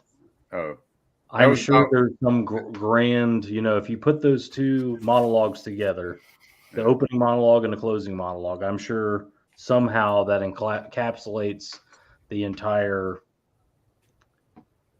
meaning of the movie and all that stuff. But that is way above my. I mean, my interpretation of it, man, is it's all about fate. The whole damn movie, every character. There you go. Right. I think it's about letting go. I think it's about retirement. I think Yeah, retirement is and one of the scariest things you can do is retire. And the key line from the when he's talking to his friend at the end, that's got all the fucked up cats. His uncle or something. Right. Yeah, he's like this country's always been hard on everybody. This ain't nothing new, and you're vain if you think this shit's waiting on you. You know, basically, it's not about you. Basically, is what he's telling them. I was you like, can't stop what's coming. Right, you can't stop what's coming. All right, Bob says Ben directed his ass off in that Spirit Fingers. I mean, Magic Hands. Yeah, he's talking about the town. Ben Affleck really killed it as a director in that. It's just, I think he had a lot of pressure from studios and whatnot. Put more fan service in it. Make it more this. Make it more that. And if it had just been a straight, more hardcore crime film, it wouldn't get this kind of. What's the one people shit on by Affleck?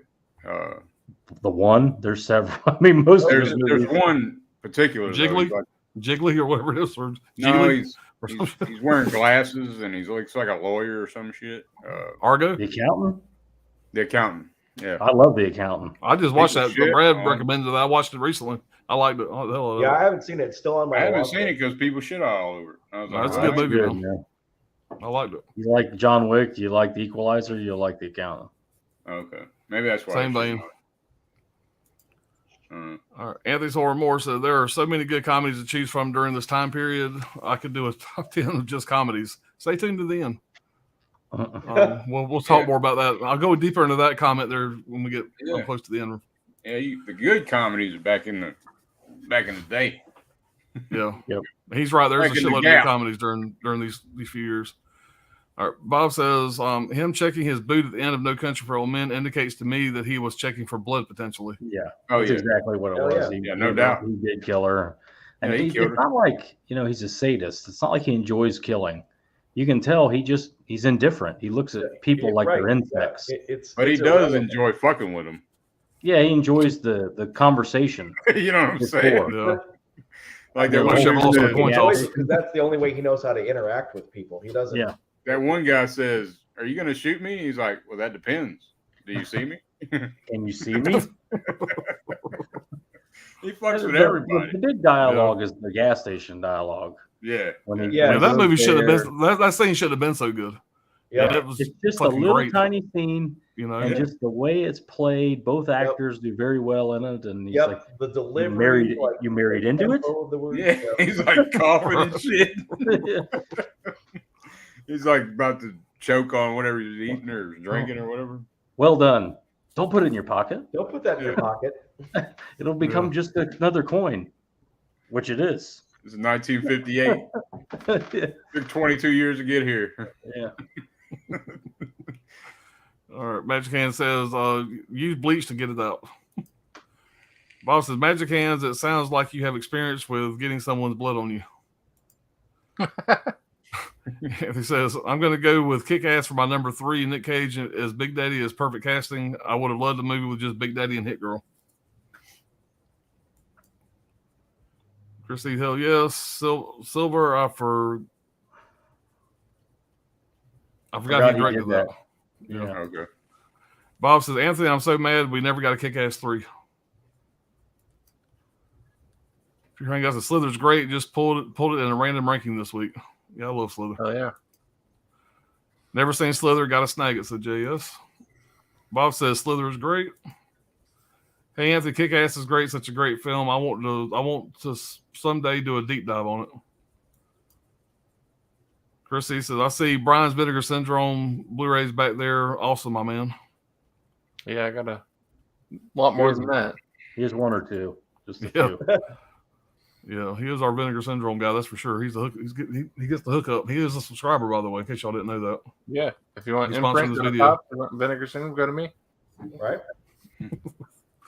All right. Bob says, Dirk, hit me up, brother. We'll go check out Pearl. Okay. Yeah. Chris C says, oh yeah, I will see Pearl at the theater. Oh yeah. Yeah, I'm looking forward to it. Couple weeks.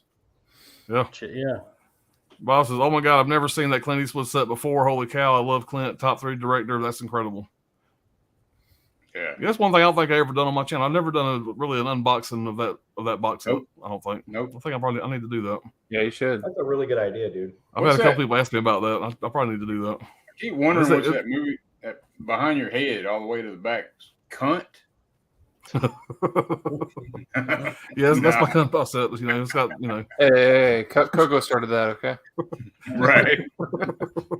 Yeah, she gets full credit for that. I can't use it. And- I can't use that. Right. She's got a She's not copyright. done using it yet. She's got a copyright. Grow up.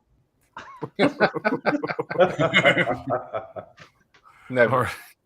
Anthony says everybody's looking at the box. They going, damn, it does look like cunt. Right? All right, Pure Hangout said that's a great idea, dude. You should definitely make that video. Hell yeah. Hell yeah. All right. My first car was a Gran Torino. That's Damn. awesome. Hell yeah. And Ben Graham, what's going on, Ben? Like my favorite Limp Bizkit song says, you got to have faith. All right, George guys, Michael. we have. I'll tell y'all what a Limp Biscuit is on the 4K tent revival. Yeah. I can't say it here. These are the kind of pearls you're gonna get. Yeah, y'all make sure to check out his channel. It's gonna be something else. But bring It hand won't last. sanitizer and Yeah, it won't last very long. You can do that. y'all come watch it fast. He won't be there long. But if you need something prescribed for your Limp Bizkit, you can reach You me. call the FBI, you're a fucking narc. All right, we have made it to the number one, guys. Ryan, I'm excited to see what you're gonna pull, buddy. All right. I hate to do this. I really, really do. Because Brian stole my thunder, but I absolutely love this movie. Oh yeah. Damn it. So Slither, this is the Umbrella. Hell yeah. Damn, I didn't know Umbrella put that out. That's nice. Yeah, I can't say enough about this movie that Brian didn't already say, but I mean, it's everything about this movie. It's the directing and the writing by James Gunn, the acting, the cast just comes together perfectly. Nathan Fillion and then Elizabeth Banks and Michael Rooker. The humor, it's definitely a horror comedy, but unlike a lot of other horror comedies, the comedy actually fits really well into this movie. It doesn't feel like superlative or overdone or campy or slapsticky. It's very much in the nature of the characters, and it feels just very organic to them. So, and you still got great horror aspects of it. And it nods to all these other horror movies. And if you look, it's subtle, but he puts a lot of little Easter eggs, like the name of the funeral home is McCready, which is straight out of The Thing. Oh yeah. Oh yeah. He did that whole scene from the bathtub specifically as a nod to Nightmare on Elm Street.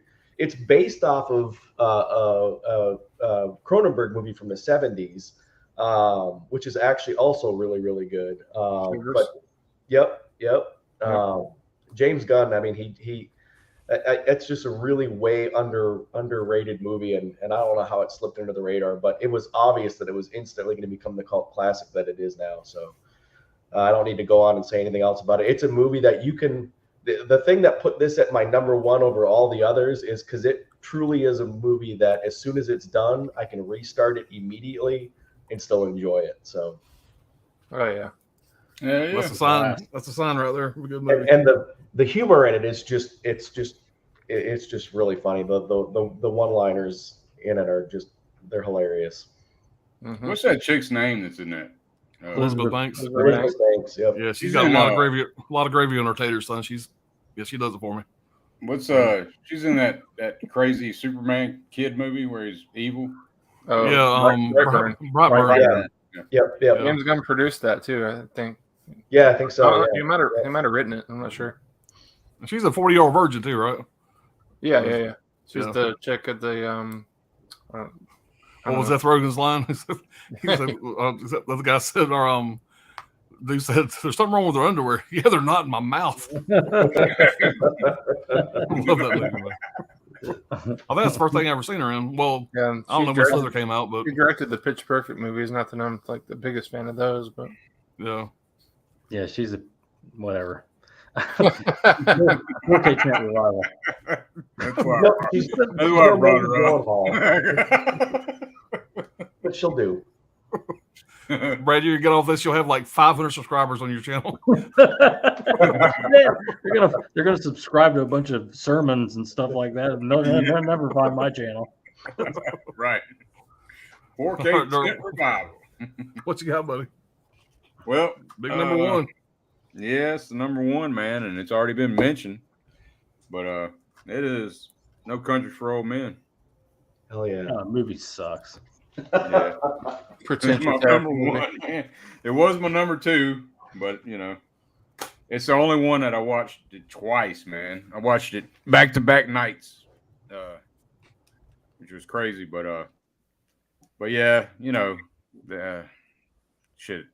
You already talked about it a little bit, but you know, what's the most you ever lost on a coin toss? Best quote. The gas station clerk's like, "Sir," you know, like, what the hell are you talking? But anyway,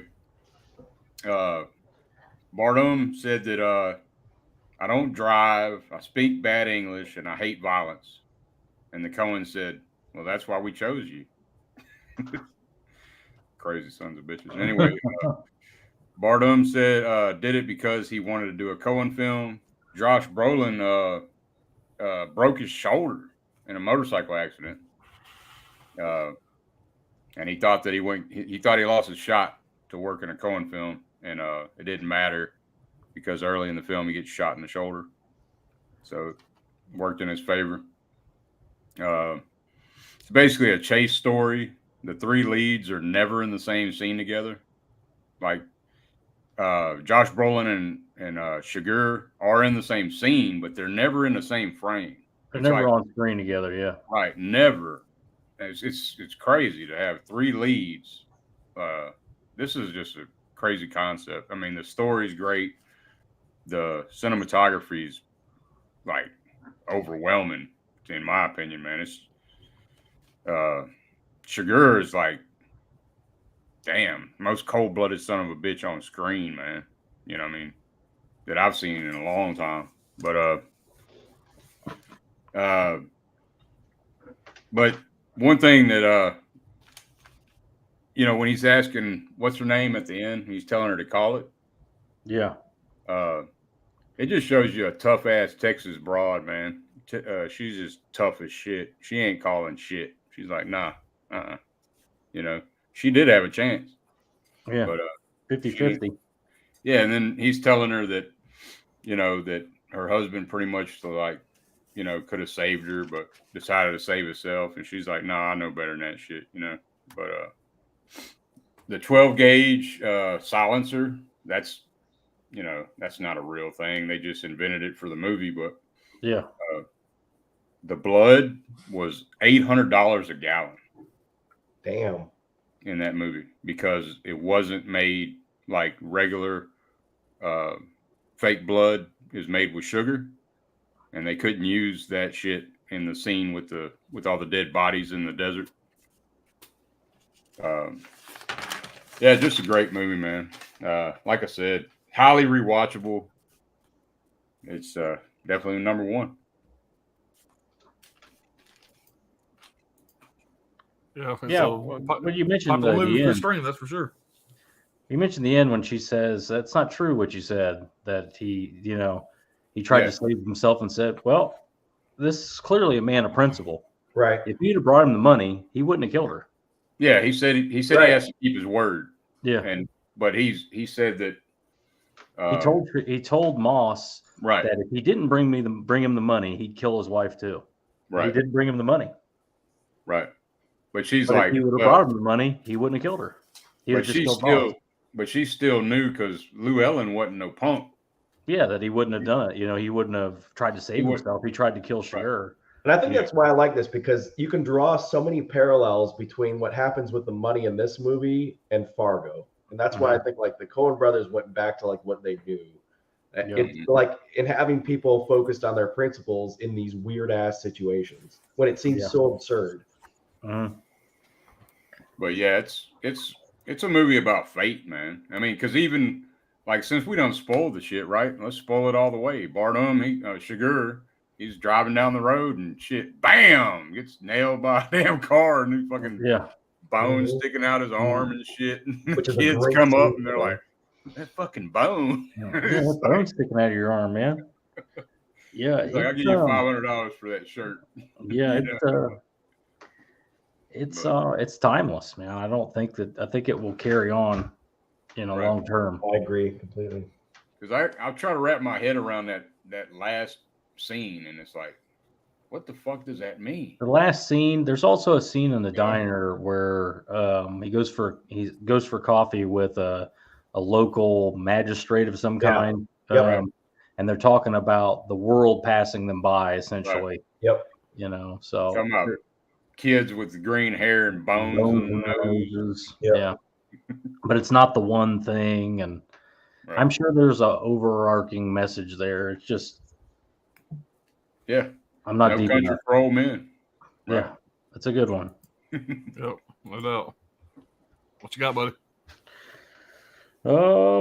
My number one hasn't been mentioned yet, but this is a perennial top 10 for me. Darren Aronofsky's The Wrestler.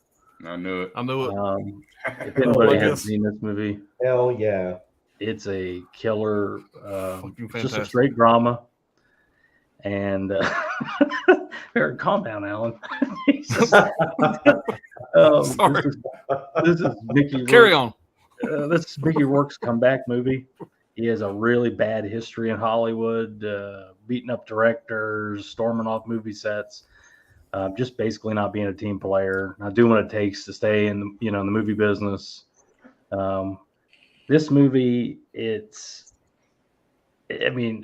as far as drama goes, I don't know that you could find a more. It's poetic. Everything about it is just tremendous. I saw this in the theater. This is one of those movies where, I snuck in food and stuff.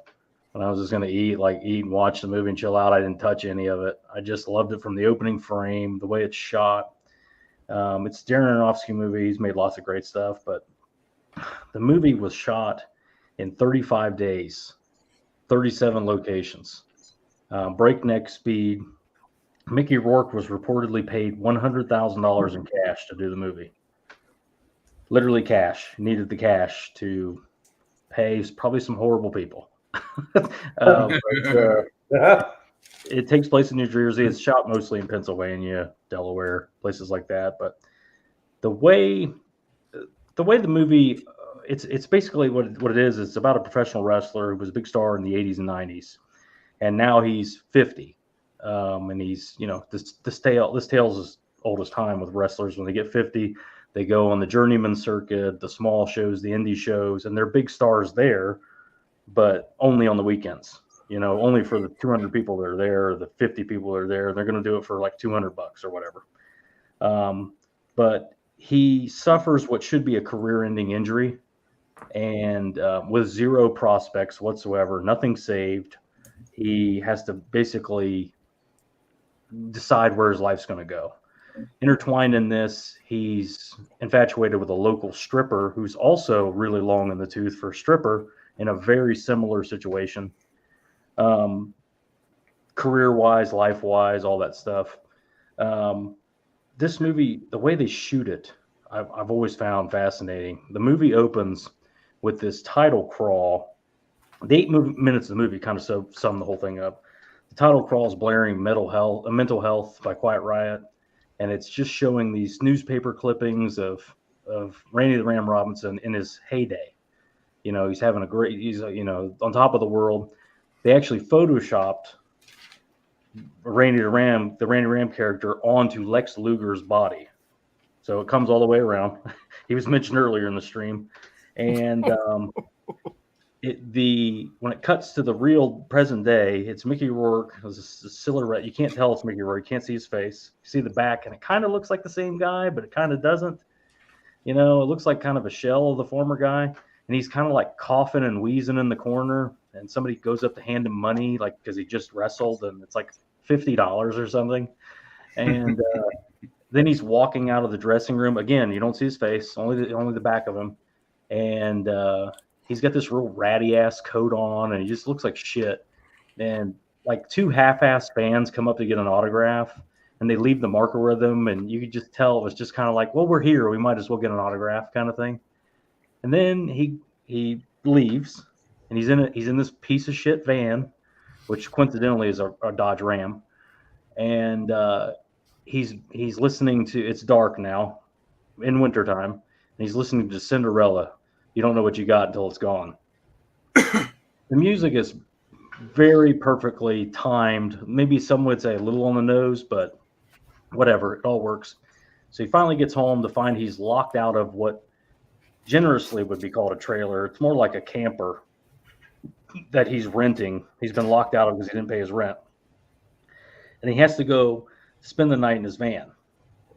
This is when you finally get to see Mickey Rourke's face, eight minutes in the movie. And he looks like hammered dog shit. His face is all fucking scarred up. He just looks like fucking hell. Mickey Rourke without makeup. That's what you get.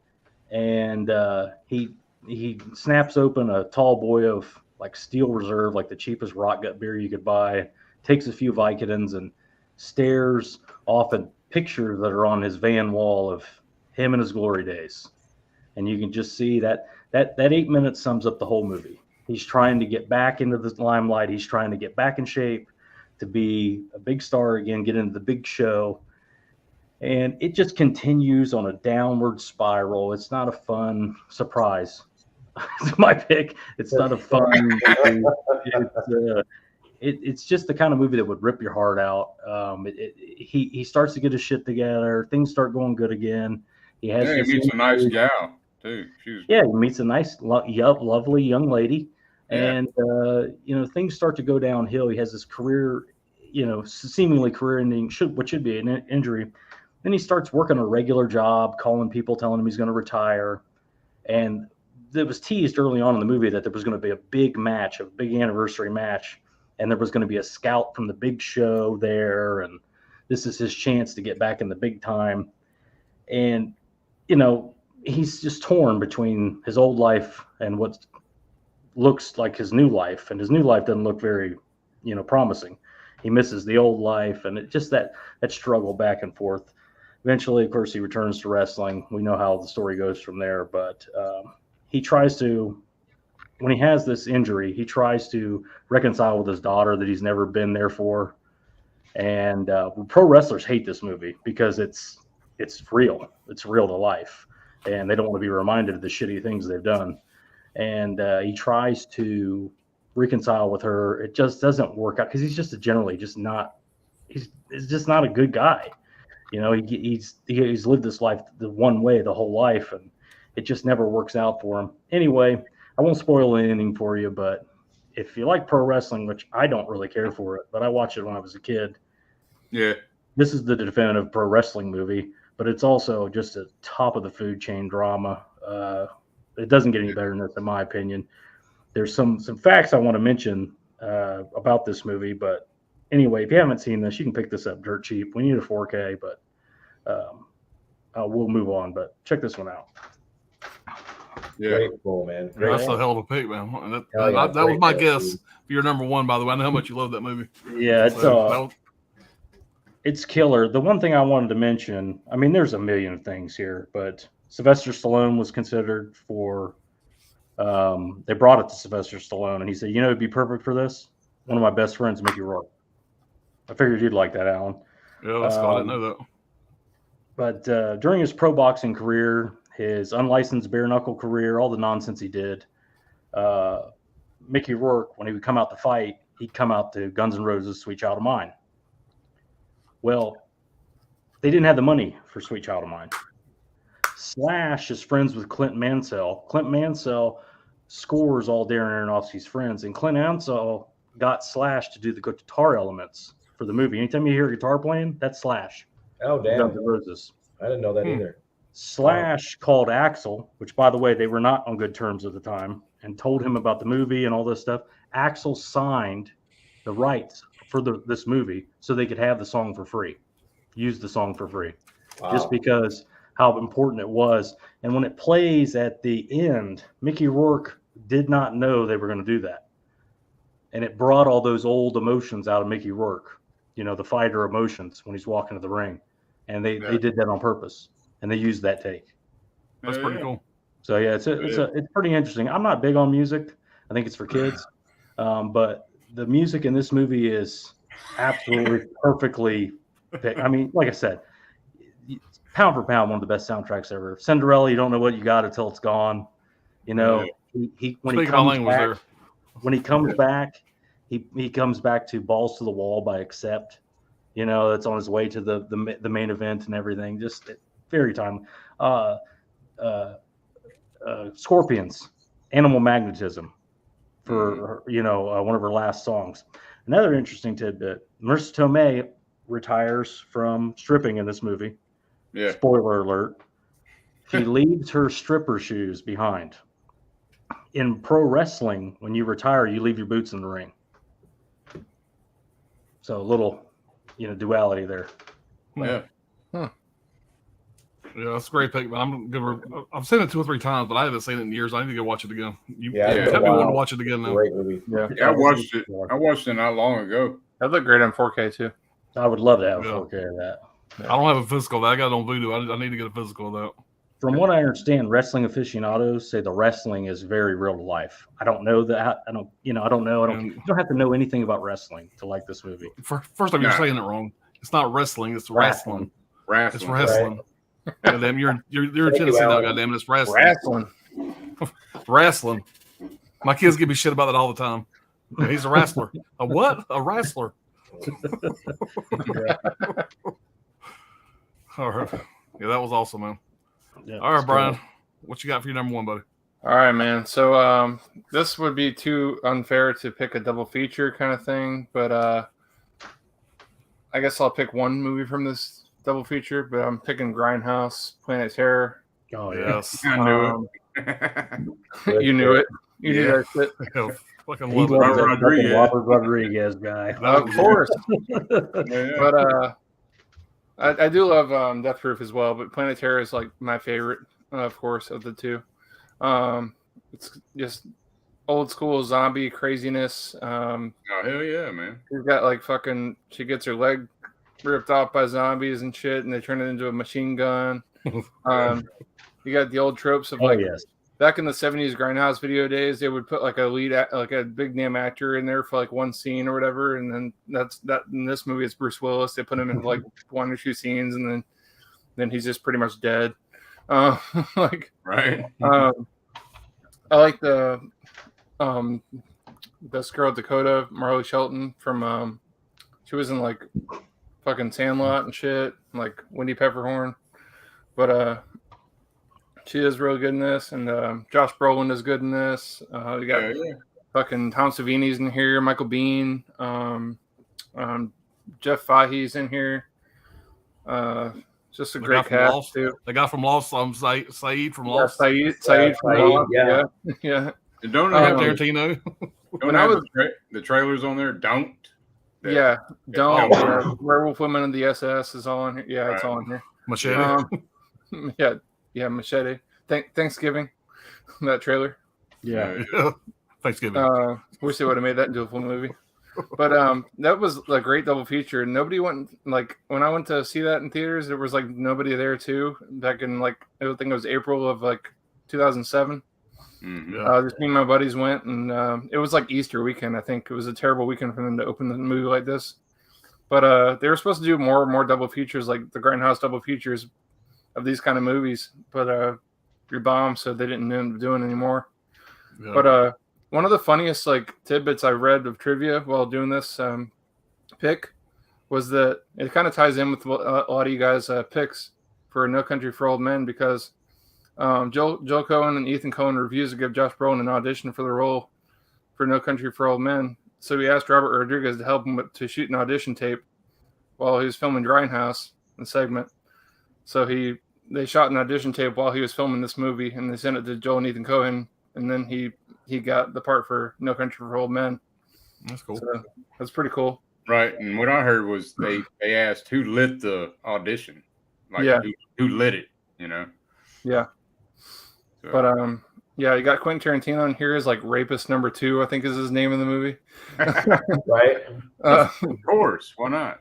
His dick is like dripping and shit on the ground and stuff. Yeah. Like from this. No, I got it. This movie's nuts. But I just love this movie. I can rewatch it anytime. Like anytime I want to watch just some batshit crazy fucking movie. There's also a scene with a kid killing in this movie, and that's done by Robert Rodriguez's son. He put his son in a suicide role as a kid, like points a gun right in his face and shoots his fucking head off. Remember, don't blow your face off, okay? Yeah. 10 seconds later. Yeah, but she shoots his fucking head off because I guess he didn't want to scar any other children of it. But besides Scar's own kid. I would scar my own. Scar's own kid, yeah. But yeah, this movie's great. I love the weaponry, like with the gun, and I like Dakota here. But Marley Shelton's character has the fucking syringes and shit, and it's just cool, man. It's an awesome movie, and a lot of people don't really talk about this nowadays. Yeah, it's a shame. It's a lot of people shit on Death Proof too, man. Yeah, I like Death Proof, man. I like both of them. That was a fun theater experience with all the trailers and the. I don't know. It was awesome. I wish I'd made more of them. And also that movie there, I like the close to the end there where they're all riding the miniature motorcycles. Or yeah, little crouch rockets. Yeah, and that guy from the opening of From Dusk Till Dawn, the Texas Ranger or whatever, he's in it, ain't he? Don't he have it in the hospital? Yeah. Mm-hmm. So yeah, that's a fun movie, man. Awesome pick. All right, my number one pick. This isn't going to be very exciting, but is what it is. I mean, come on. This had to be number one. I hate it. What else can I fucking say about it? It's been covered 19 fucking times.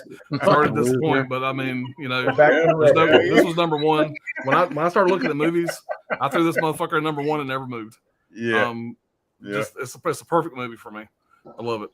I do have a few. And actually, Dirk stole one of my best notes. Damn it! Whenever he said Josh Brolin broke his shoulder. But anyway, one interesting thing about this, the case that holds the money in the movie is the same case used that held the money in the movie Fargo, another Coen Brothers film. Oh, that's cool. So I thought that was kind of neat. This character, I always say his name wrong. Javier Bardem, is that right? That's right. Absolutely one of my favorite villains of just about any movie. I think he would make a top 5 anytime I make a villains list. Yeah, he's just creepy as fuck, and he makes scenes. Something about it, a scene just like the coin toss with the old man in the gas station. That scene shouldn't have been so good. There's just nobody else could have done that scene the way he did it to make it so memorable. But that's one of my favorite scenes of the movie. And I think Dirk said this, but whenever Josh Brolin broke his shoulder, all that stuff, whatever. Where's my notes here? It says his character gets shot in the shoulder shortly after the filming starts. So his arm's in like a sling anyway, so it kind of worked for the part. So, I think Dirk said all that. But another thing I have here, it says in an article published by a group of psychiatrists in 2018, they chose Javier Bardem portrayal in this movie as the most clinically accurate portrayal of a psychopath. Yeah, for what that's worth. Had a $25 million budget, made $74 million in the States, $171 million worldwide. So it was very successful. Came out November 21st, 2007. I can't really say anything else ain't already been said. Go see it if you haven't seen it. It's fucking great. Rewatchable as hell. Definitely was going to be my number one. I didn't give a damn if everybody pulled it 9 times. I was still going to be my number one. See, I got a different It's a great testament to it, though. That's a different cover art. Yeah, I got the same one. I got the same basic bitch Brad's got.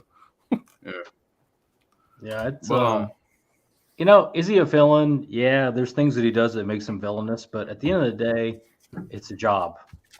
That's the way he approaches it. We're very workmanlike.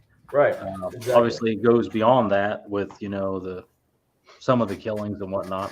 What I never understood, and it always kind of went, okay, the opening kill, very heinous killing, graphic killing of the sheriff's deputy. Yeah. When he strangles him. Right. How the fuck did he get him under arrest in the first place? And what is he under arrest for? How in the fuck do you get cuffs on that guy? Yeah. I always thought that was interesting. Like, I don't know what he's under arrest for, but damn, he's under arrest. The way that was shot, where you can see him like pulling his cuffs around from behind while he's on the phone. I mean, as soon as the phone hangs up. Yep. Right. Yeah. And he's it so reminded me. tall, just laying there. Yeah. When Or some- Woody Harrelson is in Sugar's Right. in his room with Sugar, and he's explaining to him that, I'm going to kill you. You know that I'm going to kill you. And he's like, Yeah. you don't have to do this, Anton. No. Right. And then the phone rings. Yeah. I love it. They're sitting there. The phone rings. They're not sure what's going to happen next. Right. And like one guy that's in the shower, you notice how he pulls the curtain. And he- Yeah. So I was He's saying, gonna he get doesn't blood get on him. blood on him. Yeah. Yeah. The whole time It's he's got blood on his crazy socks. He takes his dichotomy, socks off and shit. He's OCD. He has some OCD. it's features an about him. unfortunate part of his job, and he Yeah. doesn't like it. Yeah. Mhm. All right. We call up on the check, guys, and we'll go around and do our honorable mentions real quick. All right. I'll be right back. Okay. All right. Forrest Redmond says, will anyone be including the movie 21 starring Kevin Spacey? If not, that's a good movie from the time period to check out. Movie 21. It's about the MIT blackjack team. Okay. Oh yeah. Yeah. I was talking about. Yep. All right. Coco says copyrighted. Yeah, she's got the copyrighted. She's rolled my Clint set for me forever. Holiday says, I got to order more Child's Play 4K so I can accumulate enough grease for Dirt Stream. There you go. Bob says, laughing at Holland. Chris C says, sub to Brian's channel. Yeah, have a few Vinegar Syndrome titles. I ordered the Forgotten Gialli Collection 3 and 4. I know Volume 5 is coming soon or already available. Nice. Thank you, Already Chris. Appreciate it. Yeah, you guys make sure y'all subscribe to everybody up here. Yeah, Volume 5 is coming in the mail. It should be here Monday or Tuesday for me. Yeah, I still got to grab that. I got the first 4. I got to grab that one. So I definitely enjoy those. Robert Ann, at least I say that. I've watched the first box up. But what I've seen of that, at least I enjoy. Well, it's more than I want. Bob said, stay tuned, Holland. I have a video coming with Tim, and we'll be discussing Screen Factory plenty. Pops might not be happy with what we have to say, but they have way too many problems right now. I'm used to it, man. Everybody's hating on them. I can understand it. Magic Can says, laugh out loud, I'm the Screen Factory all day. Yeah, I'm going to hang with them for now. Sydney Eubanks says, my number one, and so was everybody else's bitching, just so you know. My number one is the best of the Bourne series, the Bourne Ultimatum. That's the funny thing. Let's side note, hold on. Everybody bitches about them. They keep on buying the shit. Fucking stream. Right. Because the motherfuckers have got the titles. Yeah, they're fucked up, but come on. They got us by the balls. Say like them or love them. I don't care. All right. Sydney Eubanks says, my number one is the best of the Bourne series, the Bourne Ultimatum, third one, 2007, Matt Damon, directed by Paul Greengrass, awesome movie. Yeah, I like the Bourne series. I just got that steelbook set of all of them. Big fan of it. Right, Matt Damon. I always thought Matt Damon was kind of a Streisand, but I don't know. He's rocking the shit in this one. Mm-hmm. Kind of a Streisand. Anthony Lord. That's a quote from the 4-Year-Old Virgin. Yeah. I don't know if you guys remember that. They're watching the Jason Bourne in the sound room together. Oh yeah, yeah. Anthony, you actually framed the Asia poster. All right, Anthony Sword more. I'm gonna go comedy for my second pick. I'll say The Hangover, but Grandma's Boy is neck and neck with it. I love The Hangover. Yeah, Grandma's Boy is kind of underrated. Yeah, I need to watch that again. I've only watched that once, and I need to rewatch that. I've only got a German Blu-ray. Yeah, I think I got it on my Vudu actually. Bob says I love Screen Factory, but the constant problems have to stop. They need better quality control. It's ridiculous. We pay top dollar. We deserve better service. I totally agree. Agree. Sure. That's the thing. I mean, everybody keeps buying them, so they're going to keep on doing the shit. They're making money. What do they give a shit? Right. Yeah. What's their incentive to stop? Right. But you would think that everybody's bitching about it. They got to know people are bitching about it. You would think that it would raise an eyebrow in the fucking board meeting and go, "What the fuck?" They're too big for that shit now. I call them every day. But Bob says, Brian, do you have all the Umbrella Entertainment titles in the genre classics? Probably meant Ryan, because he pulled out Slither. Okay. Oh yeah, maybe yeah. No, I don't, but I'm working on it. I'm getting close. I've made Umbrella my first. God, you got to stop hanging out with Alan. What Yeah, the hell, yeah. man? Yeah, I've actually just started getting into Umbrella a lot more. I've got a lot of Umbrella titles, but nowhere close to anything. I mean, I don't really have a good collection of umbrellas yet, but I'm getting there. I'm working on it. They got a lot of stuff I'm interested in. Get Possession first. Yeah. Yeah, that's the one I want to get. Yeah. I will make a note of that. Get that shit. Stream it. Call your uncle. No. That's good. No, just get it. Yeah. I did get Showgirls from their sensational cinema line. So you got to have Showgirls in your collection. Brad's got to watch Showgirls. One day I'll get to You it. haven't seen that? I've never seen Showgirls. Oh yeah. Oh, I'm damn. a big Paul Verhoeven mark. I love Paul Verhoeven, and it's his movie. He's got some of the shittiest acting, but I mean, Yeah, but Elizabeth Berkley, she ain't ugly by no means. Right. No. So But she the didn't get acting- saved by the bell. She's a hoodbag in this, but she but she's enjoyable as fuck, dude. Like, she's the acting's so bad it's good kind of thing, but yeah, she ain't Exactly. ugly. That's a good way to put it. Yeah. It's an entertainment movie. No, Yeah, I like it. I like it. I don't like using the term guilty pleasure, but it's definitely a guilty pleasure. But I've seen it in theaters, and I've seen it a few times since. I've always liked it. I don't give a fuck. Old School Pete says, "No country, no country for old chaps is great and stuff, but no way will it stand the test of time like such greats as Dead Wish 3 or Porky's 2." Oh gosh, Fair enough. He's on that Porky's, ain't he? he likes the Porky's movies. He's a Porky's guy, apparently. Hell yeah. I love the first Porky's. I've seen it a million times. I got the first Porky's on Arrow. On Arrow? Oh yeah. Yeah, I've seen that on Arrow. I was gonna grab that at one point. but Porky's I never watch did. along. That would be fun as hell. Or Sinful Dwarf first, though, right? Sure. All right, Lola J says, "Yeah, I love your number one pick." Is Brian Chris okay? says, "Is Brian okay?" Not really, no. no. I don't think none of us are really okay, but The answer is no. Bob says a lot of gravy on her taters. Pops, I'm borrowing that line. Go ahead. I ain't got a copyright yet. Lola says, "I mean, pick." Chrissy says, "Hell yes, The Wrestler." Mickey Rourke should have won the Oscar for The Wrestler, says Frank Castle. What's going on, Frank? Another point I was going to make. This is the first, and this is he was nominated for the Oscar for this role, and this was supposed to be his Oscar. You know, they like to pay people back, the Oscars and everything. He is such a prick and so unreliable in Hollywood. He has such a notorious and unsavory reputation. They gave the Oscar to Sean Penn in Milk, which is a nothing piece of shit movie nobody gives a fuck about. Exactly. Milk. Oh, man. They gave it to Sean Penn over Mickey Rourke, who should have got it, who was there. He won the Golden Globe instead, but he didn't get it because he's Mickey Rourke. All right. Yeah. Yeah, don't surprise me. He must have pissed some people off in Hollywood. He beat the shit out of directors. I mean, He he did some burned bad every shit. bridge. Yeah. He burned bridges like crazy. I mean, he took the $100,000 in cash. Okay, this is the kind of guy he is. He needed the cash, not a check, the cash. Mm.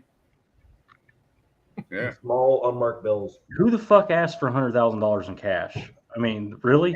The mob. Like, you owe Mickey Rourke because you owe some people that don't take a fucking check. All right, Old School Pete said Ram Jam. Forrest Revens said The Wrestler is a great movie, but the song The Wrestler by Bruce Springsteen is better in my opinion. Yeah, that plays in the end. That plays in the credits. That song was written for the movie. Mickey Rourke is friends with Bruce Springsteen, called him and told him about the movie. Said, "Would you write a song for it? It takes place in New Jersey. You are New Jersey, all this stuff." And he said, "Sure." Wrote a whole fucking album, and the song plays in the end credits. I know there's a reason I didn't like Springsteen. Oh, is that the reason?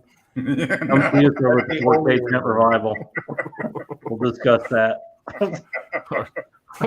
Bob Anderson says, "I'm actually going to go watch a movie from this era. It came out in 2007. It's called Descent. I've never seen it. I think it's a rape revenge movie. Any of you seen it?" What is I don't think he's talking about The Descent. Rape revenge. You're thinking about the cave movie, The Descent. Yes. Yeah, it's not a No, rape. he's not. He's not That's talking a about great that. movie, but it's not a rape revenge movie. No, he's talking about something different. If here in the chat, they talk about it. If the Descent is about caving, it's good. This isn't the caving movie. The cave. It's always rape with you, Bob. The That's a Descent came different out- Descent. That's the Different the Descent. Descent. This is Descent. Okay. Yeah, the Descent is bad as fuck. By the way, I love that movie. The Descent came out earlier, I think. Yeah, 2005. yeah. I don't know because I've seen that one. I thought I'd seen all the rape revenge movies. Yeah, I told y'all my story about the. 4K tent revival later. I told y'all my story about the Descent. I'll be fast for people in the chat hadn't heard it. We used to get foreign exchange students every summer when my kids were still at the house. We had a kid from Germany, spoke no English, not a word. And me and my older son took him to go see the Descent. He was a big horror fan. And the only English word he ever said to me is he looked at me in the middle of that movie and went, fuck. during the Descent. It was funny as hell. So every time I think of that movie, I think of him. He was a cool dude. Folk is right. I got another funny story about him. I might say it later. It's nothing movie related. All right. Anthony's Horror and More. When I watched Angel Heart for the first time, I didn't even realize that was Mickey Rourke because he looks nothing like that now. Oh yeah, no. Oh yeah, he was Angel Heart. He was a pretty boy. That's before life looked him up. I've heard a lot of shit about Mickey Rourke, man. I can tell you Yeah. some shit about some. Get on. I've said this before. Get on YouTube and type in WTF Mickey Rourke. There's a channel out there that does what the fuck happened to this person or whatever. They got a really good documentary on Mickey Rourke. It's pretty interesting. I mean, who the hell like goes to like Ireland and enters a bare knuckle boxing tournament? Who the You fuck? Right. I mean, He's who the worth fuck $20 million at the time. It's just, I mean, who puts suction cup dildos all over their walls in their house? Who the fuck does that? Brian. I mean, let's Sorry. be honest. And was it guilty? Didn't mean to call you out, dude, but you know. Gotta have fun once in a while, right? There you go. Chrissy said at the start of the movie, when you hear "bang your head" and you see the old school poster they did, it is great for old school wrestling fan as I am. Yeah, I'm gonna get the soundtrack, man. Forrest Man, Redmond what's he said doing? Taking chicks and just throwing them up against the walls? Or I mean, what's he doing with all that shit? You know, a 4K tent revival. Will be discussed later at a different time. Our Forrest Redmond said the stripper and the wrestler is played by Marissa Tomei. Yep. Yeah. Old school Pete's. Okay, no, I don't know that one. I'm talking about the Descent, or whichever the Descent or Descent. Bob says, "Well, people recommend me all the sick shit, and I immediately watch it with no other thought. That's the way you should do it. That's the way I do it too. Right. You've got it perfect. Just go for it." Lola J says, "Apparently, real wrestlers were used in this film." Indie wrestlers, yeah. Forrest Redmond says, "The thing I like about The Wrestler is it explores performance enhancing drugs use of pro wrestling world." The guy who sells them the steroids in the movie was arrested almost exactly, like I guess a week after, for like assaulting a police officer, murder, or something like that. Crazy shit like that. The guy with the big scar up his head that was selling the steroids. He really was selling the steroids. Yeah, I don't know if he was selling steroids, but he was definitely it was a open casting kind of guy.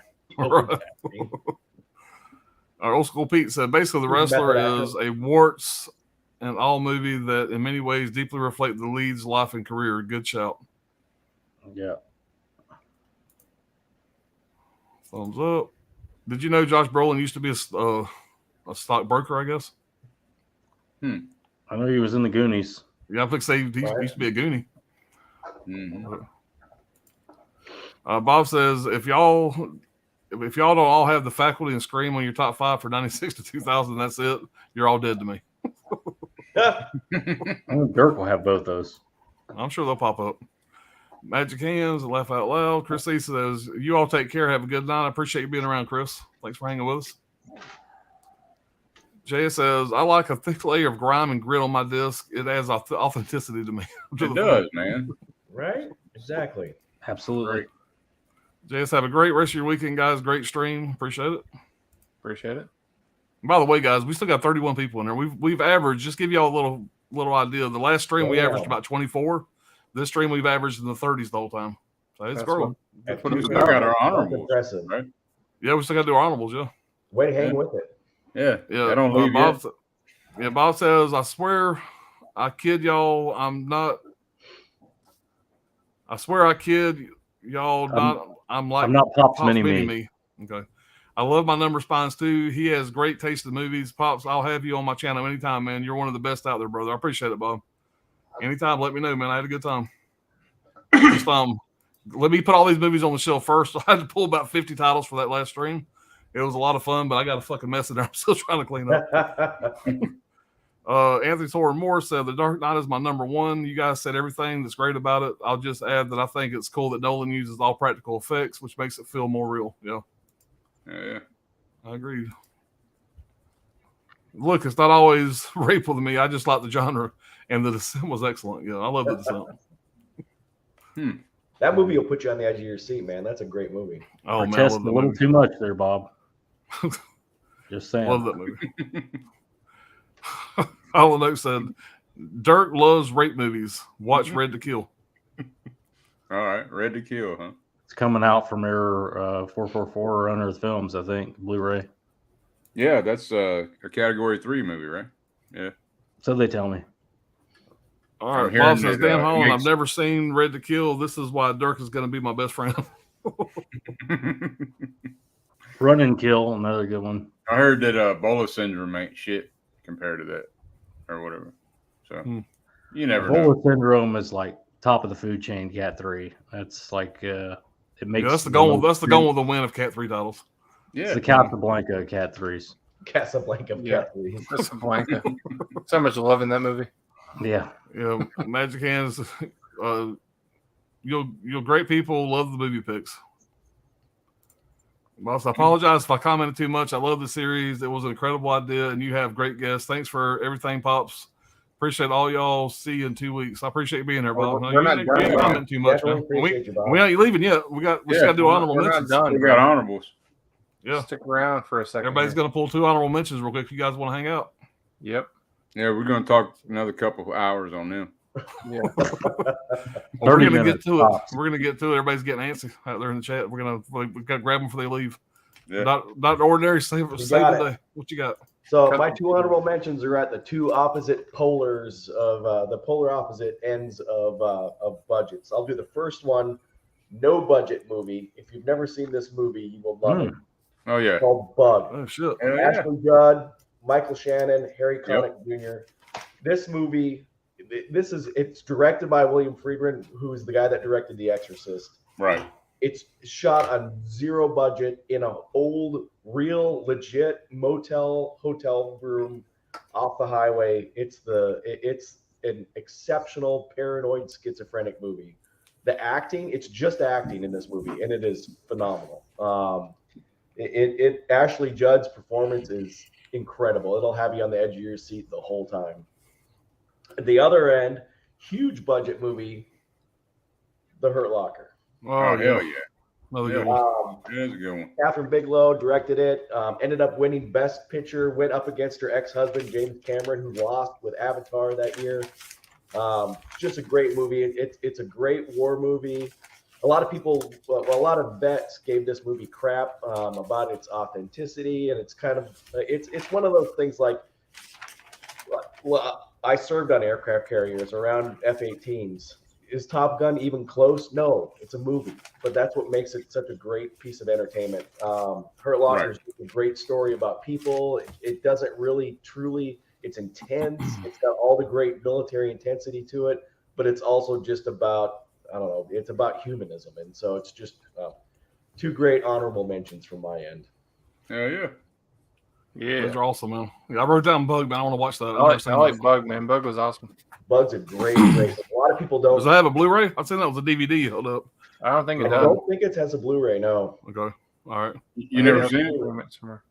I've never seen it. Okay, yeah, it's a good movie, man. Yeah. Well, Ryan, put that on our list, boy. Let's watch that. You got it, man. Hell yeah. Yeah, me and Ryan rotate weekends. He'll come to my movie room one weekend, and I'll go to his movie room the next weekend. We try to do it around when I'm on call. So we got a little system going. For the cloud of titties chair. Yeah, there you go. Hell yeah. Some people need all that stuff. I don't know. Yeah. I'm good. I got the Atmos now. Kicking in. There you go, man. Hell yeah. It makes a difference. I'm telling you. Oh, it does. Yeah, it does make a difference. Join us. What you got for your animals, man? Be No. with us.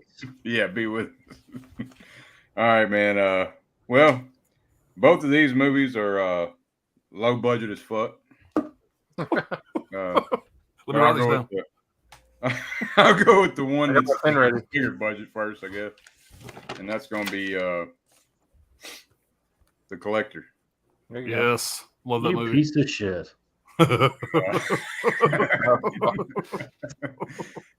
This movie, man, is it's from a Russian urban legend. Did y'all know about this shit? No, Yes. I mean, no. It ain't on my notes at all, bitch. But where the neighbor collects human body parts and the shit became real. You know, it would start out being an urban legend, and anyway, a Russian historian Anatoly Moskvin, I don't know how to say that shit, stole corpses from cemeteries in dozens of towns east of Moscow. He made dolls out of them, life-size, faceless female dolls with platinum blonde wigs. No shit, he's like the Russian Ed Gein. Right. And it's like Home Alone, you know, but like a dark, All right. darker, All right. like a Trying to put darker those together, version. but keep going. It's like Home Alone, but a darker version. It was I supposed disagree to be. with that It was supposed analogy. to be a Saw prequel. But man, it's dirty, grimy feel like from the 70s and 80s. The way it's shot. It had a $6 million budget. It made $10 million worldwide. The lead actor, Josh Stewart Arkin. I mean, he makes the damn film, but It's a great flick, man. it is, man. It's like I was. can definitely see how it could be a Saw prequel, but they had to change it up. What is it? I'm trying to think of that. Damn, I had it. What is it? What's the name of the damn shit? Is he an exterminator? Yeah, he's an exterminator. But I'm trying to remember the name of his company. Master Trap. Master Trap. Yeah. Yeah. But yeah, man, it's a great flick. If you've never seen it, check out The Collector. And anyway, and then here's the one that is under $1 million. It was $900,000 to make, and that is House of the Devil. Oh yeah, Ty West. It's a great flick. that is And a lot of people great movie. trip out over X, man, but to me, this is the better film, in my opinion. It's just got that 70s, 80s vibe. The way it's shot, it's shot on 16 millimeter. It's man,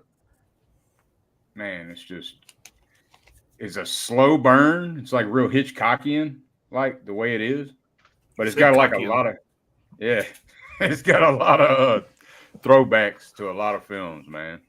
He likes to do that shit, I noticed. Yeah, I actually went and watched that after I saw X, and it made X all that much better. Right. The name of the couple who hires her, their name is the Omens. And that's a big nod to The Shining, because Mr. Omen is who hired Jack in The Shining. But Yeah. Anyway, it bombed at the box office, man. It was a $900,000 budget, and it only made $100,000 worldwide. That's what Mickey Rourke got his 100,000 for. Yeah. Right. Yeah, It took same. 18 days to shoot it. But yeah, man, you haven't seen that shit, check it out. Talking There's about doing a more to lot come with from little. that, dude. This guy's just getting started. I guarantee. Oh yeah, yeah. He's gonna be a big one. I think. I hope. Mhm. This is this bitch was hard to get, man. Got it from the UK, but Why'd you get the UK one? There's a U.S. release. I didn't want it. I want to be different. Fuck that one. Y'all know where to find his ass. You don't got a problem with that. What, is there something better with the UK release or what? Yeah, because There's I'm a different artwork. communist. It's got I'm more a communist. Fuck the US. Right. Just random titties thrown into it for no reason. No, I just I don't know. I don't know. I don't think I could. I think that was Get off cheap, his back, actually. Brian. I don't know. I was just asking if there's a better version or not. Why don't you climb down out of his ass? Right? Okay. The man wants a UK version. Leave him alone. I don't know. I think it boils down to he didn't know there was a U.S. version. Well, Right. I was, damn it. He I got the UK version. Probably was, so. I was trying to give I you think a it might have been in your cheaper face too, to yeah. let you know that there was Right. a US version. Yeah, sometimes it's cheaper. Yeah. Region Right. B, yeah. And I got a Region B player, or Yeah. there's All right, that. Brad, what you got, man? These honorable mentions were kind of tough because there's so many great movies from this time frame. But There Will Be Blood. This movie used to be a lot higher Yeah. on my list. Right. I just, for some reason, it's lost its pop to me. But I still rewatched it recently. I still really liked it. I thought this was going to be way up there for me, but it kind of slid down. But this, like I said, it's Rocky for entrepreneurs. This man, Daniel Day-Lewis, is not even, you couldn't even categorize him as human. All he wants is success. He needs success like he needs oxygen in his lungs. He'll do anything to get it. He's a hardcore oil man. It's a awesome Paul Thomas Anderson movie. Daniel Day-Lewis, what the fuck? Everybody knows it's Daniel Day-Lewis. He's gonna kick ass. So this is a great one.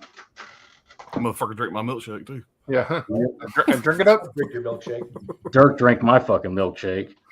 Ah. I got all kind of fucking notes on this movie. I love this movie. Motherfuckers, like people use that word torture porn. Go fuck your mothers. Like this is not that, and that genre really doesn't exist. That's what chicks say when they see Saul and they can't look at the screen. Mm-hmm. This movie's killer. It's so much more than that. They marketed it with the Saul angle. They shouldn't have done it because it's so much more than that. It's so much different than that. And you never see the collector's face. You never find out what the fuck's going on the whole time. It's super stylized. It's such a blast. Josh Stewart is great in it. Everybody's great in it. And the collector, the whole time you're watching it, you're just going, what the fuck is this guy's problem? Yeah, the spider. You know? Right. Like the spiders and just everything about him is fucking nuts. And it's just perfect. I guess Arkin's like the fly, right? Yeah, the Josh Stewart breaks into a house and somebody worse is already there. That's what happens.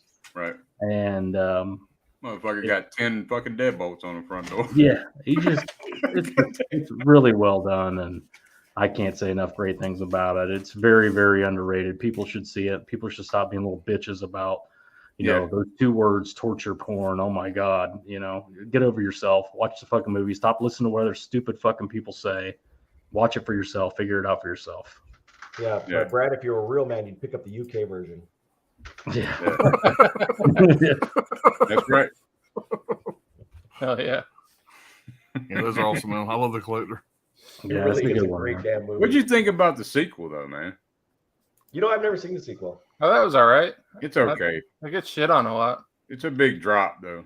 It's a drop. It's a big Is it fall, worth watching? and like when you find out stuff about him, Yeah. like he's got a fucking girlfriend, dude. What is this? What? I've never seen the sequel. Girlfriend. I've never seen the sequel. He's I've got never seen watch the the sequel again. He's got a girlfriend. Yeah. Yeah, I've never seen the sequel. They kind of fucked it up a little bit. But it opens really well. It is. Because you want to know what happens at the. You want to know what happened. It's worth watching. Don't get me wrong, but it's a big drop. Like Dirk said, it's a big drop from the first one. They made a third one. They shot it, and they had to redo reshoots or something. And the set got vandalized. People stole stuff, and it kind of made the movie fall apart. And they abandoned the project. Oh shit! The Collected was the third one. Right. What was the name of the second one? Collection. The Collection was the second one. Okay. Yeah. Yeah, I knew about the second one. I've just never seen it. Yeah, sorry to spoil it for you. He is a girlfriend. All right, Brian, what you got for us, buddy? I'm going to start off with a film from 2008. And this one, the coming of age film, it takes place in 1994. But it's made in 2008, so it's a little bit like, it's called The Whackness with Josh Peck and Ben Kingsley. I really enjoyed this one. It's little coming of age type of movie about this kid who is selling weed to his kind of his therapist and other people, of course. He sells it out of an icy truck kind of thing. But he falls in love with his stepdaughter, and it's just like a cool like a 90s set movie, and it's got all sorts of like Tupac and Biggie kind of rap in there, and I like the vibe of it. The New York setting's cool. It's got some cool side actors in here. It's got Famke Janssen in here, Method Man, Mary-Kate Olsen's in here. It's just, I don't know. Directed by Jonathan Levine, who did what was that movie? All the Boys Love Mandy Lane and 50-50 and a couple other, like The Night Before. I think he did that one as well as The Long Shot recently. Yeah. Those are all good. Yeah, this is a pretty solid movie that I don't hear anybody talk about. I like Josh Peck back in the like Snow Day and like fucking when he's a kid, when he's a little fat kid, but this is like when he's like grown up now. So yeah, solid one if you haven't seen it and you like coming of age movies. I recommend this one. Yeah, I'm writing that one down, Brad. Next one I picked was what year is this one from? 2000. I don't fucking know. 2009. Adventureland. Okay. Pretty good things about that. Yeah, Yeah, I've seen that. This That's was pretty good. directed by Greg Mottola, who did Superbad. This is I like this one a lot. It takes place, I think, somewhere in the 80s. It seems like it takes place in the 80s. But basically, it's Jesse Eisenberg. Before he's going off to school, he goes and works at a kind of like a Funland type of like a clown, like a, I don't know, kind of like a carnival type place. And it's run by Bill Hader and Kristen Wiig and stuff. And one of the only Kristen Stewart movies that I can actually stand. I'm not really a big fan of hers. Oh, Brian, calm down. Yeah, calm down. He's got a great Ryan- cast, though. Shit. Ryan Reynolds is also a fucking asshole in this movie too. If you haven't seen this one, it's really funny. It's like it's a dark comedy, and it's got some drama to it too. And another coming of age movie. I just love those kind of movies. Dramedy. Yeah, dramedy. But yeah, it's really cool. It's also got Martin Starr, who was like the geek Bill from Freaks and Geeks. He plays a pretty funny role in this too. Yeah, Jesse Eisenberg. This is back whenever he was like getting big into his career, and people were really digging him. So I recommend Adventureland. Those are my All two. right. Hell yeah. Nice, man. Yeah. Yeah, it was funny. One of the movies that Brian did in the last stream, it was the one about the land. What was it? The teapot. Wasn't Brass it? Teapot. Yeah, I went out there looking for it because I wrote down a lot of recommendations, and I went looking for it, and I found two movies pop up on on Roku. One was from 2021, and one was from 2012. The one he pulled was 2012. I was like, damn, they did a remake. So I started off with the remake of 2021, and watched it and everything. I was telling Brian, damn, you know they remade this movie. And so after that, I went to go watch it 2012, and it was the same fucking movie. Basically, 2021 was on some shitty little streaming service, and they transposed the last two numbers. So the 2021 was supposed to be 2012. So the whole time I'm watching this, thinking this was a remake, but it was actually a really good fucking movie, by the way. I enjoyed the piss out of it. Thanks, man. So that was a good recommendation. Yeah. All right. A little under the radar indie movies. Yeah, I wrote down The Whiteness and Adventureland. I've heard of Adventureland, never heard of The Whiteness, but I feel like Heard of the Adventureland sounds good. Wagner. I've never seen it though. You'll like Adventureland's got a those great movies. fucking cast, man. I like all those people in that movie. Oh, it's got Bill Hader. Yeah. Yeah, I Bill love Bill Hader's Hader. great. He's great in Adventureland too. He's funny as shit. All right, well, I'll do my two honorable mentions real fast here. All right, so this movie here, I know there's a lot of people say that they're tired of these movies, they're oversaturated. I can agree to that to some extent. But even if you're not a fan of the Marvel franchise, you can watch this movie on its own as its own standing movie, and that is the Iron Man, the original Iron Man.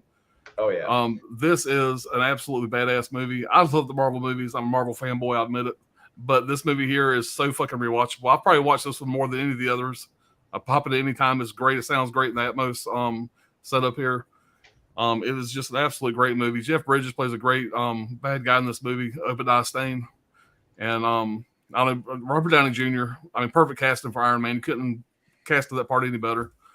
And just, I don't know, everything about this movie I love. It's so damn rewatchable for me. And I mean, whether you like the Marvel franchise or not, this movie just by itself, whatever, is worthwhile. Now, the good thing about this here is this movie had to do good.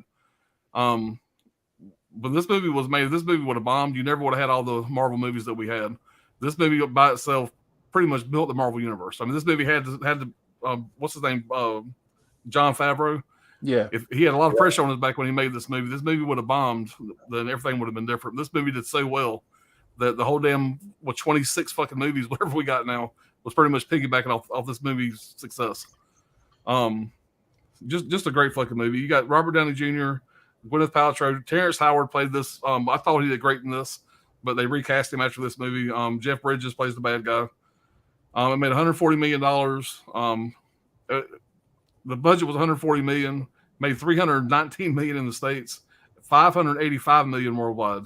I mean, that's why we got 26 Marvel movies. Yeah, a little bit of profit there. And that's a good success story. Make Downey Jr. too, man. Right. This pretty much brought him back from the dead. I mean, Right. and he's fucking money man. Now he made so much fucking money from this movie, he can swim in it. Some notes I made here real fast. I'll try to be quick. I know these are just honorable mentions, but the script was not finished at the time of filming, so Robert Downey Jr. ad-libbed most of his lines. Like the line at the end where he says, "I am Iron Man," that was kind of ad-libbed. And everybody that was part of the other cast, whatever, thought that scene was going to be like a dream sequence. They didn't realize that was going to be the final line of the movie, so it kind of surprised a lot of the cast. Jeff Bridges had a hard time with the ad-libbing since he was always so prepared for a role. Once he realized he was in this is his quote, he was in a $200 million student film. He just decided to go and have fun. So I thought him calling a $200 million student film was kind of funny. The last film, I didn't know this. The last film that Stan Winston did the special effects for before he died. I didn't realize Stan Winston did the effects on this. When Gwyneth Paltrow's character Pepper Potts is downloading secret files off the computer. If you guys have seen the movie, you know what I'm talking about. The authorization on one of the documents says Lebowski. Obviously a nod to the Big Lebowski that Jeff Bridges was in. So I thought that was kind of interesting. But that's really the only notes I made on it. Love the movie. It holds up. It's still one of my favorite Marvel. It is my favorite Marvel movie. Maybe this or Thor Ragnarok. Go back and forth. But overall, this is probably the best made Marvel movie in my opinion. Love it. All right. Last one here. I know a lot of people are probably not going to agree with this. And, you know, I don't mean to sound rude, but I don't give a shit. This movie here is, I have sentimental ties to this movie, to this franchise. Everybody knows how much I love it. And I'm talking about, let me pull out the right one here. I got a box out here. I'm sure everybody can probably guess this, but it's Rocky Balboa.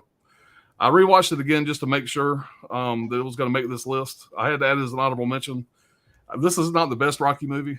If you're not a hardcore Rocky fan and have a love for these characters the way that most people do, that I do, I can see people thinking this movie is probably not that great. And I can definitely see the holes in this movie. The fight scene at the end is not that special. There's a lot of things about this movie that's not as good as the other movies, but they do a great job with the Adrian scenes, like when him and Paulie go around. If you've seen the movie, they go around every year on the anniversary, and they go to all the different spots, whatever. Like if there's flashbacks to the scenes, like their house when they first met, the pet shop, shit like that.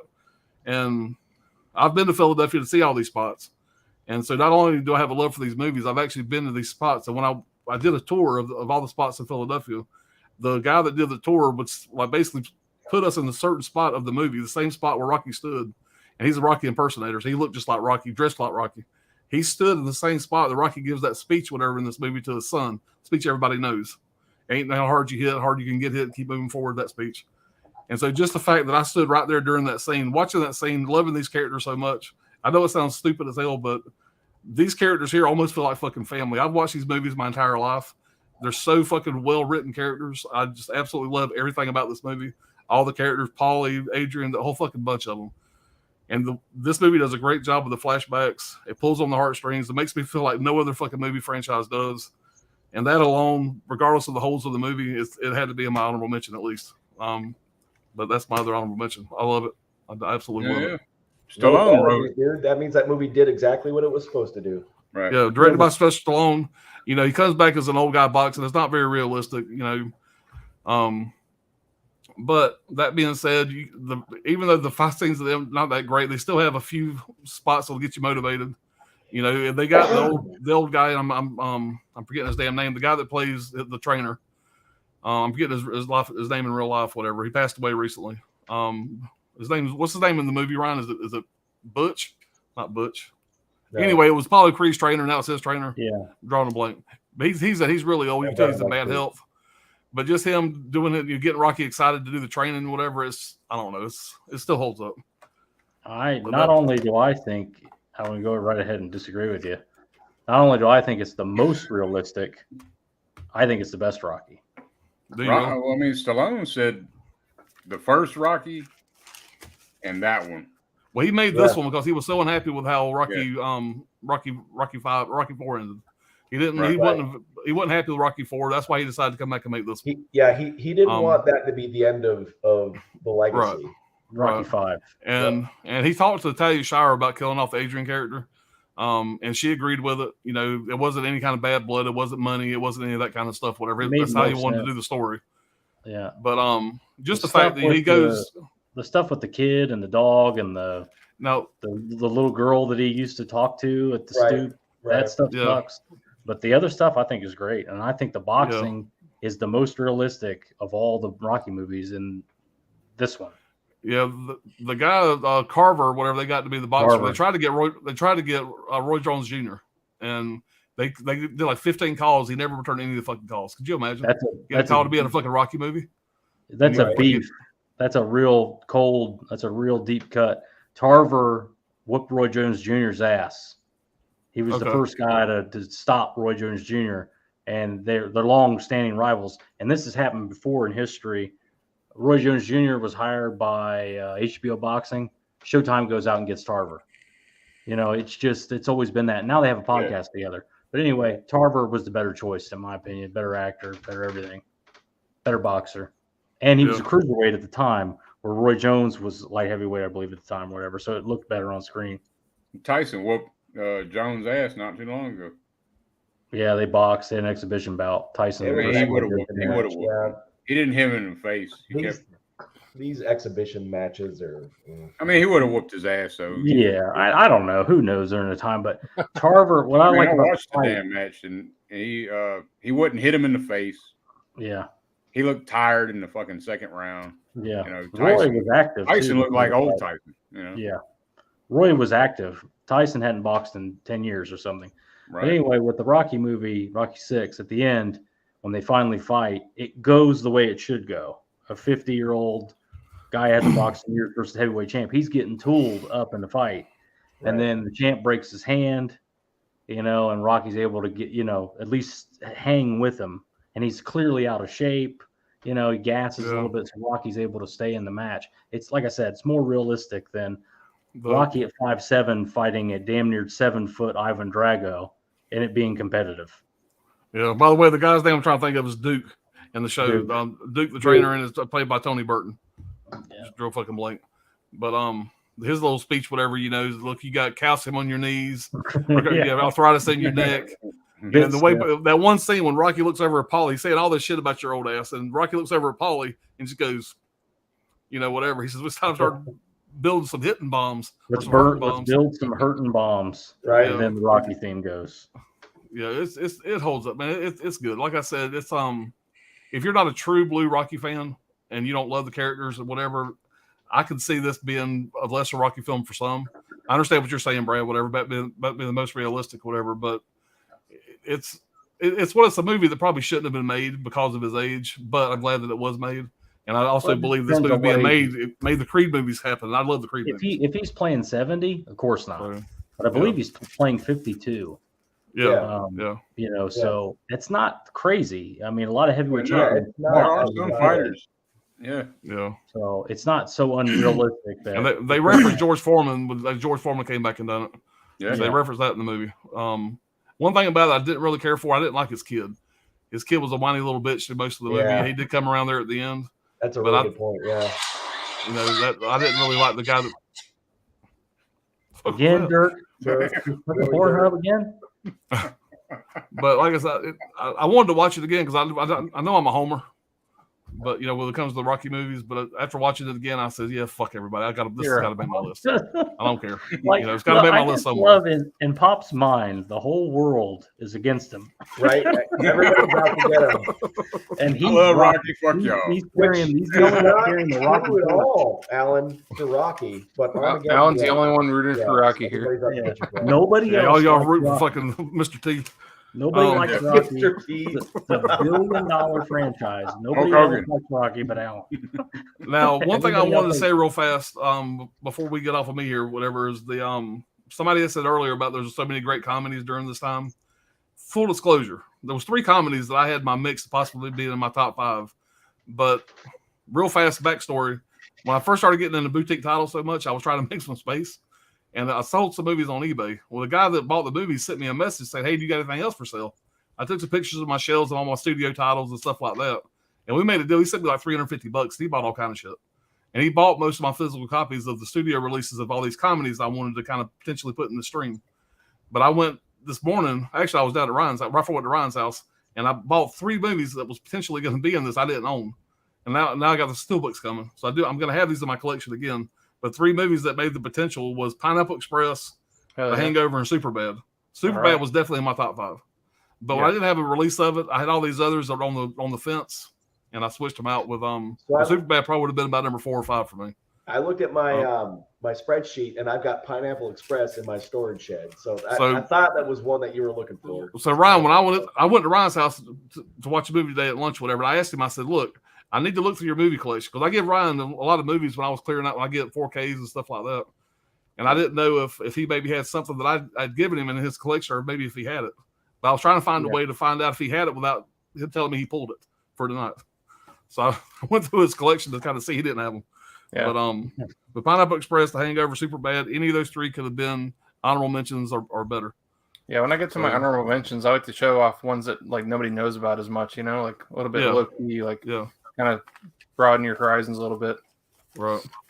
Well, I love the comedies during this time, and I just there was a lot. I just got them. I got them on Vudu, but I don't have any physical. I got them now because they're coming. There were so many. I have a lot of holes in my comedy section. So, I love dark horror movies that make me laugh. like Serbian film. Dirk acts like he never watches comedy movies. Right. I do. They're funny. What's one of your favorites? Shit. I'm drawing a blank. The Exorcist. Right.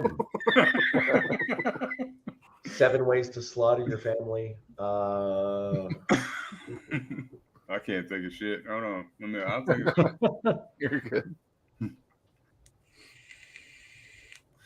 All right, guys, we're going to read this chat real fast. We've been going for 5 hours and 3 minutes. Yeah. It's been a blast. Do a comedy stream, and Dirk's going to hold up Little Miss Sunshine versus number 1. Right. Dark shit in that movie. Yeah. Some real, some real shit. This movie goes to some deep places. Yeah. Right. Untold, Ebola, Run to Kill, Red to Kill. So far, the best 3 Cat 3s. Bob says, I'll hang around a few more hours, okay? So Bob hung around with us. Bob says, Holland, you've been here all night. We started with Tim, finished with Pop 7 hours later. Damn. That's a hell of a night. Bob said, thanks for your service, Ryan. Appreciate that, man. Big time. Yeah. Sculptor 22 says, like the collector and the collection a lot, almost as funny as Home Alone. Yeah, it is. Did you know Scorsese directed Michael Jackson's music video Bad? I did know that. Yep. I'm bad. The collector, sing it, Brian. The collector and the collection are 2 of the most underrated and underappreciated horror films ever made. I got to watch part 2. I've never seen the sequel, but then I know he's got a fucking girlfriend. Fuck. I know the collection has. Thanks, Brad. That guy that was in that show on HBO, Oz. I can't think of the guy's name. Great series, by the way. Yeah. I saw it in the theater. I was just in the theater going, "Oh, come on!" Right. Yeah. Girlfriend. Fuck is this? That guy's got a girlfriend? Are you kidding me? With the fucking black eyes that look like a spider. I'm real confused on that anyway. Like, why has he got spider eyes? I don't know. It's okay. I don't need to know. Yeah. Wish the third one wasn't dead in the water. Maybe it'll come back. Who knows? Bob said, my life was ruined when they canceled the third one. Yeah, they might revive it. Anthony said, The Collector and The House of the Devil are both great picks. Dirk, The House of the Devil feels like a throwback to 70s horror. It's my favorite Ty West movie, too. Yeah, it's. Bob said, first I'm gonna disagree with Dirk. I hated The House of the Devil, but I've only seen it once. It was like 12 years ago, but I'm not into cults. Well, Dirk is into cults. Well, nobody gets raped in the movie. So Dirk is a cult. if anybody got raped in the movie, Bob would be into it. Yeah. I'll add The Collector to my watch list, basically. All right, Forrest Redmond says, what are you guys' favorite movie genres? Crime. Horror. Horror, probably. Horror, probably slashers, is what I gravitate to the most. Horror and comedy. Horror and rape revenge. There you go. No, not really. That's Mr. Parker. That's Yeah, he Mr. says Parker. Okay. That's funny. No, that almost made it into my honorable mention. Mine too. Yeah. I'm gonna say straight up horror and thriller, which because Giallo would be thriller, kind of. It's more like thriller, yeah. Mystery. This never got mentioned, which I thought was interesting. Yeah. That's funny. I thought about that one too. Yeah. 30 Days a Night. Yeah. Yep. Good movie. Man, there's so many good movies we could have pulled, That's a man. There's great so many. movie. It's gonna be good. like that. Hard to get 5. It's going to be worse and worse as we go too with these. Yeah, I mean, you have Yeah. Last So House on many. the Left remake in this. You had The Hills Have Eyes. Yeah. Pandorum, which I like that movie a lot. Pandorum was a great movie. Yeah. Was I it mean, this is Cannibal fun. Rising was in there? Yeah. I'm really that was surprised. I'm really surprised that nobody pulled Django. Yep. Django. True. When was $1 Million Baby? 2008? No. Wasn't Django last stream though? Yeah, Django was last round. That wasn't in this time frame. That Django was the would have last been, one. after. No. I- Django's in this $1 time. Million Baby's gonna be in No, the I next pulled one. Django as Oh, an the next honorable one, mention for okay. the last Yeah. stream. But it was in this time frame though. Yeah, $1 Million Baby's in the next block, I think. Yeah. I got that. Django Unchained came out in 2012. There you go. I got Really? million dollar. So I did that as an honorable mention our last episode too.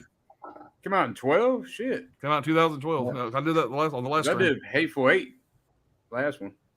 Yep. Right. Django Unchained was in that one also. Okay. Yeah, we Wow. talked about it, remember? Yeah, we did. Yeah. Yeah. One thing that I forgot to mention about the No Country for Old Men that I wanted to point out that I really enjoyed rewatching it here recently was that that one quote. And I'm bringing up my phone so I don't say it wrong, but I thought it was a really cool quote here. But whenever Josh Brolin's character's like leaving the house, he says, "If I don't come back, tell mother I love her."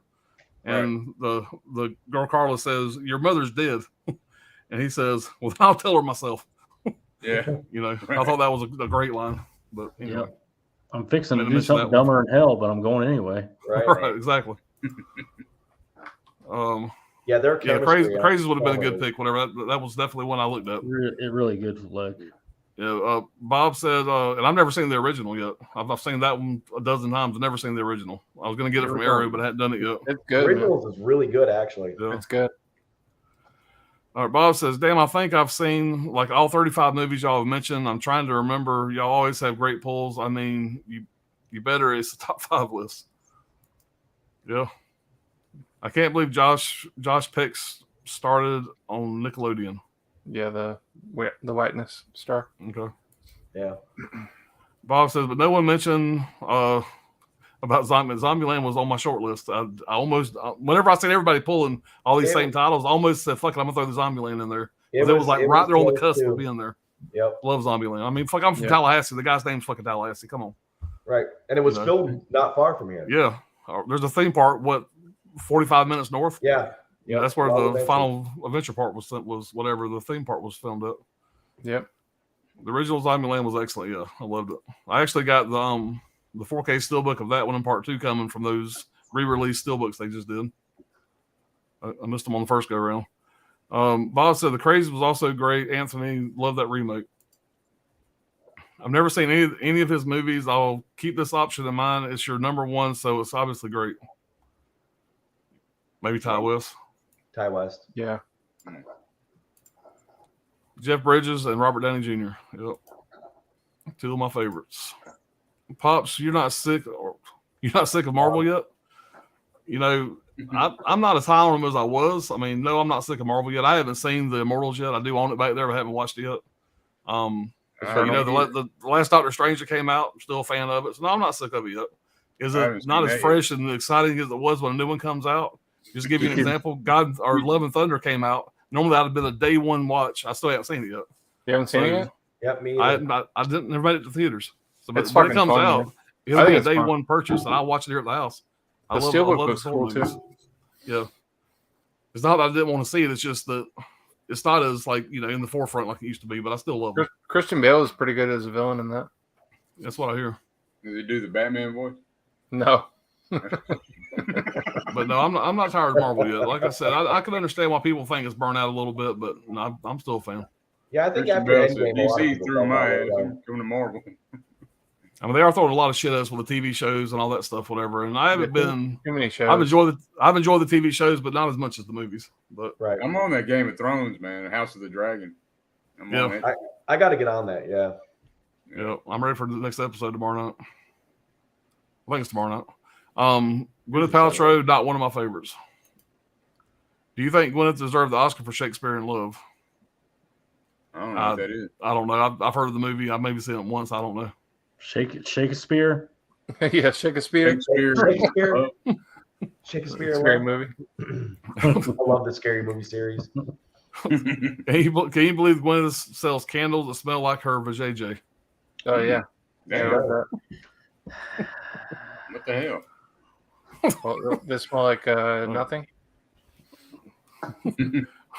Rocky Balboa is one of the greatest quotes ever. Yeah, that's fantastic. I'm in Philadelphia. Rocky is such a powerful representation of raw determination here. Yeah, Yeah, it is. I hope to go back. I think it's Sly's most iconic role, and he has so many iconic roles at this point. Now he is Rocky. I heard Yeah. Philly got the greatest fans, the greatest football fans. You know, They do for everything, man. they throw bottles at you and shit. They're Yeah, violent. they'll They used be- to have a thing where Jump in the bathroom. they'll take the batteries out of their Walkmans and shit, the D batteries, and throw them at the opposing fans. It's the only, I don't know about now, at one time it was the only NFL stadium that had a fucking holding cell. It had its own fucking jail. It was the only stadium that had that at one point. You know? Some bitches threw bottles one day I was watching the game. I was like, what the hell? They was throwing bottles at their own team and shit. That's why they're plastic bottles now with no lids. Right. Fuck. All right, Jay says Mickey was Rocky's trainer. Yeah, I know. I was trying to think of the other guy's name. I know Mickey's Rocky's trainer. All right. All right. Oh, he's drinking there. It's just funny because of who you're talking to. Like, Old school Rocky's trainer. Pete said best Rocky is 4. Yeah, I like all the Rockies, but that's definitely not the best Rocky in my opinion. No, I mean, the first I like it. I It's not the best, no. but first Rocky to me, man. Yep, It's just, I agree. yeah, it's got to be the first Rocky. I mean, that's the original. Old school Pete said, "Believe me, as a kid, that was the one." About Rocky 4. It's got the best montages. Who was your favorite Rocky nemesis? For me, it was Apollo. I love how they became best friends. Drago to me. Ivan Drago. Mr. T was a stud. I think Mr. T, maybe Really? Hulk Hogan. No, I'm joking. Hulk But Mr. All right. Mr. T was. It's You enough. kind of hated him more than the rest of them. He was talking about Adrian. Man, you don't fuck with Adrian. You know? Right. Mr. T You know, was the one. when he started fucking with Adrian, it gets my ass hairs raised. Yeah. But Yeah. I would say Mr. T. He's the one that I wanted. He deserved an ass whipping more than anybody. He was the one that I really wanted him to get an ass whipping. You can't say that now. You And, can't and do for that. those of you that are wondering what raises Alan's ass hairs, There it is. now you know. All right. He says Zombieland is really good one, Bob. That Bill Murray scene is hilarious. Yeah, it is. Oh yeah. Great cameo. Any regrets? All right. Garfield? Any regrets? Garfield, maybe. Yeah. All right. Did you know Liam Neeson was an Irish amateur boxing champion before he started acting? No, didn't know that. I did not know that. Amateur boxing champion. That's I can't think of the damn. Aren't all the Irish amateur boxing? champions? Shit, I was an amateur boxing champion. I was 2-0. That doesn't mean anything. Right? You can be I 1-0 know, and I be an was amateur. You can be a boxing champion if you're an amateur. Before he made 20 Taken movies. He Yeah. was a boxer. You know, by taking 3 or taking 2, whatever, they're like the worst parents ever. I mean, Right. How do you keep losing your fucking kid? Jesus, we Done got to call been taken. CPS or something. I can't think of it. I'm drawing a blank, whatever. It's a damn comedian that does all these impressions, whatever. And he did an impression of Liam Neeson by just saying one word, and it's so fucking funny. And I'm not going to make it sound as funny as him, but look it up on YouTube. It's the guy that played in A Few Good Men as Tom Cruise's sidekick. What's his name? I want to say Kevin Kline, but it's not Kevin Kline.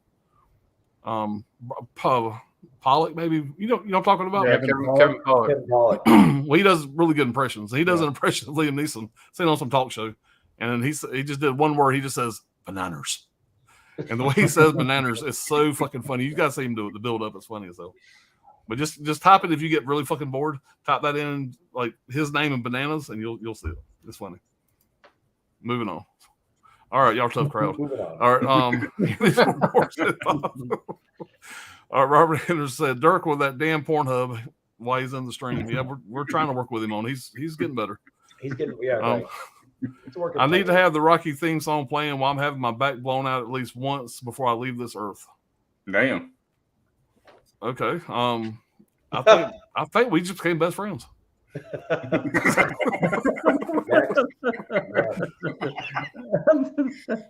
What You does know that where I'm at. mean? You know where to find me. What does it mean? What, getting your back blown out? That's a tent revival. Tent revival. All right. Bob says, what movie did you and Ryan watch during your date? We watched Highlander. I've never seen Highlander before.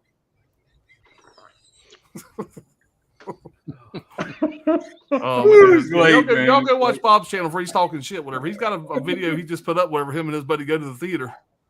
And I think they shared a milkshake, I think, at the same time. Yeah. With 2 straws. All Right. right. One straw, you say. Lola J says, sorry, I just remembered this is a family show. Definitely not a family show. That's how families are No, raised. it's not. Just say Porky's Dirt. Porky's. All right. Awesome chat. Thanks so much, guys. It's been a blast. Appreciate you hanging out, Lola. Right. Yep. I look forward to returning. I'm a subby and I smashed. I appreciate that. Don't make me say subby again, please. Culture Trini says, oh, yeah. Don't smash anything, please. Trini is showing up the last 2 seconds of the stream. Oh, yeah, I forgot about this. Look, he's been sleeping all night. He just woke up. We've been here the whole fucking time. Come on now. Yeah. Bob Fucking says, Trini. whoa, category 3 out of line. Yes. It I'm was. not to sure go what it's to for. right. It could be a number of things. Correct. Sir. Leo was brilliant in Django. He said in an interview he stayed in character and didn't mix socially with the black characters when the camera stopped rolling so he could stay true and focused. Yeah, we knew about the cut and hand thing. We talked about it last time. Bob saying, what's up to Trini? Hey, Robert. Hey, Trini, is Bob's Blu-rays. My account got banned from commenting on some shit. Or some shit. Bob's Burgers. What's this? Philly football fans are literally off the chain. Yeah. Straight out of prison. Straight out of low cash. The way we're going back and forth, we might as well be the Golden Girls at this point. 5 old whores. Gets living my in the ass house hairs together. raised. Right. Mr. T can go somewhere and sit his half bald, half not bald head down. Dan Bob, I will give you a follow. Share the milkshake. If y'all enjoyed the stream, y'all do a thumb or bang that like button. Yeah, finger bang that thumb. Yep. Mhm. I'm a subby and not a chubby. Mm. Yep. That's what she said. Bob said, which hands is the one I shared the milkshake with? Whichever one you weren't touching your DP with. All right, Bob. Magic hands. All right. The rest of that conversation will be continued over on the Tent Revival channel. That's a Stevie Nicks song, isn't it? Or Fleetwood Mac or whatever. One of the two. Or is it Heart? I always mix them up. Heart. Okay. I always mix them up. Yeah. 5 hours and 20 minutes, guys. Hell yeah. Damn. Been a fucking blast. I love doing these. It's been awesome, dude. Yeah. Go back to through the movies and shit and find shit that you forgot about. Yeah, it's giving me a great excuse to get back and seeing some of these old movies I ain't seen in a while. Right. I've had my collection or whatever. Gives you a good excuse to buy a few too, right? Absolutely. Oh, well, yeah. I technically bought 3 today. I think that's the first 3 I bought. But that was the 3 comedies I didn't show tonight. But other than that, I've had everything that I've showed already. Okay. Yeah, I had to buy a couple, man. I was like, damn, I can't believe I ain't got that. But anybody got anything before we get out of here? No, Been a blast, man. No. Like, subscribe, all that stuff. We'll be Yeah. back. Liking it more and more. And tell your friends, we hit over 500 views on this last one. This one here, we're hoping to hit over 1,000. So tell everybody, get everybody over here. Spread the word. I know they ain't gonna probably watch for 5 hours, but as long as they can handle it. So, well, thank y'all for being in here, guys. We still got 22 people. Well, so we averaged in the 30s. Last stream was averaged in the 20s, so we're growing a little bit. Thanks for hanging in there. Yep. Yeah. Big But time. we'll be back 2 weeks from today with episode 4. And what will that be? Y'all 2001 to 2005, right? Yep. I was gonna say, yep. 01 to 05. And this is the most exciting time. This is the most exciting time for me because now I get to go look at a fresh batch of movies. For 2 weeks, I've been looking at the same group of fucking movies.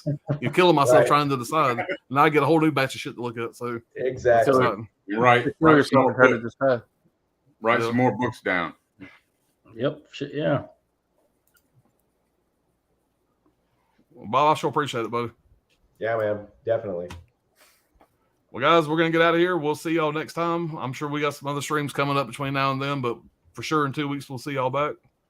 Y'all enjoy the rest of your weekend. I'm going to go get me some fucking sleep. It's 3:30 in the morning. Well, but We'll get my enjoy it, guys. together for church tomorrow. But Yeah. today. I'll see you there, Brad. Yep.